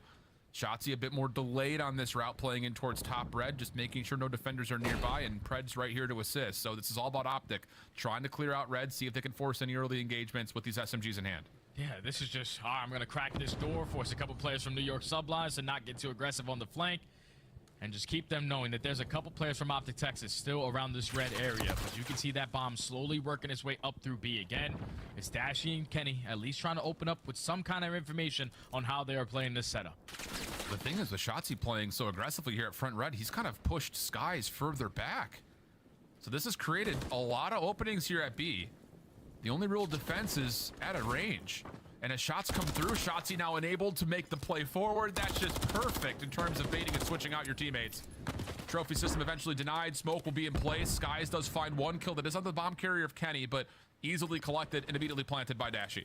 Oh, and Skies is able to find a second as well onto Pred. He was thinking that there was a couple players from New York going on that deep pinch, but now it's a 2v3. Shotzzy in the crucial position to at least even up the numbers, finds the kill onto Skies, and now it's all about finessing. 35 seconds left. And this has stopped the New York retake for just a brief moment. They know they need to make sure shots. Oh, that's so unfortunate. And Hydra does catch him through that top side apartment, just down to Dashy. And he has eluded a lot of this defense, but the problem is Hydra has hopped for the defuse over the top. Oh, that's so unfortunate. That's so unfortunate. Hard to say if the last bullet would have been there in time, but regardless of the outcome, the kill doesn't happen. That is so unfortunate on Dashy. I don't know how New York were able to walk away with that round. Like, that's just great plays from them because Optic Texas, they did everything early into the round to perfection. You were keeping 2 players at that A site. You also found the first kill at B. Did. And when you try to work that bomb plant, it falls into the hands of Skies, just simply being able to take down Kenny. But as we go back to the replay, it was a split second. If Dash is able to hit 1 more bullet, he's probably going to be able to take that bomb carrier down. But subliners just stick to defuse. They know who they were going up against. Dashy always plays for a kill when they find the time to secure the defuse. Milliseconds away. Small points of damage away from either side of things. Dashy, sole defender at B. Once again, New York do the exact same thing. Right over towards this top bridge position. This time, though, Sib does get tagged up. Information gained, but this isn't as much force from New York as it was the previous offense. They got a couple members watching for the pinch, and maybe just to assume that if Optic want to retake through market again, they're going to get tested in a different way. Yeah, it's not going to be easy to try to retake, at least through the back end. Yeah. 2 players watching that deep pinch, but it's only a matter of moments before Kismet decides to lay the bomb down. He actually laid it down in the front end as well, so bomb is going to be planted for the subliners. Shotzzy finds the first kill, 3v4, trying to clutch on up. Yeah, good punish here. Whether it was known or not, Shotzzy taking the ladder route through mid allows him a chance to open up for this defense and make this retake. Good help from Kiz. Hydra now on 4. Last one left alive is Kenny. Tough shots versus Kismet, and then the team's work so good from New York. Oh, it felt like Shotzzy may have opened things up perfectly. That's getting to top third, but it just did not matter. The kills for New York. I think I'm just throwing away rounds. 2 S&D players that we have in the world, they get it done in a 2v4 with those rival 9s. Just the read pinches from Hydra, the positioning plays from Kismet to plant that bomb on the front end, so he has an easier angle when he jumps up from top 3, and just keeps his teammate alive as well through the middle of the map. Optic Texas definitely want that one back, but that's a clutch, icy round right there to the subliners to not put them up 3-1. Yeah. 5 in a row for Kismet, 4 in a row for Hydra. Extra tools possibly here to be earned in this round. Opening nades for Optic. Come with some pretty significant force over towards B. Sib takes the front action of a lot of the business end of that, but sends it a lot back in return as well. So everything kind of stays pretty neutral here. Optic still posturing around this B setup. Trying to get a read on what the subliners are doing on the defensive side. Sib is just changing his position. He's around this fountain area, but it's going to be Dashy finding that first one onto Kismet through top red. Now you work the bomb plant. Sky's trying to at least contest it as much as he can. At least the Dashy finding this second. Another 4v2. This time Sib and Hydra. Oh, Hydra immediately diminished. Sib, last one left. Nothing to do there. Absolutely nothing. Wow. It really does start with the opening engagement again. First blood converted on nicely. And New York's defense over towards B, which has largely been relying on retaking, may need to try to find a different response here, because Optic has found a lot of success getting plans and nearly winning rounds almost every single time they've gone this way. Yeah, the thing that's more difficult is that the fact that Dashy finds a first blood onto a player that's playing over towards the A side. Yeah, so true. You find that first kill, you already know that you're in the man advantage. You take control of bridge, instantly pop the smoke, put the bomb down, and you're 4v3. And then Dashy's also able to find his second onto Sky. So a great response right there from Optic Texas to secure the attacking round. Back for New York on their attacking side. You can already see the adjustment from Optic Texas. We're not giving up B anymore. We're going to send Pred to his playground at the bridge. Thing is, I don't know if he's got the ability to actually get there. Nades tag him up. He has to duck for cover. And now if he pops up, he may just get completely obliterated. I mean, you don't know what's up top third. You've got Dashy watching for the close side of the platform, but Skies is just kind of wiggling up here, trying to scout things out, and so Pred's kind of have to stay down pretty much for the rest of this round until we start to see action somewhere else. Yeah, Pred's got to stay down, and at least the shots he finding that first kill onto Hydra. You saw him and Sib were trying to at least get some information done through red, but Optic now with the first blood, you're going to force New York to try to make a play. It's Sib trying to be the ISO 1 over towards the A side. He gets picked apart by Kenny. So it's another 4v2, make it a 4v1, all left up to Kismet. Unbelievable. That is just flat out. I don't want to use the word, but it's the only one coming to mind. It's like borderline lucky for Optic, because Dashy and Pred are in 1-for-1 positions. They don't know what's coming. If they would have traded out their life for a single kill, that would have been successful given where they were. But you get participation from Kenny on the other side of the map, and then all of a sudden those 1-for-1 positions are your win condition. So yeah, really fortunate stuff that the Optic defense on the other side of the map were able to kind of help out towards what was a very limited B defense overall.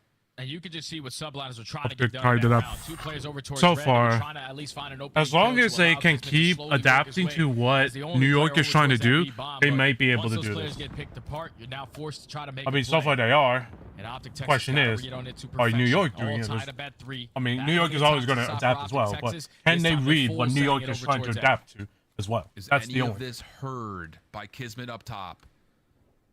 Oh. Most of this has been dead silent. Oh, we have dead silence. But at the same rate, Oh. Optic's sneaky play down low means that there's a lot of question marks on if there are New York members up top. And how about the timing here? Oh my goodness. First blood good. Kenny tested. Pushed out. Eventually dealt with by Kismet, but the bomb gets planted. 3v2. Oh, that's so 3v2 unfortunate. now that Hydra finds that second kill onto Dashy. So the subline is trying to retake from middle, but it's Pred on the reflank. Should be able to find a freebie, but is not able to finish the kill onto Oh, Sib. that's so Is only able to unfortunate. take him down, They allows just the subliners to assist him in that gunfight to trade they didn't get the efficiently. trades in. But They once didn't get you the saw Hydra trades get pushed fast. up through that B side all the way up through Coop, New York knew exactly what was going on. The pressure has to be over towards A. It was Kismet who jumps up from top bus into single window, is instantly able to respond after the first blood came in for Optic Texas. And then you just keep the numbers in your favor. Maybe if Pred is able to get that kill with these, you make it a 2v2, a more manageable play. But the fact that he has to overcommit to get that one gunfight, you allow the subliners to assist him to at least find that trade and now secure the defensive round. There's great teamwork throughout this entire series in the Search and Destroy for New York. Talk about it a lot in their 4v3s. Yeah, and there again, it's just, hey, I'm going to get tested. Quick help on the way. It's just so much trust in one another, and that teamwork has provided these small windows of opportunity for New York to this point. Nades aggressive through the middle of the map here for New York. It's gotten Hydra for the first time forward in towards barrels, but remember the last time that Pred was stuck behind barrier? Now he gets over towards bridge because those nades don't get thrown. So Shotzi gets the first blood at mid, and now Pred is completely unguarded bottom side bridge. Yeah, you have no info that Pred is going to be in that position, so especially playing the position that he's currently in. It's already been 35 seconds knocked off of the game clock. Subliners looking like the push is going to come in towards B, but you see Kismet throwing shoulders, trying to check the lower scaffolding, trying to check this close left corner, but eventually he's going to send it right into the pre-aim prep.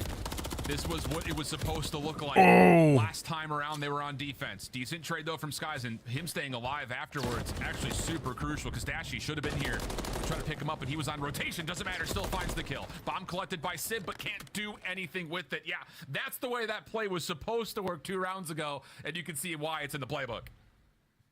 It's just a great defensive setup. Great adjustment right there from Optic Texas to go back to their bread and butter. You're not going to be able to work this bomb plan over towards B. You take bridge control, but then all of the back of Shotzi, who finds the timing again to find the first blood onto Hydra. So far, I mean, so far so good. 20 to 25 seconds into the round, forcing the attacking team to really slow down, because there's so many positions. As long as they can adapt to, as long as Optic Texas know what they're doing to adapt what they were doing, they might. Then it's a 3-1 split off. Fred going by himself over towards A. The rest of Optic win-win. spending a lot of their utility over towards Yeah, this B see, they're adapting. playing aggressively. So 2 defenders over the top at this B position. And Dashy, who was trying to search out info, does get cut. Skies back up towards top AC. May have also seen Shotzi kind of dancing in and out of bricks up top here. So New York will have some information that Optic are not done at B at the moment. That's all unfortunate from Dashy. If you're Optic Texas, you cannot waste a lot of time to try to retake over towards B, because you know Hydra was being aggressive and Sid was sitting towards top catwalk. So you have to now hit that rotation over towards A, where it's only going to be Kismet. Skies is probably going to read that. He knows probably knows what's going on. 45 seconds remaining on the game clock. You're getting a couple sound cues of players working their way in towards red, but Shotzi again finds the timing up to the ladder. 3v3. Nice. And he gets on to the second. Nice Kismet just gets completely cut. He thought he would have been safe, but didn't expect Shotzi just to YOLO off top AC like that. Bomb planted. 2v3 situation. Hydra's already consumed the dead silence and is likely to expire just as he starts to hit the wall. Shotzi's little pop-up sees it, gets the kill. Now down to Sib, 1v3, not a lot of time remaining. Shotzi also off 4. Sib takes the first pretty cleanly. Resets, 22 seconds. Sib now making his play forward, but Pred has seen him. Got to see that all from Shotzi's POV, but tough premise for Sib to pull away with that 1v3. And I just think if you are the subliners right there, you get the first blood over towards the B point, and then you have 2 players holding down that site. So at that point, you know B is nowhere going to be there for Optic Texas to even try to contest it. You have to put yourself in better positions around that A bomb to at least give up the bomb plant, but not initially drop in these situations. Shotzi just does what Shotzi does. Finds the timing to climb up the ladder, the second jump shot onto Kismet, and the third onto Hydra. He's been getting it better to him these last couple of rounds in this search and destroy, and now that puts Optic Texas at game point. Yep. What's the defense call going to be, Pred? Once again, same setup. If it works, no need to fix it. But this time, a little bit of extra team fire coming through. Pred just hoping he can survive a little while longer, but the first blood gets tallied. Dashy also pushed off this position. Wide open B site for the time being for New York, but not committing to it yet. They've backed off. Look at Shotzi, though. He's already taken a lot of ground behind enemy lines. There's no way New York are going to get a read on it, but now they are, with positioning being known. So this is where New York needed to just isolate Shotzi, but the smoke grenade is going to make it a lot more difficult. He's able to find the kill onto Skies and get out with his life. What a play out of Shotzi. And New York is trapped. They have to commit to playing over B now. There is no exit back through market with Shotzi in that forward position. He even re-wraps just to make sure that New York has committed through that smoke. Kenny playing up, trusting he's going to get a call from one of his teammates. And they know that they're positioned and stuck here, but Kenny pops up and actually gets taken down quickly. Shotzi, though, not done. Round the back. Does he get timing on this? No, I don't know if he saw Kismet off the plant. Surely he's seen Hydra. Oh, that's so unfortunate. Cleans him up nicely. And now it's just down to Dashy. He knows where 2 positions are, but can he find the third? Off the regen. Hydra just dancing with them. Dashy moving forward, but Sid comes from behind, finds the kill, and we're going around 11. That's unfortunate. Man, I thought when Shotzi pops that smoke and finds that kill onto Skies, you that's so unfortunate. He got the kill and he pushed. But the subliners, once they Kenny overcommitted, though. I think he just overcommitted. You take care of him, you put yourself It was by a car either way, so if they threw that ball, if they threw a nade at that car, and they know that Kenny's there, he's just gonna get blown up. There's no way.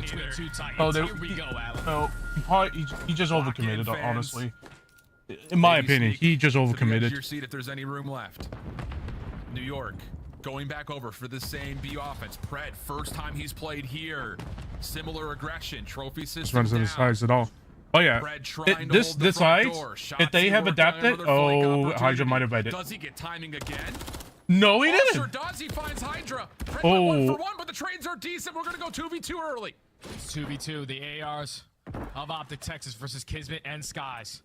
55 seconds left. New York are just going to throw that decoy smoke out to force Optic Texas to hit the rotation over towards B, but they have read this to perfection.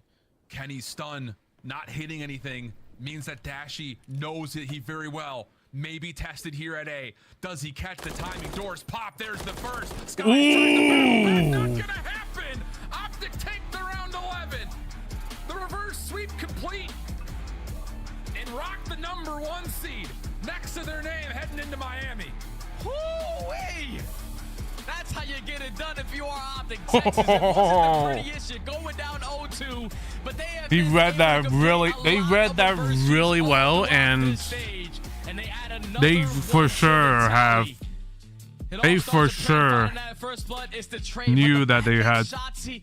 They for sure read that so well. In your spawn, he found that kill onto Hydra. Every single time Hydra tried to make a play, it was Shotzi on the other end taking care of him. And then once it turns into a 2v2, Optic get the perfect read that that is a decoy smoke over towards B. But when you really get all the information is when Dashy cranks that headset up a little bit because there was someone on the side of subliners not rocking covert sneakers when they were Let's go Dashy reverse. top red. Dashy with the repinch up through the ladder. Well, finds the I free mean, first kill, and then you know that guy is not my pick'em was wrong, but hopefully my pick'ems were wrong actually. But a really close map fucking 4, final but then of game fucking 5, Ave, round they 11, Optic ice did it. up. Now you add that one to the tally. You give New York their first loss in a game 5, and now if you are Optic Texas, you are the #1 seed going into the event. What a way to finish off qualifiers and set us up for what is going to be a lot of anticipation surrounding Miami. Everything had been locked in except for the #1 and the #2 seed. Optic with the win will be looking like the potential favorite jumping into Miami. That'll do us for here on the casting side of things. Back to the desk to finish the day. Thank you so much, gentlemen, and congratulations to Optic Texas. You clutch up once again, but also can we just recognize the greatness of this matchup that is now 7-0 in this major 2 qualifiers. Qualifiers. Oh yeah, for sure. We've gotten game 5 round 11s. And it's been Optic Texas in the position to reverse sweep in that first time. It was New York Subliners going up 2-0 and then a handed control by Optic Texas into a very close game 4 and then a round 11 search and destroy. And this time it is Dashy with the play of the game, getting those 2 players in the background 11. Yeah, you want to talk about superstar plays? Well, let's talk about it. Shotzi on the sub-base hardpoint gets up and through, back around through the water, finds the break to stop the 60 points there from the subliners, and then they end up rotating and winning that game. Massive play out of him. And then in the search and destroy, the biggest round was round #9. They get first blooded, and then they have to wrap all the way back over towards Buzz. Shotzi takes the space, gets up top AC, finds Skies, locates Kismet for the 2-piece, and finishes it off Hydra for the 3. Just massive plays by a playmaker when you need him most. Another crazy thing about this series is all of Optic went negative. Every single one of them. That's Teamwork insane. reigns supreme. Teamwork reigns supreme, which is funny about Optic Texas because we talked about Shotzi being the playmaker, but his plays wouldn't work if his teammates didn't take the inch that he gives them and make it into a mile and turn it into these giant plays that ends up clutching them these maps. I'm about to get a Shotzi tattoo. Okay, where you put it? Kid's a superstar. Where's it going? One of my cheeks. Okay, on your face? Yeah, I think on the right one it would look. Face tats are the new rage, Allie. Ask Post Malone. Okay. But yeah, man, for Optic and New York, these are just 2 favorites going into the tournament, man. They both look incredible. New York as well, they had a massive opportunity, obviously, to win that sub base.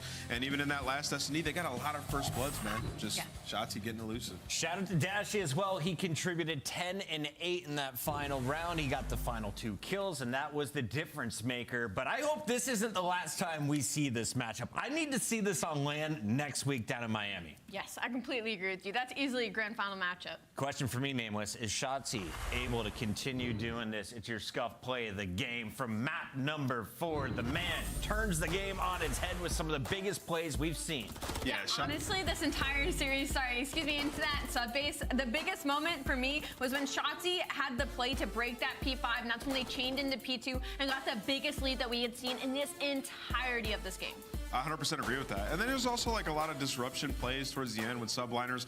You know, Optic like sort of overcommitted over towards P3, and then they ended up spawning bad. So somebody had to make a huge play, and this is the one I'm talking about. Shotzi gets through, finds a couple kills to spawn New York out, and then they're able to go put them in a trap and secure this win. So it's like these little plays that are huge going forward in the maps. Absolutely. Optic is still number 3 overall on our standings, but they're number 1 in the Major 2 qualifiers. And we have the number 1 seeded Shotzi right now live in our Monster Winner Spotlight. Shotzi, congratulations. A big round 11. You guys didn't get it done last time. You get your revenge tonight. How did it feel? Definitely good. And you know what's actually crazy is that it actually ended up the same way, round 11. This time it was in our favor, so that it definitely feels good being on the winning side this time around. Shotzi, congratulations on the win and the undefeated split. I feel like it's been a while since we've seen Optic Texas being the number 1 seed heading into a major. How are you guys feeling, and what's the first thing you're going to do when you land in Miami? AG said he's going to the beach. You know, he said he's gonna fight a shark or something like that. This guy thinks he's bulk. But anyways, honestly, I actually have no idea. First thing to Miami, probably try to find an iguana or something. I have no idea, to be honest. But to your first question, yeah, honestly, it feels really good. Obviously, that we went 7-0.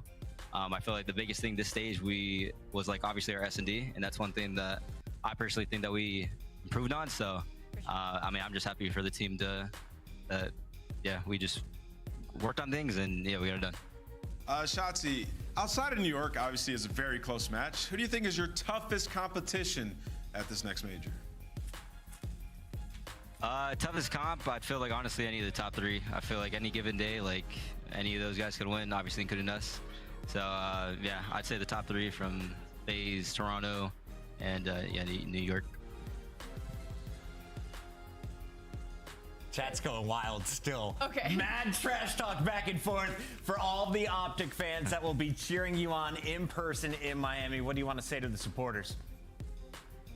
Shout out the supporters. Shout out the Green Wall, of course. Hope you guys are there at Miami. If you guys want to, you know, get a picture and all that, I'm here. So, yeah, I just can't wait for Miami. I can't repeat what they're saying in here, but I can tell you they're excited, and so are we. Congratulations on a strong finish. You guys are the king. I mean, last time what the fuck? Later, boys. The last time they got, like last year, they had which one it was?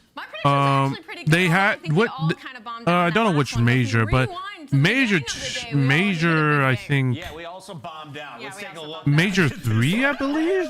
They got. We were so confident. We were saying. Or major 2 challenge in favor of Atlanta after the first I don't know which major last year, but they did absolutely. But I know that last year, LG Texas did like a perfect 5-0 in the qualifier in one of the major qualifiers. You get some big search and destroy plays from Diamond Con, and now they can go into this next major feeling good, like, hey, we actually do deserve to be here. So they did some damage. Let me. I actually want to. Let me rewind that. Purple hair. I do care. Okay, I do care about my hair appointment that's happening tomorrow. By the way, Atlanta FaZe, I'm sending you that bill for the company card. You think so? Span it? Yeah. Actually, I think I might be on MC. Here's Allie's reaction. Okay. Oh, you fucking god damn it, stupid fuck. To the final game. This whole round, our producer's just sitting next to me with this bone in my face, and I'm like, oh my gosh, this is gonna be so embarrassing. This is gonna be so embarrassing. And now I'm gonna feel like Ben J when I get my hair done tomorrow. Ben, with some great advice, take it from my experience. Don't take bets involving your hair. You might regret it involving FaZe. Ben's never grew back, so. Ow! Yeah, no, it was okay. Yeah, I was right. It was Major 5. It was Major 5 qualifiers, and then unfortunately they got their ass handed. Over to Priestess, Slasher, So. Snoopy, and friends finally finding success. ASIM seemed to be that missing piece that Boston needed to compete with the top dogs. They played close, but they weren't able to pull off any major dubs. Against teams below them, they showed they definitely belong in the top 8. Absolutely. I cannot wait to see Boston on land. Obviously, we didn't get to see them really when it came to Major 1 and what they were capable of doing, but we did see a little bit from Slasher. So seeing that they're now coming into it with a winning seed, I'm excited to see the underdog that could be. And of course, we got to hype up our boy Snoopy. Another fantastic match, and the fans in Mexico were cheering his name. An awesome watch party hosted there by The Breach. Yeah, and probably the best clutch of the day came from Snoopy in the plane between a rock and a hard place. So is this it? I know they were going absolutely nuts. Wild stuff there in Mexico. You guys can join us at the next watch party. And of course, reminder, we are going to be in Miami for the biggest of all parties. And you can see the entire bracket now filled out officially. Optic versus Heretics, round number 1. Ooh. Miami, what a way to start your host event. Yeah, unfortunate for the Miami Heretics fans, but of course they have 2 opportunities because it is going to be a double bracket, but I'm kind of excited to see that FaZe versus LAD's match. Nameless, what side is harder, Optic Toronto side or Subliner FaZe side? I'll probably go with New York FaZe side. I just think Breach can be a dark horse in this tournament. I also think New York versus Breach is a banger of a matchup. For sure. Can I make a weird call right now? Go ahead. LAG's finishing top 6. What? Yeah, it's wild. That my hair purple. All right, let's go into our tickets. Of course, you all can pick up your tickets today. Scan that QR code. Come out, party with us in Florida. Why not? Next time you see us, we're going to be sunburned on the beach of Miami. So make sure you scan your QR code to make sure you see it in person. Yeah, I don't get burns. And of course, we've got the schedule ready for you. Screenshot this I one. would to see Ali having purple hair. Because we are starting Oh, yeah, it's going to be earlier than interesting. usual as majors kick Yeah, off Thursday. at Yeah, 1:30 chat. p.m. Thursday, I won't be able to Toronto do versus the a Vegas watch Legion. party, You know, we're unfortunately, coming just at you because. before that with the whole headquarters crew, an epic day of showdowns, all from winners Just bracket because number I one. don't think I'll be able to. I can't wait to get Like, back in I'll be able to. Like, Final if. thoughts here as we wrap Like, and, Major like, 2 there'll be 2 qualifiers. We're done with matches 5 down weeks. once I'm done with my match. Once I'm done with my. I didn't realize it was 5 weeks until I'm writing on my notebooks. I'm like, Major 2. Once I'm done with 1, my. 2, 3, 5. We're all ready for LAN. I think Yeah, we're all ready for we're all LAN. ready for it. I'm ready to party. Once in I'm Florida. done with We are my gonna see you there, classes spring on that breakers. Bring Thursday, your so it's gonna sunscreen be. and something for the hangover. It's gonna be a tough. party in Florida. Can't wait to So- see you all on Thursday. So I'll probably be available on. I'll be able to do a watch party on Friday, but that's gonna really depend on how long the matches go, because I also have to go to a concert on next Fridays, on this upcoming Friday. So it's gonna be.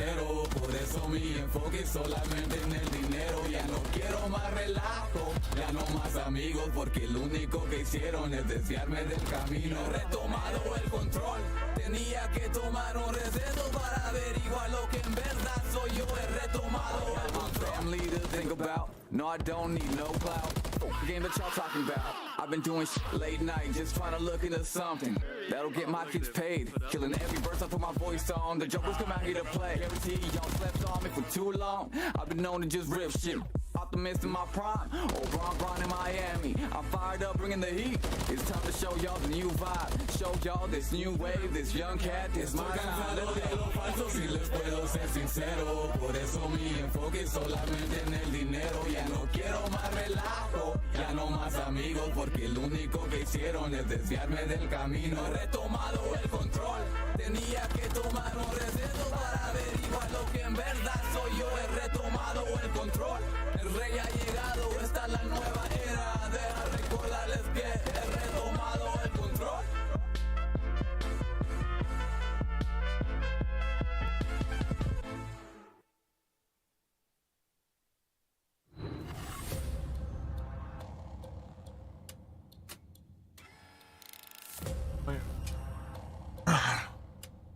Chat. I will be doing a aftermath stream tonight. I will be playing some Modern Warfare 3. I'm gonna see if I can be able to play with some friends, depending on but we'll have to see tonight. But yeah, chat. That's me all for tonight. That's me all for this watch party. like I said, I will not be able to do a watch party on the Thursday since I got class. Friday, it may be 5 matches, so it's gonna really no. It may be 5 matches or 4 matches, so it's gonna really depend on how long that's gonna go. But I might be able to do the watch party on Friday. Just we'll have to see how long it's gonna be.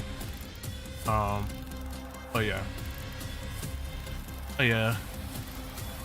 Chat.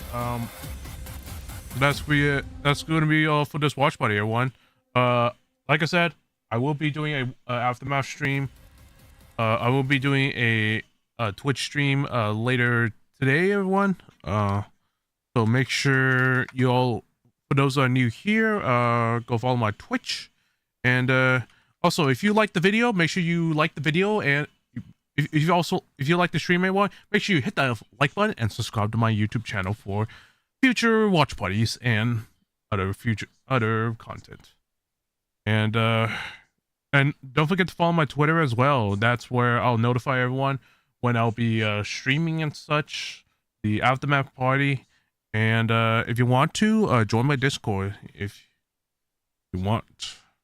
Join my Discord if you want. And also check out the sponsors. And check out the sponsors that my esports org I'm a part of, Godslayer is sponsored by, and the merch lineup as well. If you want to support their esports org and want to represent Godslayers. Anyways, y'all, that's all for this watch party. Thank you all so much for coming. I will be back later tonight. Probably around 6 or 8. Probably around 7 or 8. I'll let y'all know on Twitter when I'll be live. In that case, everyone, y'all take care and stay frosty. Stay frosty. I'll see y'all later tonight on Twitch.